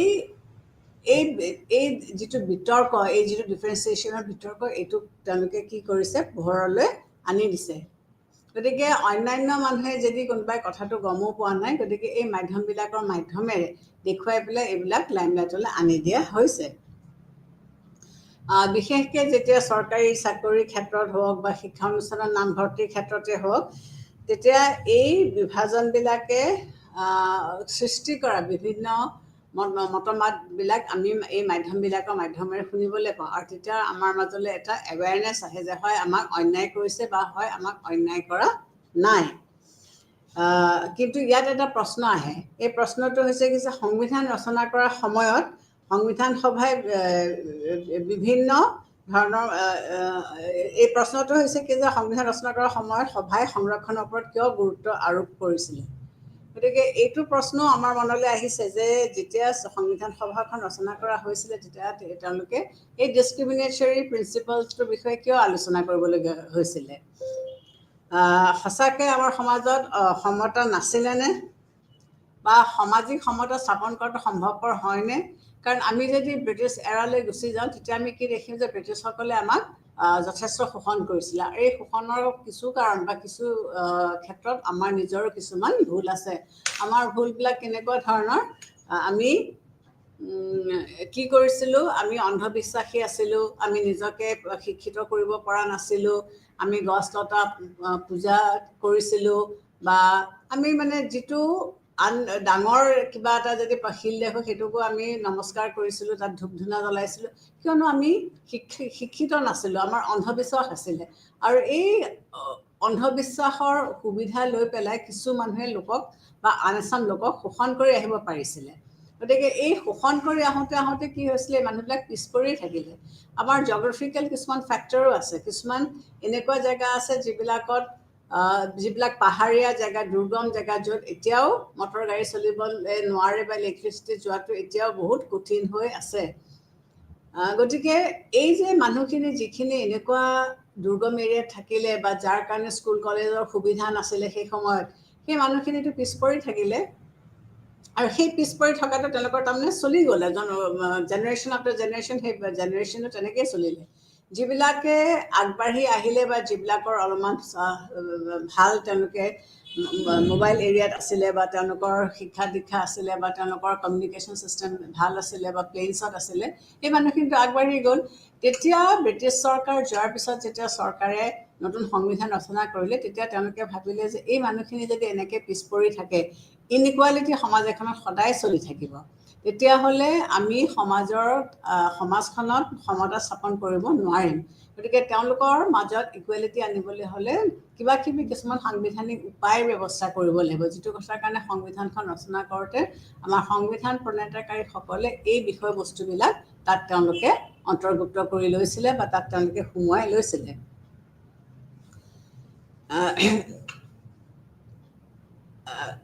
এই ব্যৱস্থাৰ মাধ্যমেৰে ভাৰতবৰ্ষত আমি আগৰ পৰা জানো বিভিন্ন জাতি জনগোষ্ঠী আছে এই জাতি বা জনগোষ্ঠীবিলাকৰ সুৰক্ষণৰ ব্যৱস্থা কৰাটোৱে তেওঁলোকৰ মূল লক্ষ্য বা মূল উদ্দেশ্য আছিলে আমি শুদ্ধ ডিছক্ৰিমিনেশ্যন বা প্ৰটেক্টিভ ডিছক্ৰিমিনেশ্যন কি বুলি ক'লে ইয়াত বেলেগ বেলেগ অথৰে বেলেগ বেলেগ লোকে বেলেগ বেলেগ ডেফিনেশ্যন দিছিলে আমি অ' পি গৌবাৰ এটা ডেফিনেশ্যনৰ কথা আমি ক'ব পাৰোঁ তেওঁ কি কৈছে যে এইটো এটা পাব্লিক পলিচি যিটোৱে আমি তাৰ কথাখিনি ইংলিছত চাই লওঁ অকণমান public policy which accords special concessions in matters of admission to sort out the courses of education and training ক'ত তেওঁ দিবলৈ বিচাৰিছে যে তেওঁ শিক্ষাৰ ক্ষেত্ৰত বা কিবা বেলেগ ধৰণৰ যদি ট্ৰেইনিং আছে promotions housing health care etcetera কাক দিব বিচাৰিছে to those who were deprived of educate opportunities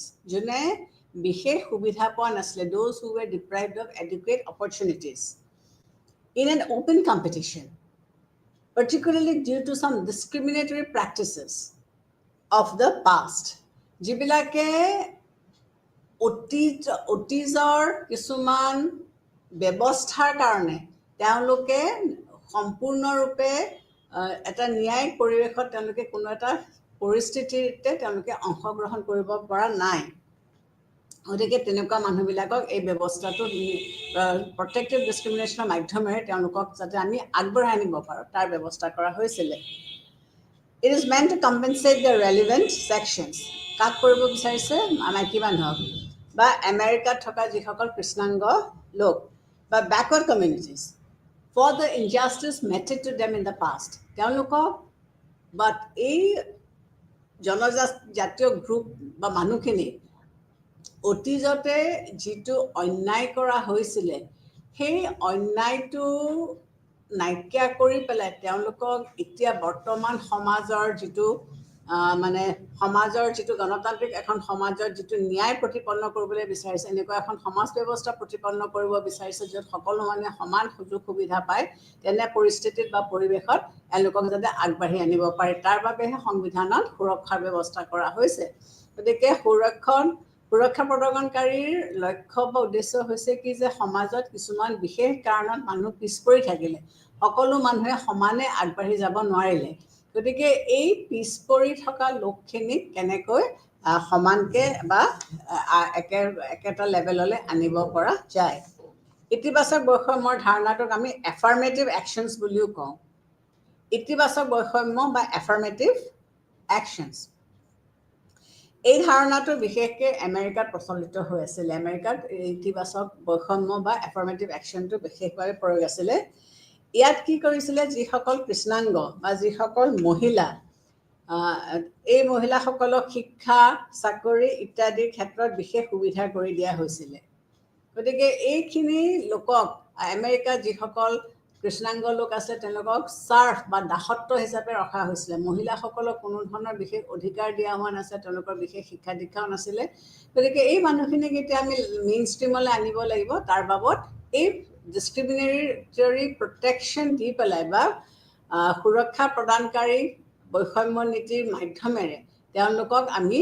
অন্যান্য জনগোষ্ঠীৰ সৈতে এটা লেভেললৈকে আনিবৰ কাৰণে আমি ব্যৱস্থা কৰিছোঁ গতিকে এফাৰ্মেটিভ একশ্যনৰ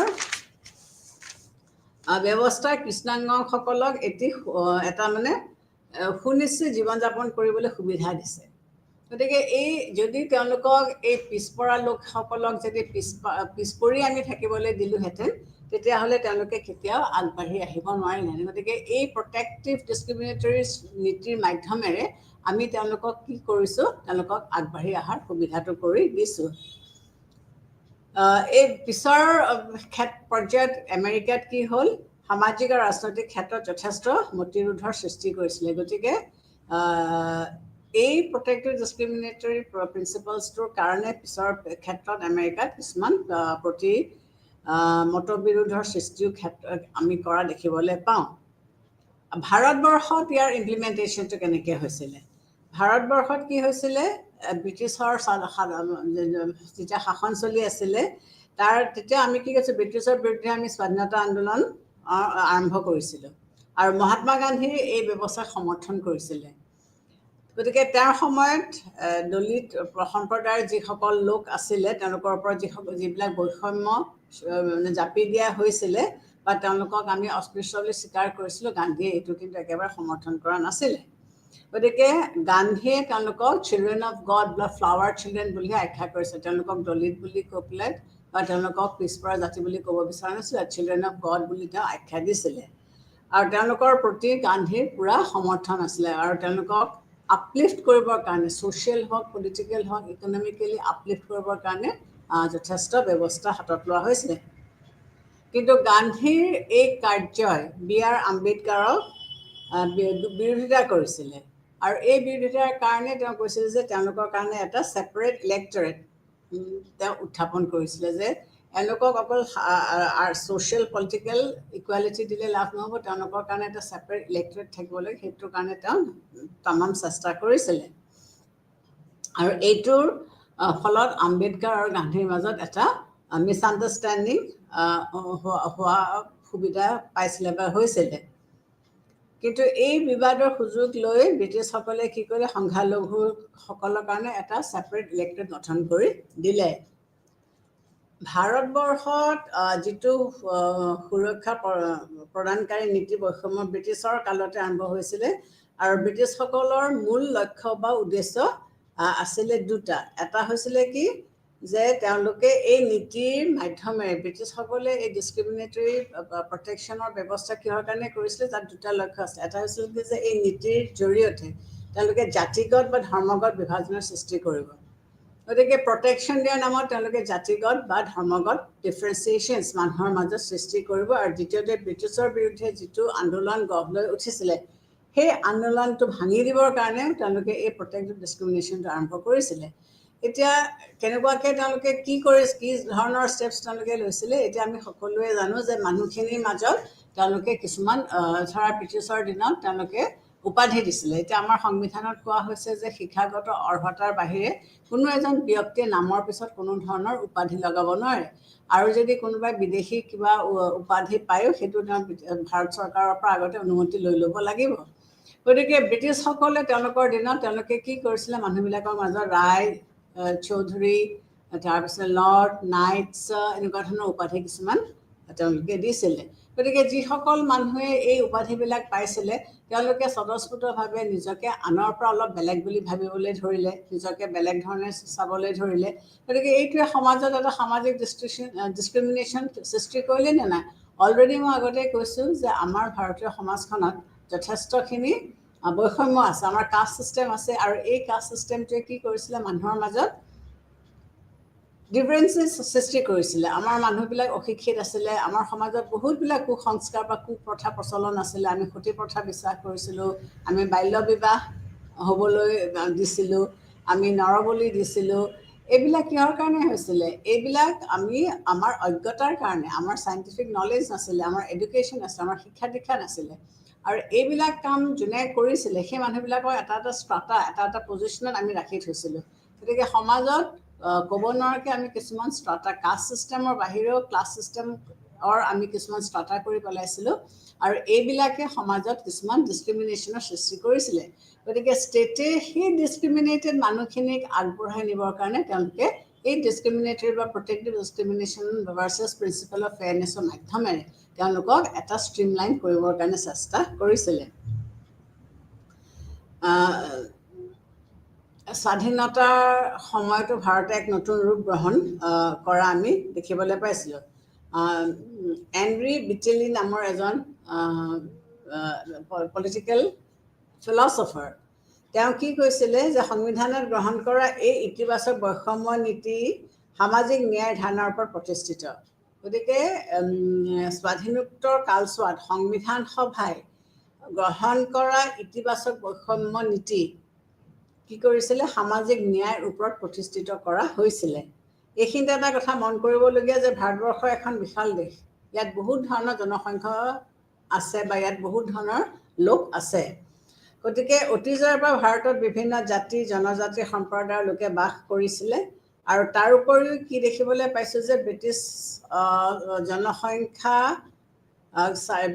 বৃহৎ জনসংখ্যাক আমি 4টা বৰ্ণত আমি ভাগ কৰিছোঁ। মই যিটো অলৰেডি আগতেই কৈছোঁ যে আমি কাষ্ট ছিষ্টেমত ভাগ কৰি থৈছিলোঁ, আৰু এই কাষ্ট ছিষ্টেমবিলাকৰ ক্ষেত্ৰত কি হৈছিলে, ব্ৰাহ্মণ, ক্ষত্ৰিয়, বৈশ্য আৰু শূদ্ৰ, এই 4টা ভাগত আমি ভাগ কৰিছিলোঁ। এই 4 বৰ্ণৰ প্ৰথাক আমি জাতি প্ৰথা বুলি বা ইংলিছত আমি কাষ্ট ছিষ্টেম বুলি কওঁ। এই জাতি প্ৰথাটোক আমি কাষ্ট ছিষ্টেম বুলিও আমি কওঁ। ই এটা সাংঘাতিক কটকটীয়া আৰু পুৰণি সামাজিক ব্যৱস্থা আছিলে। এই কাষ্ট ছিষ্টেমটো জন্মগতভাৱে আমি পাইছোঁ। একদম অতীজতে আচলতে কি হৈছিলে, কৰ্মৰ বিনিময়ত মানুহক তেওঁলোকৰ সেই কাষ্টটোত দিয়া হৈছিলে। ক্ৰমান্বয়ে এইটো জন্মগতভাৱে হ'ল। গতিকে এইটো ক্ল'জ ছিষ্টেম আছিলে। যদি যিটো কাষ্টত আমি জন্ম হৈছোঁ তাত কোনো মবিলিটি নাছিলে, আমি সেই কাষ্টটোতে থাকিব লাগিব আৰু তাতে আমি মৰিব লাগিব। তাৰোপৰি এই বৰ্ণ প্ৰথা কি কৰিছিলে, বৈষম্যমূল্য আৰু ইয়াৰ পিছপৰা শ্ৰেণীসকলক বঞ্চিত কৰাত সহায় কৰিছিলে। গতিকে এই জাতি প্ৰথা যিটো আছিলে বা বৰ্ণ প্ৰথা যিটো আছিলে, এইটো হৈছিলে কি বিৰাট বৈষম্যমূলক। ইয়াৰ মাজত বহুত ডিফাৰেঞ্চেছ আছিলে বা কৰা হৈছিলে। আৰু এইটোৱে কি কৰিছিলে, মানুহৰ মাজত এটা বিভাজনৰ সৃষ্টি কৰিছিলে। গতিকে এই বৈষম্য দূৰ কৰিবলৈ আৰু সমতা স্থাপন কৰিবলৈ সংবিধান সভাই সামাজিক আৰু অৰ্থনৈতিকভাৱে পিছপৰা লোকসকলক অনুসূচিত জাতি আৰু জনজাতি শিডিউল কাষ্ট শিডিউল ট্ৰাইবছ ৰূপে আখ্যা দি 10 বছৰৰ বাবে তেওঁলোকৰ সংৰক্ষণৰ ব্যৱস্থা কৰিছিলে।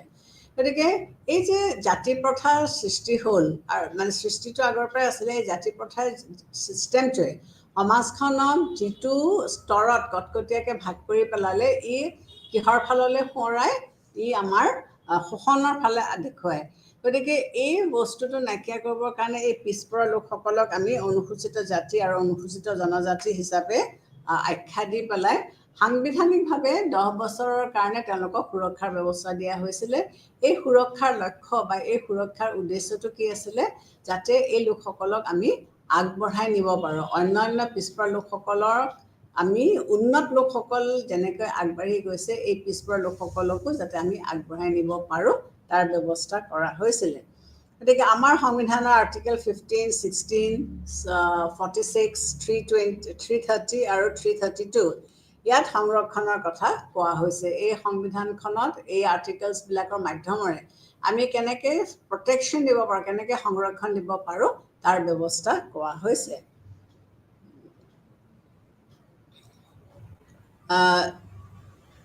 ভাৰতীয় সংবিধানে প্ৰৱৰ্তন কৰা এই যিটো সংৰক্ষণ নীতি 3টা ক্ষেত্ৰত প্ৰযোজ্য। এইকেইটা হৈছে অনুসূচিত জাতি আৰু অনুসূচিত জনজাতি আৰু সকলৰ বাবে সংসদত বিশেষ প্ৰতিনিধিত্ব ব্যৱস্থা তেওঁলোকৰ বাবে থাকিব। আৰু তেওঁলোকে চৰকাৰী চাকৰি আৰু শিক্ষা অনুষ্ঠানত কোটাৰ ব্যৱস্থা কৰিব। গতিকে এই লোকসকলক এতিয়া আমি কেনেকৈ লাইমলাইটলৈ বা একেলগে পাৰ কেনেকৈ আনিম, গতিকে তেওঁলোকৰ কাৰণে সংৰক্ষণৰ ব্যৱস্থা ক'ত থাকিব, বিধানসভা বা হেৰিত অনুসূচিত জাতি বা জনজাতি হ'লে সংসদত তেওঁলোকৰ বিশেষ প্ৰতিনিধিত্ব থাকিব। আৰু শিক্ষা অনুষ্ঠানবিলাকত তেওঁলোকৰ কাৰণে কোটা ব্যৱস্থা থাকিব। তেওঁলোকক জলপানী দিয়া বা লোন, ঋণ, ভূমি আবণ্টন, স্বাস্থ্য সেৱা ইত্যাদি সেৱামূলক SC, ST আৰু মহিলাৰ বাবে সংৰক্ষণ কৰাৰ ব্যৱস্থাও কৰিছিলে। গতিকে এইবিলাক ক্ষেত্ৰতো তেওঁলোকৰ কাৰণে সংৰক্ষণৰ ব্যৱস্থা কৰা হৈছিলে। পিছপৰা আৰু দুৰ্বল শ্ৰেণীসমূহ লোকক যাতে শোষণ নীতিৰ পৰা ৰক্ষা কৰিব পৰা যায়, এইখিনিতে এটা কথা মন কৰিবলগীয়া যে আমাৰ সংবিধানৰ যিটো 19 নং অনুচ্ছেদ আছে, ইয়াত অস্পৃশ্যতা বা আনটাচেবিলিটি বৰ্জন কৰা হৈছিলে। গতিকে ইয়াৰ যোগেদি অতীজৰে পৰা পিছ পৰি অহা বৈষম্যতা দূৰ কৰিবৰ কাৰণে ভাৰতীয় সংবিধানে এই আইনবিলাক প্ৰমাণ কৰিছিলে। গতিকে সংবিধানৰ 17 আৰ্টিকল 17ত কোৱা হৈছে যে কোনো মানুহক আমি অস্পৃশ্য বুলি ঘৃণা কৰিব নোৱাৰোঁ আৰু যদি কোনোবাই কাৰোবাক অস্পৃশ্য বুলি ঘৃণা কৰে তেতিয়াহ'লে আইনসংগতভাৱে তেওঁক শাস্তি দিব পৰা যায় তাৰোপৰি এই পিছপৰা লোকসকলক আগবঢ়াই আনিবৰ কাৰণে কি ব্যৱস্থা কৰা হৈছিলে 1979ত মণ্ডল কমিশ্যন গঠন কৰা হৈছিলে আৰু এই মণ্ডল কমিশ্যনখনক আমি socially and educationally backward class commission বুলি আমি কওঁ আৰু ইয়াৰ মণ্ডলৰ বি.পি. মণ্ডলৰ নেতৃত্বত এই কমিটিটো গঠন কৰা হৈছিলে 1980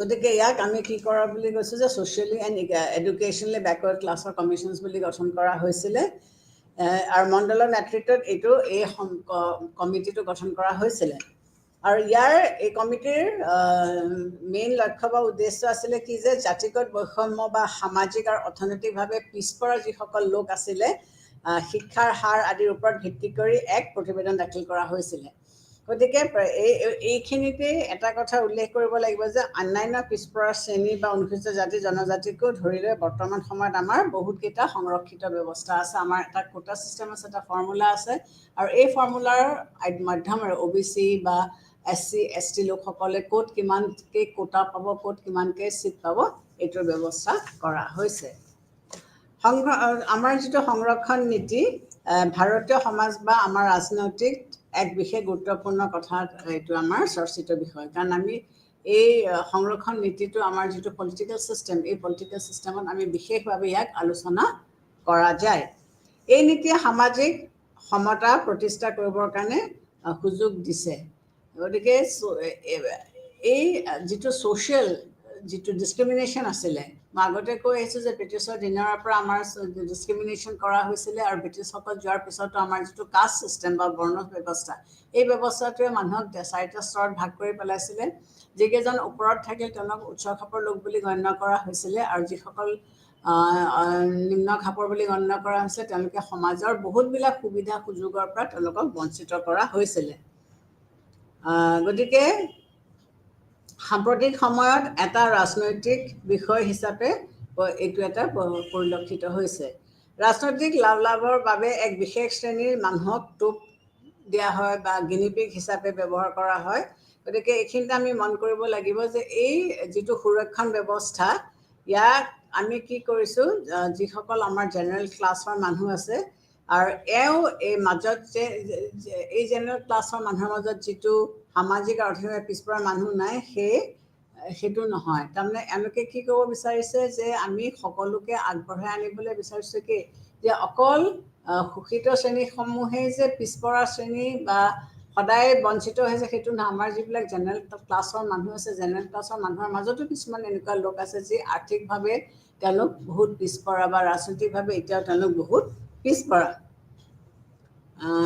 গতিকে সমাজত সমতা প্ৰতিষ্ঠা কৰিবলগীয়া হ'লে তেওঁলোককো অন্তৰ্ভুক্তি কৰাটো প্ৰয়োজন গতিকে অকল যে ব্ৰিটিছৰ দিনৰ পৰা মাৰ্ক কৰি অহা মানুহখিনিয়ে সদায় সুৰক্ষিত হৈ আহিব বা সুৰক্ষা পাই আহিব সেইটো নহয় এতিয়াও আমাৰ সমাজত এনেকুৱা কিছুমান জেনেৰেল ক্লাছৰ বা কাষ্টৰ মানুহ আছে যি আৰ্থিকভাৱে একেবাৰে দুৰ্বল গতিকে সেই মানুহখিনিকো এই সুৰক্ষা নীতিটোৰ ভিতৰত অন্তৰ্ভুক্ত কৰিব লাগে বা কৰাটো প্ৰয়োজন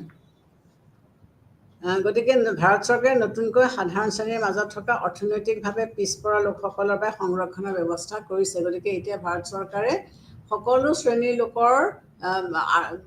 লোক যিসকল আৰ্থিকভাৱে পিছপৰা তেওঁলোককো একগোট কৰিবৰ কাৰণে ব্যৱস্থা কৰিছে ইকনমিকলি উইকাৰ ছেকশ্যন আৰু তেওঁলোকৰ কাৰণে 10% আসন সংৰক্ষণ কৰাৰ ব্যৱস্থা কৰিছে গতিকে এতিয়া লক্ষ্য হৈছে কি উদ্দেশ্য হৈছে কি যে আমাৰ সমাজত যিসকল পিছপৰা শ্ৰেণীৰ লোক আছে সেইসকলক আমি শ্বেডিউল কাষ্ট বা শ্বেডিউল ট্ৰাইব বা OBC বুলি আখ্যা দিয়াৰ বাহিৰেও অন্যান্য লোকও যদি কিবা কাৰণে পিছ পৰি আছে তেতিয়াহ'লে সংবিধানৰ লক্ষ্য বা সংবিধানৰ উদ্দেশ্য হৈছে কি যে এওঁলোকক আমি আমাৰ এই প্ৰটেকশ্যনৰ গণ্ডিটোৰ ভিতৰত আমি আনি ল'ব লাগে এই সুৰক্ষা প্ৰদানকাৰীৰ কিছুমান বৈষম্য সুবিধা কিছুমান আছে প্ৰিন্সিপালছ অফ মানে মেৰিটছ আছে। এই প্ৰিন্সিপালছ অফ মেৰিটছবিলাক কি?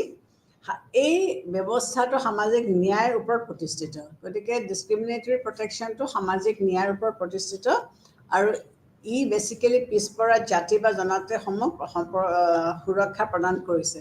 গতিকে জাতি বা জনগোষ্ঠীক তেওঁলোকে কি কৰিবলৈ বিচাৰিছে? সুৰক্ষা প্ৰদান কৰিব বিচাৰিছে। এই ব্যৱস্থাই আৰু কি কৰিব বিচাৰিছে? ধনী দুখীয়াৰ মাজত ব্যৱধান কমাই আনিব পাৰিছে। এই যে প্ৰটেকশ্যনটো তেওঁলোকক দিয়া হৈছে, পিছপৰা শ্ৰেণীসকলক আমি কিছুমান প্ৰটেকশ্যন দি পেলাই আগবঢ়াই আনিছোঁ। গতিকে সমাজত যিটো ধনী দুখীয়া ব্যৱধান, সেই ব্যৱধানটোকো আমি লাহে লাহে কমাই আনিব পাৰিছোঁ।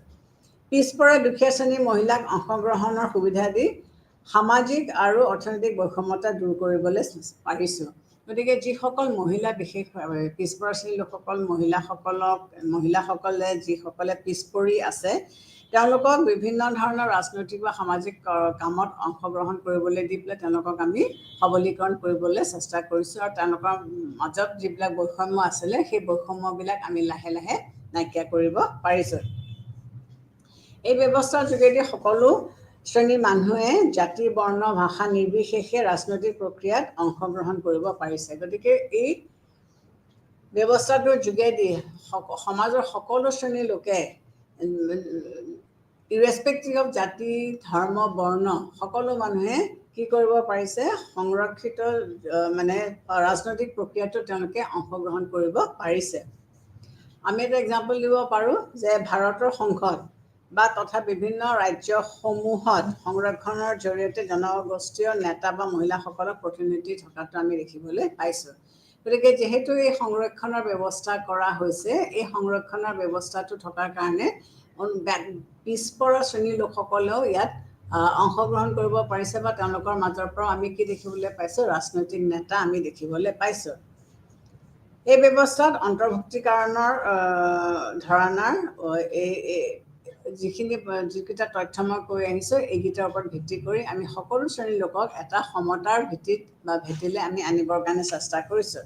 ইয়াৰ কিছুমান কিন্তু অসুবিধাও আছে, ডিমেৰিটছো আছে।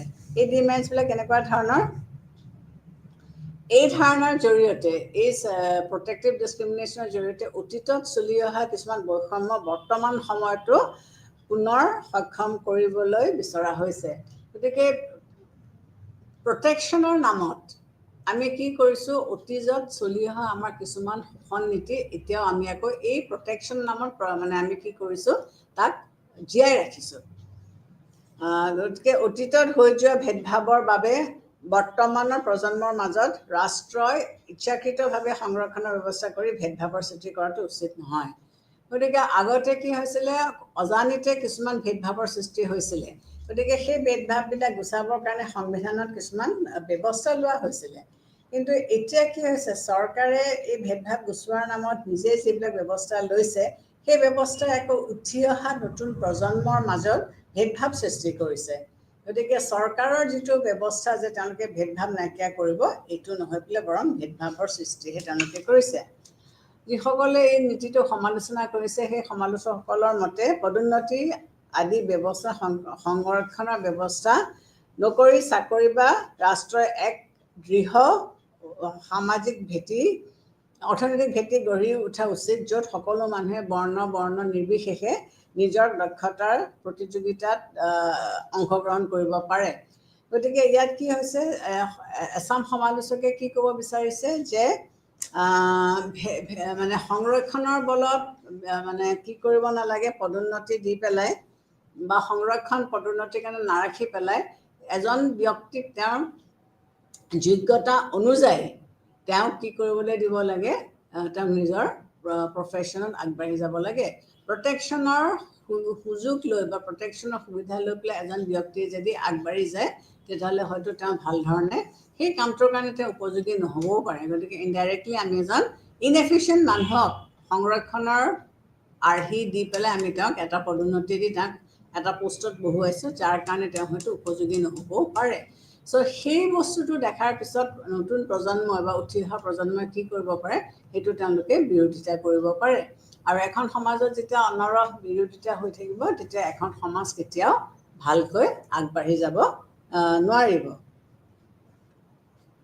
গতিকে সমালোচকসকলৰ মতে এই ব্যৱস্থাই আগবঢ়োৱা সুবিধাসমূহৰ এটা বিশেষ শ্ৰেণীৰ লোকেহে লাভ কৰাত সক্ষম হৈছে। গতিকে যিসকলে এই তত্ত্বটো সমালোচনা কৰিছে তেওঁলোকে কি ক'বলৈ বিচাৰিছে যে এই নীতিটো সংৰক্ষণৰ নীতিটো বিশেষ এচাম লোকেহে উপভোগ কৰিব পাৰিছে, সকলো লোকে এইটো উপভোগ কৰিব পৰা নাই। স্বাধীনতাৰ 18 বছৰৰ পাছতো ভাৰতৰ দলিত বা যিসকল জনগোষ্ঠী লোকৰ অনুশাসন ৰূপে আগবাঢ়িব পৰা নাই। গতিকে ভাৰতবৰ্ষৰ প্ৰায় 75 years of independence হৈ গৈছে, ইমান বছৰ হৈ যোৱাৰ স্বত্তেও কিন্তু এই অনুসূচিত জাতি বা অনুসূচিত জনজাতি লোকসকলে যিটো হাৰত আগবাঢ়িব লাগিছে, তেওঁলোকক যিমানখিনি সুবিধা দিয়া হৈছে, প্ৰত্যেক 10 বছৰে সংবিধানত ম্যাদ বঢ়াই পেলাই তেওঁলোকক এই সুৰক্ষাৰ গণ্ডিত ৰখা হৈছে। তথাপিও যদি ভালকৈ আমি চালি জাৰি চাওঁ তেতিয়াহ'লে কি দেখিম যে এওঁলোকে এইটো সুবিধা ল'ব পৰা নাই। এই ব্যৱস্থাই দলিত বা যিসকল জনগোষ্ঠীৰ লোকৰ মাজত এটা বিশেষ শ্ৰেণীৰ সৃষ্টি কৰিছে আৰু এই বিশেষ শ্ৰেণীয়ে উক্ত ব্যৱস্থাৰ সুবিধাসমূহ উপভোগ কৰিছে। গতিকে এই সংৰক্ষিত কৰা গ্ৰুপটোৰ মাজৰ পৰা আকৌ এটা বিশেষ শ্ৰেণীৰ সৃষ্টি হৈছে আৰু এই বিশেষ শ্ৰেণীৰ লোকটোৱেহে সকলো ধৰণৰ সুযোগ সুবিধাবিলাক উপলব্ধি কৰিছে, অন্যান্য লোকে এই সুযোগ সুবিধাসমূহ উপভোগ কৰিব পৰা নাই। গতিকে লাভৰ মূৰত কি হৈছে, সামাজিক সমতাৰ ধাৰণাই অসমতাৰহে সৃষ্টি কৰিছে। গতিকে তাৰ ফলস্বৰূপে আমি কি কৰিব পাৰোঁ যে মানুহক মানে সংৰক্ষিত কৰাৰ বাহিৰে মানুহৰ মাজত এটা অসমতাৰহে সৃষ্টি কৰিছে। গতিকে বেছিক লক্ষ্য বা বেছিক উদ্দেশ্যটো হৈছে কি যে আমি জনসাধাৰণক, আমাৰ সমাজত থকা যিসকল জনসাধাৰণ আছে তেওঁলোকক আমি অতীজৰে পৰা কি দেখিছোঁ যে বিভিন্ন কাৰণত তেওঁলোক পিছ পৰি আছে আৰু এই পিছ পৰি থকা লোকসকলক আমি কি কৰিব নোৱাৰোঁ, তেওঁলোকক আগবঢ়াই নিবৰ কাৰণে সংবিধানৰ মাধ্যমেৰে আমি কিছুমান প্ৰটেকশ্যন মানে ষ্টেটে কিছুমান প্ৰটেকশ্যন বা প্ৰটেক্টিভ মেজাৰ্ছ লৈছে। গতিকে ডিছক্ৰিমিনেটৰী মেজাৰ্ছটো ষ্টেটে নিজৰ ফালৰ পৰাই লৈছে যাতে এই পিছ পৰি থকা শ্ৰেণীখিনিক আগবঢ়াই নিবৰ কাৰণে তেওঁলোকে চেষ্টা কৰিবৰ কাৰণে বিচাৰিছে। এতিয়া প্ৰটেক্টিভ ডিছক্ৰিমিনেশ্যন বা প্ৰিন্সিপাল অফ ফেয়াৰনেছ বুলি ক'লে আমি কি বুজোঁ যে ৰাউলছে, পলিটিকেল ফিলচফাৰ ৰাউলছে কি কৈছে যে কিছুমান এনেকুৱা নিয়ম নীতি আছে যিটো সমাজৰ সকলো লোকৰ ওপৰত বাইণ্ডিং। কিন্তু লগতে ৰাউলছে আৰু এটা কথা কৈছে যে আইন কোনে বনায়, জনসাধাৰণে পালন কৰিব লগা আইনসমূহ ৰাষ্ট্ৰই বনায়। কিন্তু জনসংখ্যা বেছি কাৰণে ষ্টেটে কি কৰিব নোৱাৰে, প্ৰত্যেকজন ব্যক্তিৰ মত বা অভিৰুচি অনুযায়ী তেওঁলোকে আইন বনাব নোৱাৰে। গতিকে কিছুমান এনেকুৱা কমন আইন বনায় যিটো আইন সমাজত বসবাস কৰা সকলো ব্যক্তিয়ে উপলব্ধি কৰিব লাগিব বা সকলো লোকে সেইটো মানিব লাগিব। প্ৰত্যেকজন মানুহৰতো সমান নলেজ নাই, যিকোনো এটা বিষয়বস্তুৰ ওপৰত সমান নলেজো নাই, সমান জ্ঞানো নাই। গতিকে তেওঁলোকে আৰু একেধৰণৰ সামাজিক পৰিৱেশত বা অৰ্থনৈতিক অৱস্থা তেওঁলোক নাথাকিবও পাৰে। এটা পৰিয়ালত দুজন ল'ৰাই চাকৰি কৰিলে কোনোবা এজনৰ হয়তো পদোন্নতি হৈ তেওঁ বহুত ওপৰলৈ যাব পাৰে, কোনোবা এজন হয়তো ওপৰলৈ নাযাবও পাৰে। গতিকে ইয়াৰ ক্ষেত্ৰত তেওঁ কি কৈছে, এটা নতুন শব্দ তেওঁ ব্যৱহাৰ কৰিছে, bail of ignorance. Bail of ignorance মানে কি যে মই চকুৰ আগত যিখিনি দেখিছোঁ, মোৰ আগত এখন যেন বেৰ আছে, সেই বেৰখনৰ ইফালে কি আছে সেইটো মই নাজানো। গতিকে মই বেইল অফ ইগনৰেঞ্চ, মই নজনাকৈ নিজৰ বস্তুখিনিতে মই আকোৰগোজ মাৰি মই ধৰি ৰাখি আছোঁ। গতিকে মোৰ বাহিৰত থকা মোৰ কালচাৰ ট্ৰেডিশ্যনছ একো মই নাজানো। গতিকে মই সেইখিনিৰ কাৰণে সেই নজনাৰ কাৰণে যিখিনি সুযোগ সুবিধা বা এডভান্টেজ চৰকাৰে দিছে সেইখিনি হয়তো মই উপলব্ধি কৰিবই পৰা নাই, যিহেতু মোৰ আগত এখন বেৰ আছে, এখন ঢাকনি আছে। গতিকে ন্যায়, তেওঁ কৈছে যে তেওঁৰ যিটো ন্যায় কনচেপ্ট, সেই ন্যায় কনচেপ্টটো তেওঁ কি ক'ব বিচাৰিছে যে এজন মানুহে তেওঁৰ যিখিনি প্ৰাপ্য, সেই প্ৰাপ্যখিনিৰ পৰা তেওঁক বঞ্চিত কৰিব নালাগে। মানুহ এজনে যিখিনি পাব লাগে তেওঁক সেই প্ৰাপ্যখিনি দি দিব লাগে। আৰু এই যিটো প্ৰাপ্য, সেই প্ৰাপ্যটো এনেকুৱা ধৰণেৰে বিতৰণ কৰিব লাগে যে সমাজত থকা আটাইতকৈ দুৰ্বলৰ বা একেবাৰে দুৰ্বলী শ্ৰেণীৰ যিটো লোক আছে, সেই দুৰ্বল শ্ৰেণীৰ লোকসকলেও যাতে এই সুবিধাখিনি পায়। গতিকে ৰাউলছৰ মতে ন্যায় বুলি ক'লে তেওঁ কি বিচাৰিছে, ক'ব বিচাৰিছে যে ফেয়াৰনেছ মানে কি যে সকলো মানুহে সমানে পাব লাগিব। আৰু সমাজৰ ষ্টেটে যিখিনি বস্তু বিতৰণ কৰিব বা সমাজৰ যিখিনি বস্তু দিব প্ৰত্যেকজন ব্যক্তিয়ে যাতে তাৰ অংশধাৰী হয় তাক সেইটো বস্তু পায় গতিকে সেইটো চাব লাগিব যে আৰু সেইখিনি বস্তু পোৱাৰ কাৰণে এখন সমাজৰ বসবাস কৰা মানুহখিনিৰ যিটো নিডছ তেওঁলোকৰ যিখিনি বস্তু তেওঁলোকৰ কাৰণে দৰকাৰী বা যিখিনি বস্তু তেওঁলোকে উপলব্ধ ডিমাণ্ড কৰিছে সেইখিনি কিন্তু একে হ'ব লাগিব 10জনৰ 10টা হ'লে অসুবিধা হ'ব গতিকে এখন সমাজত বসবাস কৰা মানুহৰ নিডছ আৰু ডিমাণ্ডছখিনি মোটামুটি একেটাই হ'ব লাগিব তেওঁ যিটো প্ৰাইমেৰী গুডছ বুলি কৈছে সেই প্ৰাইমেৰী গুডছবিলাকত কি সাধাৰণতে আহে অধিকাৰৰ কথা কৈছে স্বতন্ত্ৰতাৰ কথা কৈছে অপৰচুনিটিজৰ কথা কৈছে ইনকামৰ কথা কৈছে ৱেলথৰ কথা কৈছে চেল্ফ ৰেচপেক্টৰ কথা কৈছে এইবিলাক হৈছে কমন কিছুমান আইডিঅলজিজ যিবিলাক সকলো মানুহে উপলব্ধি কৰিবলৈ বিচাৰে বা সকলো মানুহকে উপলব্ধি কৰিবলৈ দিয়াটো উচিত গতিকে এখন দেশৰ ৰাজনৈতিক বা সাংবিধানিক বা ছ'চিয়েল বা অৰ্থনৈতিক যিটো ব্যৱস্থা এইটোৱে এনেকুৱা একগোট হৈ কাম কৰিব লাগিব যাতে সি এটা ষ্ট্ৰাকচাৰ দিয়ে আৰু সেই ষ্ট্ৰাকচাৰটোৰ ভিতৰত থাকি সকলো মানুহে সকলো ধৰণৰ সুযোগ সুবিধা যাতে উপভোগ কৰিব পাৰে তেওঁ কি ক'ব বিচাৰিছে যে এটা সমাজে বা এজন ব্যক্তিয়ে যেতিয়া এটা বস্তু প্ৰডিউচ কৰিছে এটা তৈয়াৰী কৰিছে তেতিয়াহ'লে অন্য মানুহে যেতিয়া সেইটো উপভোগ কৰিবলৈ যাব তেওঁ সেইটো চাব লাগিব যে তেওঁ কোনো ধৰণৰ লেবাৰ নকৰাকৈ যাতে বা তেওঁৰ কোনো ধৰণৰ কণ্ট্ৰিবিউশ্যন নোহোৱাকৈ যাতে তেওঁ সেইটো উপভোগ নকৰে তাৰমানে এজন মানুহৰ প্ৰাপ্যটো পাবলৈ যাওঁতে ইজন মানুহে সেইটো দিব পাৰিব লাগিব আৰু তাৰ বাবদ তেওঁ কিছু অৰিহণা বা তেওঁ কিছু কাম কৰি তাত ইন্ধন যোগাব লাগিব সেইটো যদি নকৰে তেতিয়াহ'লে কিছুমান অসুবিধাৰ হোৱাৰ সৃষ্টি আমি দেখিবলৈ পাওঁ মানুহখিনিয়ে কি কৰিব লাগিব যে তেওঁলোকে যিটো ধৰণে বিচাৰিছে বা যেনেকৈ বিচাৰিছে সেইমতে দিবলৈ হ'লে সেই মানুহখিনিয়ে তাতে কাম কাজ কৰিব লাগিব এতিয়া তেওঁ কিবা বিশেষ এটা কথা কৈছে যে ফৰ্মেল বা ছাবষ্টেঞ্চিভ ইকুৱেলিটি ফৰ্মেল ইকুৱেলিটিটো কাক বুজাইছে কিছুমান এনেকুৱা মানে ব্যৱস্থা বুজাইছে যিটোৱে কি বুজায় যে আইনৰ দৃষ্টিত সকলো সমান আমি যেতিয়া লিবাৰেল ইকুৱেলিটিৰ কথা কওঁ তেতিয়া আমি এটাই কথা ক'ব লাগিব যে আইনৰ দৃষ্টিত যাতে সকলোবিলাক সমান এইটো প্ৰিন্সিপাল অফ ইউনিভাৰ্চেলিটি মানে কি যে কোনো দুজন মানুহক আমি বেলেগ বেলেগকৈ ট্ৰিট কৰিব নোৱাৰোঁ তেওঁলোকৰ একে কণ্ডিশ্যন একে ক্ষেত্ৰত তেওঁলোকক আমি একে হিচাপত আমি ট্ৰিট কৰিব লাগিব যদি আৰু কিবা বেলেগ প্ৰিন্সিপালছ বেলেগে আগতে থিয়ৰী কৰি থোৱা হৈছে সেইটো বেলেগ আদাৰৱাইজ সেই ব্যক্তিকেইজনক বা ব্যক্তিকেইজনৰ মাজত আমি কোনো ধৰণৰ তাৰতম্য বা পাৰ্থক্য আমি দেখিবলৈ নাপাওঁ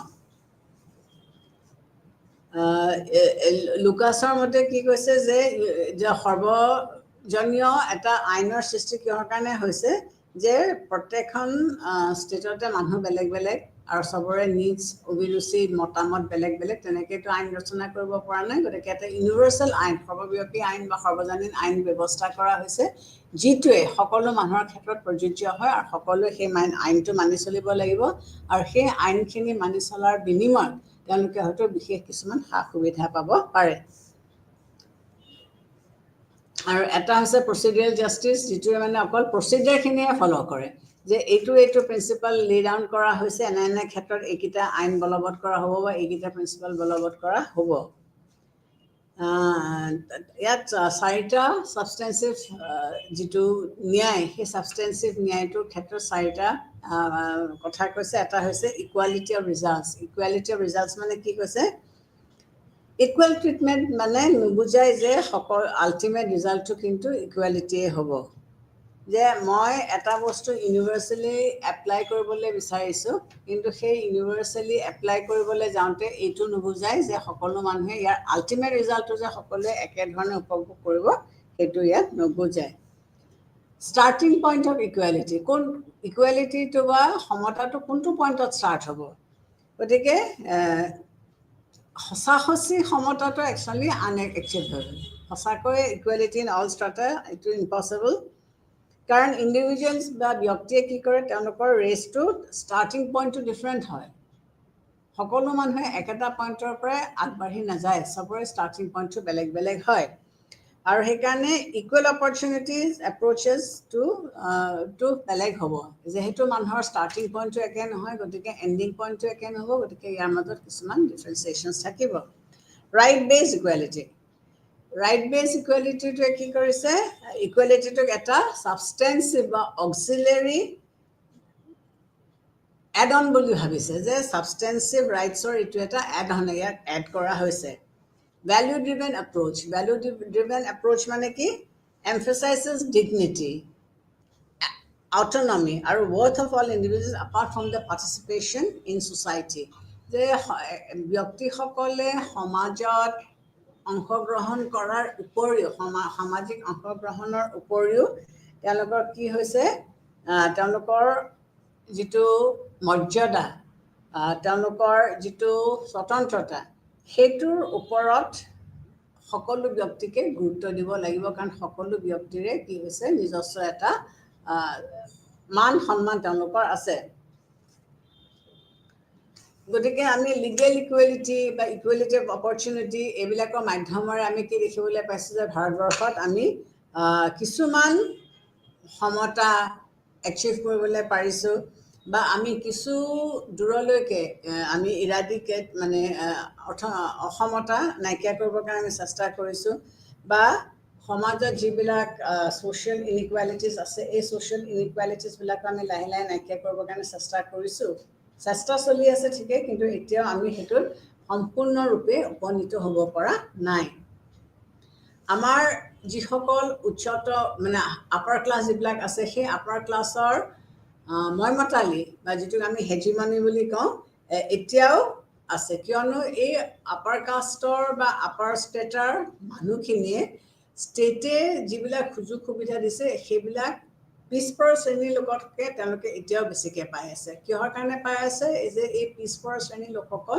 এতিয়াও বেছি সজাগ বা সচেতন হৈ উঠিব পৰা নাই তেওঁলোকৰ এতিয়াও শিক্ষা দীক্ষাৰ ক্ষেত্ৰত তেওঁলোক এতিয়াও বহুত পিছ পৰি থকা আমি দেখিবলৈ পাইছোঁ গতিকে এওঁলোকে পিছ পৰি আছে গতিকে এইবিলাকৰ কাৰণে এখন চিষ্টেম এচিমেট্ৰিকেল ছ'চাইটি এখনে গঠন কৰিছে মানে একদম সমান এখন সমাজ ব্যৱস্থা আমি গঠন কৰিব পৰা নাই গতিকে এতিয়াও আমি সমাজত আৰ্থিক ছ'চিয়েল ইকনমিক ডিছক্ৰিমিনেশ্যনছ বা ডিছপেৰিটিছবিলাক আমি এতিয়াও দেখিবলৈ আমি পাইছোঁ গতিকে এতিয়া যদি এটা পাৱাৰফুল আৰু এম্পাৱাৰ্ড ছ'চাইটি এটা ছেকশ্যন অফ পিপল থাকে তেতিয়াহ'লে এই ছেকশ্যন অফ পিপলে কি কৰিব তেওঁলোকে নিজৰ ষ্টেটাছ ক'তো তেওঁলোকে ৰাখিবৰ কাৰণে চেষ্টা কৰিব তেওঁলোকে যিখিনি ওপৰ খাপত আছে তেওঁলোকে এই ষ্টেটাছ ক'টো নাইকিয়া হৈ যাবৰ কাৰণে তেওঁলোকে নিদিয়ে আৰু কাৰণ এক্সিষ্টিং পেটাৰ্ণটো যদি চেঞ্জ হৈ যায় তেতিয়াহ'লে এই উচ্চ খাপত থকা মানুহখিনিৰ অলপ অসুবিধা হ'ব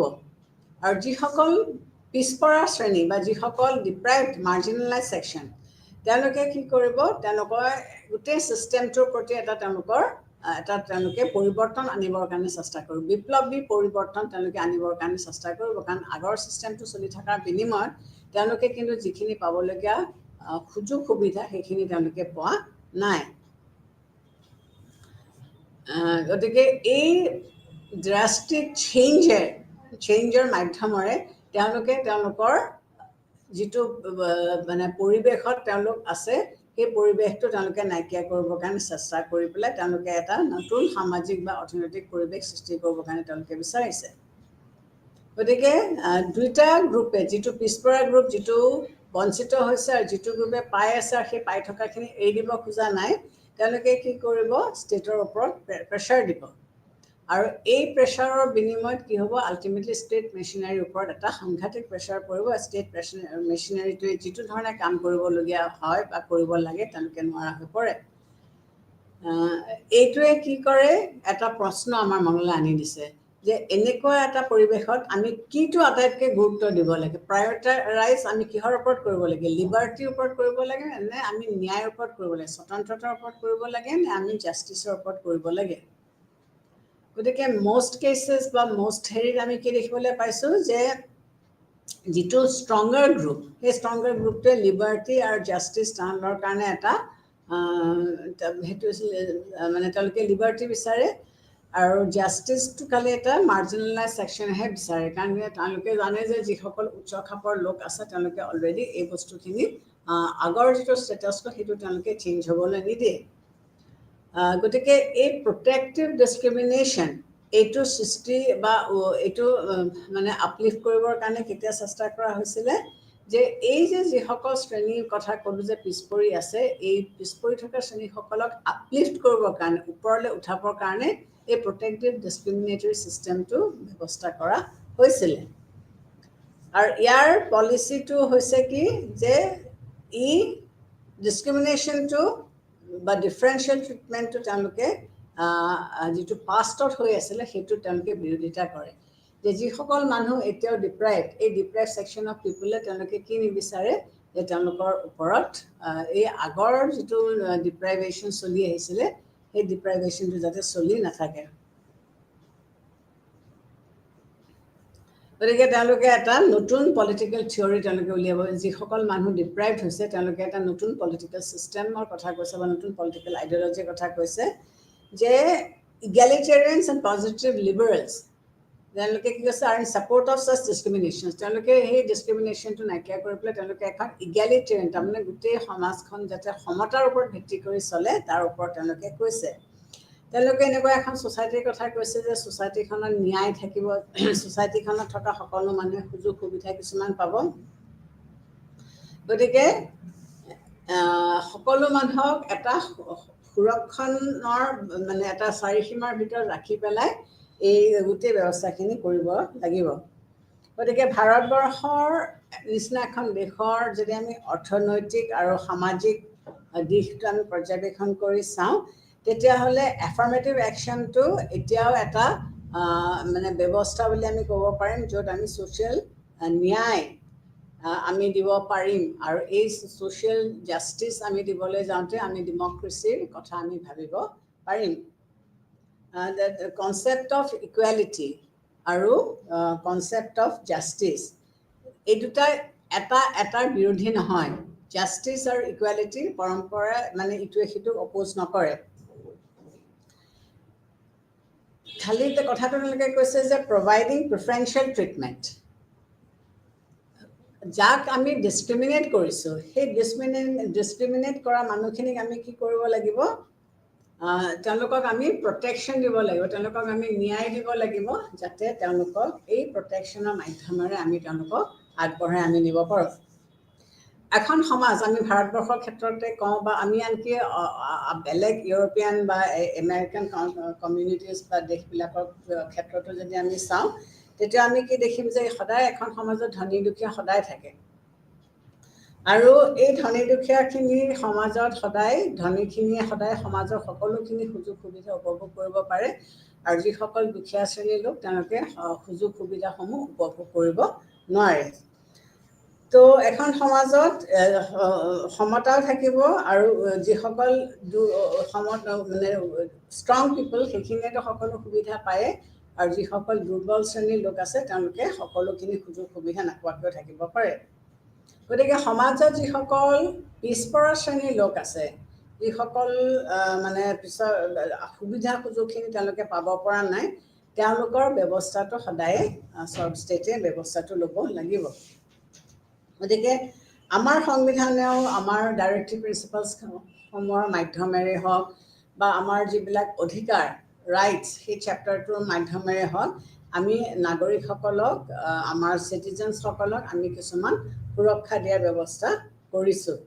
গতিকে প্ৰটেক্টিভ ডিছক্ৰিমিনেশ্যনৰ মাধ্যমেৰে তাৰ এটা প্লাছ পইণ্ট বা এটা নেগেটিভ পইণ্ট আছে। সেই প্লাছ পইণ্ট বা নেগেটিভ পইণ্টৰ মাধ্যমেৰে আমি কি কৰিব পাৰিছোঁ, নাগৰিকসকলক আমি মানে সমতাৰ এটা মানে বেৰিকেডৰ ভিতৰত আমি তেওঁলোকক ৰাখিব বিচাৰিছোঁ। কাৰণ ইয়াৰ লক্ষ্য বা ইয়াৰ উদ্দেশ্যটো হৈছে কি যে এই নাগৰিকসকলক যদি আমি সমানে এখন সমাজত আগবঢ়াই নিব নোৱাৰোঁ তেতিয়াহ'লে লং ৰাণত কি হ'ব, এখন সমাজ কেতিয়াও আগবাঢ়িব নোৱাৰে। কাৰণ আমি যদি আগৰ কথা চাওঁ, আগৰ পৰাই মানে আগৰ আমি লুটিয়াই চাওঁ তেতিয়াহ'লে আমি কি দেখিবলৈ পাইছোঁ যে ইয়াত ডিছক্ৰিমিনেশ্যন সদায় আছে ভাৰতবৰ্ষৰ এটা উদাহৰণ দিওঁ আৰু এই ডিছক্ৰিমিনেশ্যনটো অকল ভাৰতীয় সমাজ ব্যৱস্থাতে নহয় আমি যদি পশ্চিমীয়া ব্যৱস্থালৈ চাওঁ বা আমি যদি আমেৰিকান ইউৰোপিয়ান কাণ্ট্ৰিজ আমি স্পেচিয়েলি আমেৰিকান কাণ্ট্ৰিজ এইবিলাকলৈ চাওঁ তেতিয়া তাত কি দেখিছে আমেৰিকাতো আমাৰ যিসকল কৃষ্ণাংগ বৰ্ণৰ লোক আছিল সেইসকলক আমি সদায়ে ডিছক্ৰিমিনেট কৰি আহিছোঁ তেওঁলোকক আমি সদায় মাৰ্জিনেলাইজ ছেকশ্যন হিচাপে আমি তেওঁলোকক ৰাখিছোঁ বা ইউৰোপৰ নিচিনা এখন এডভান্স ষ্টেটত মহিলাসকলক কি কৰা নাছিলে তেওঁলোকক ভোটাধিকাৰ দিয়া নাছিলে তেওঁলোকক আগবাঢ়িবলৈ সুবিধা দিয়া নাছিলে বা আমাৰ যিবিলাক গ্ৰীক নগৰ ৰাষ্ট্ৰ সেই গ্ৰীক নগৰ ৰাষ্ট্ৰবিলাকৰ ক্ষেত্ৰতো যদি আমি চাওঁ তাত আমি কি দেখিছোঁ যে ৰোমান চিটিজবিলাকত কি আছিলে দাস প্ৰথা আছিলে তাৰমানে মানুহ কিনা বেচা কৰিছিলে আমেৰিকান বেকগ্ৰাউণ্ডটো যদি বা আমেৰিকান কাণ্ট্ৰিজবিলাক আমি চাওঁ তাতো আমি এই বেকগ্ৰাউণ্ডটোৱে দেখিম যে মানুহক বেচা কিনা কৰিছিলে গতিকে এই যিসকল মানুহক বেচা কিনা কৰিছিলে বা ভাৰতবৰ্ষৰ ক্ষেত্ৰত আমাৰ যিটো কাষ্ট ছিষ্টেম আছিলে বা সেই সময়ত আমাৰ যিটো মানে ভৌগোলিক পৰিৱেশ আছিলে সেই ভৌগোলিক পৰিৱেশটোৰ ক্ষেত্ৰত যিবিলাক মানুহে এনেকুৱা কিছুমান এৰিয়াত বসবাস কৰিছিলে য'ত ধৰা চলাচল কৰাৰ অসুবিধা লাইটৰ ব্যৱস্থা নাছিলে পোহৰৰ ব্যৱস্থা মানে ইলেক্ট্ৰিচিটি নাছিলে গতিকে এনেকুৱাবিলাক জেগাত থকা মানুহবিলাক ডেফিনেটলি পিছপৰা মানুহ আছিলে গতিকে যেতিয়া ষ্টেজবিলাক লাহে লাহে সভ্যতাৰ ফাললৈ আগবাঢ়ি আহিলে তেতিয়া তেওঁলোকে কি কৰিলে মানুহ বেচা কিনাটো বন্ধ কৰিলে মাইকী মানুহক অধিকাৰ কিছুমান ভোটাধিকাৰ দিয়া হ'ল মাইকী মানুহক পঢ়োৱা শুনাৰ ব্যৱস্থা কৰিলে সা সম্পত্তিৰ ভাগিদাৰ কৰিলে গতিকে ষ্টেটে ইচ্ছা কৰিলে কিছুমান প্ৰটেকশ্যন দিব পাৰে সংৰক্ষণ দিব পাৰে আমি যিটো ডিছক্ৰিমিনেটৰী প্ৰটেকশ্যন বুলি কৈছোঁ মানে কি যে কিছুমান মানুহে বিভিন্ন কাৰণত হওক তেওঁলোকে আৰ্থিক কাৰণতে হওক সামাজিক প্ৰেছাৰৰ কাৰণে হওক বা ৰাজনৈতিক ব্যৱস্থাৰ কাৰণে হওক সমাজত তেওঁলোক পিছ পৰি থাকিলে আৰু যুগ যুগ ধৰি পিছ পৰি আছে গতিকে এওঁলোকক আগবঢ়াই নিবৰ কাৰণে আমি কি কৰিব লাগিব কিছুমান আমি ব্যৱস্থা ষ্টেটে লয় গতিকে আমাৰ সংবিধানতো আমি এই ব্যৱস্থাখিনি দেখিবলৈ পাইছোঁ এই যিটো প্ৰটেক্টিভ ডিছক্ৰিমিনেশ্যন বা সুৰক্ষা প্ৰদানী বৈষম্যৰ নীতি এই নীতিটোক বহুতে সমালোচনা কৰিছে আৰু ইয়াৰ সমালোচনাও আছে যে এই ডিছক্ৰিমিনেশ্যনেৰী প্ৰটেকশ্যনৰ নামত আকৌ আমি নতুন এটা ছিষ্টেম সৃষ্টি কৰিছোঁ নেকি য'ত আকৌ মানুহবিলাক আকৌ ইয়াত বেলেগ ধৰণে শোষিত হৈছে এই বস্তুটো আমি চাব লাগিব বা জানিব লাগিব কিন্তু এই নীতিটোৰ বাহিৰে ইমপ্লিমেণ্ট কৰাৰ কাৰণে আমি কি দেখিবলৈ পাইছোঁ যে সামাজিক অৰ্থনৈতিক আৰু ৰাজনৈতিক ন্যায় প্ৰতিষ্ঠাত যথেষ্ট সহায় কৰিছে গতিকে ইয়াত সকলো বস্তুৰে প্লাছ পইণ্ট মাইনাছ পইণ্ট সদায়ে থাকিব আৰু এই প্লাছ পইণ্ট বা মাইনাছ পইণ্টৰ এইটোৱে কথা হৈছে কি যে প্ৰটেক্টিভ ডিছক্ৰিমিনেশ্যনৰ মাধ্যমেৰে এইটো হ'ব নালাগিব যে ষ্টেটে এছাম গ্ৰুপক আকৌ ওপৰলৈ উঠাই বাকী সোপাক তললৈ আনি নিছে গতিকে ন্যায় প্ৰতিষ্ঠা কেতিয়া হ'ব মানুহবিলাক সংৰক্ষিত কেতিয়াও উপভোগ কৰিব যেতিয়া সমাজৰ সকলো মানুহে ষ্টেটে দিয়া সকলো বস্তুৰ সমান সুযোগ বা সুবিধা তেওঁলোকে উপলব্ধি কৰে বা তেওঁলোকে পায় গতিকে আমি আজি প্ৰটেক্টিভ ডিছক্ৰিমিনেশ্যনৰ বিষয়ে পঢ়ি পেলাই আমি এইটোৱে পালোঁ যে সমাজত কিছুমান বিশেষ কাৰণত কিছুমান লোক পিছ পৰি থাকে বা তেওঁলোকে আগবাঢ়িব নোৱাৰে গতিকে এই লোকসকলক আমি আগবঢ়াই নিবৰ কাৰণে ষ্টেটৰ মাধ্যমেৰে আমি কিছুমান ব্যৱস্থা কৰিব লাগিব যেনেকৈ আমি ভাৰতীয় সংবিধানৰ কথা কৈছোঁ ভাৰতীয় সংবিধানে আমাক কি দিছে ডাইৰেক্টিভ প্ৰিন্সিপালছৰ কিছুমান এনেকুৱা ধৰণৰ প্ৰিন্সিপালছ ইনকৰ্পৰেট কৰিছে য'ত এই পিছপৰা লোকসকলক আমি আগবঢ়াই আনিব পাৰোঁ বা এটা লেভেললৈ আমি আনিব পাৰোঁ গতিকে ব্ৰিটিছৰ শাসনৰ আগতেও আমাৰ ভাৰতবৰ্ষত আমি কিছুমান ডিছক্ৰিমিনেটৰী পলিচিজ আমি দেখিবলৈ পাইছিলোঁ মই আগতেও কৈছোঁ যে আমাৰ জাতি প্ৰথা আছিলে এই জাতি প্ৰথাৰ মাধ্যমেৰে আমি কি কৰিছিলোঁ সমাজত আমি মানুহক বেলেগ বেলেগ স্তৰত আমি ভাগ কৰিছিলোঁ ব্ৰাহ্মণ ক্ষত্ৰিয় বৈশ্য শূদ্ৰাছ আৰু এই মানুহবিলাকক আমি এটা বেলেগ বেলেগ লেভেলত আমি ৰাখি দিছিলোঁ আৰু এই লেভেলত থাকি পেলাই তেওঁলোকে কিছুমান এনেকুৱা মানে তেওঁলোকৰ কাৰ্যকলাপবিলাক তেওঁলোকে চলাই আছিলে কিন্তু ক্ৰমান্বয়ে কিছুমান মানুহক আমি ইমান হীন চকুৰে চাবলৈ ধৰিলোঁ ইমান নিম্ন খাপৰ বুলি চাবলৈ ধৰিলোঁ যে ক'ব নোৱাৰাকৈ কোনোবা এটা স্তৰত বা কোনোবা এটা সময়ত তেওঁলোক একেবাৰে নিম্ন খাপৰ হৈ পৰিলে সেইকাৰণে এই শ্ৰম বা এই শ্ৰেণীৰ লোকসকলক গান্ধীয়ে কি নাম দিছিলে ফ্লাৱাৰ চিলড্ৰেন বুলি কৈছিলে বা চিলড্ৰেন অফ গড বুলি কৈছিলে, তেওঁলোকক এতিয়া দলিতছ বুলিও কোৱা হয়। কিন্তু উদ্দেশ্য হৈছে কি যে এই whatever be the reason, যিটো কাৰণতে নহওক লাগিলে তেওঁলোক যে এবাৰ পিছ পৰিলে, এতিয়া তেওঁলোকক কি কৰিব লাগিব, তেওঁলোকক আগবঢ়াই আনিব লাগিব। চ' সেই আগবঢ়াবলৈ যাওঁতে ভাৰতবৰ্ষৰ নিচিনা এখন বৃহৎ দেশ, য'ত ইমানবিলাক জনগোষ্ঠী আছে, ইমানবিলাক ভাষিক লোক আছে, গতিকে এওঁলোকক আমি কি কৰিব লাগিব, কিছুমান আমি প্ৰটেকশ্যনছ দিব লাগিব। চ' সেই সংবিধানৰ মাধ্যমেৰে আমি এই প্ৰটেকশ্যনখিনি দিছোঁ। Thank you.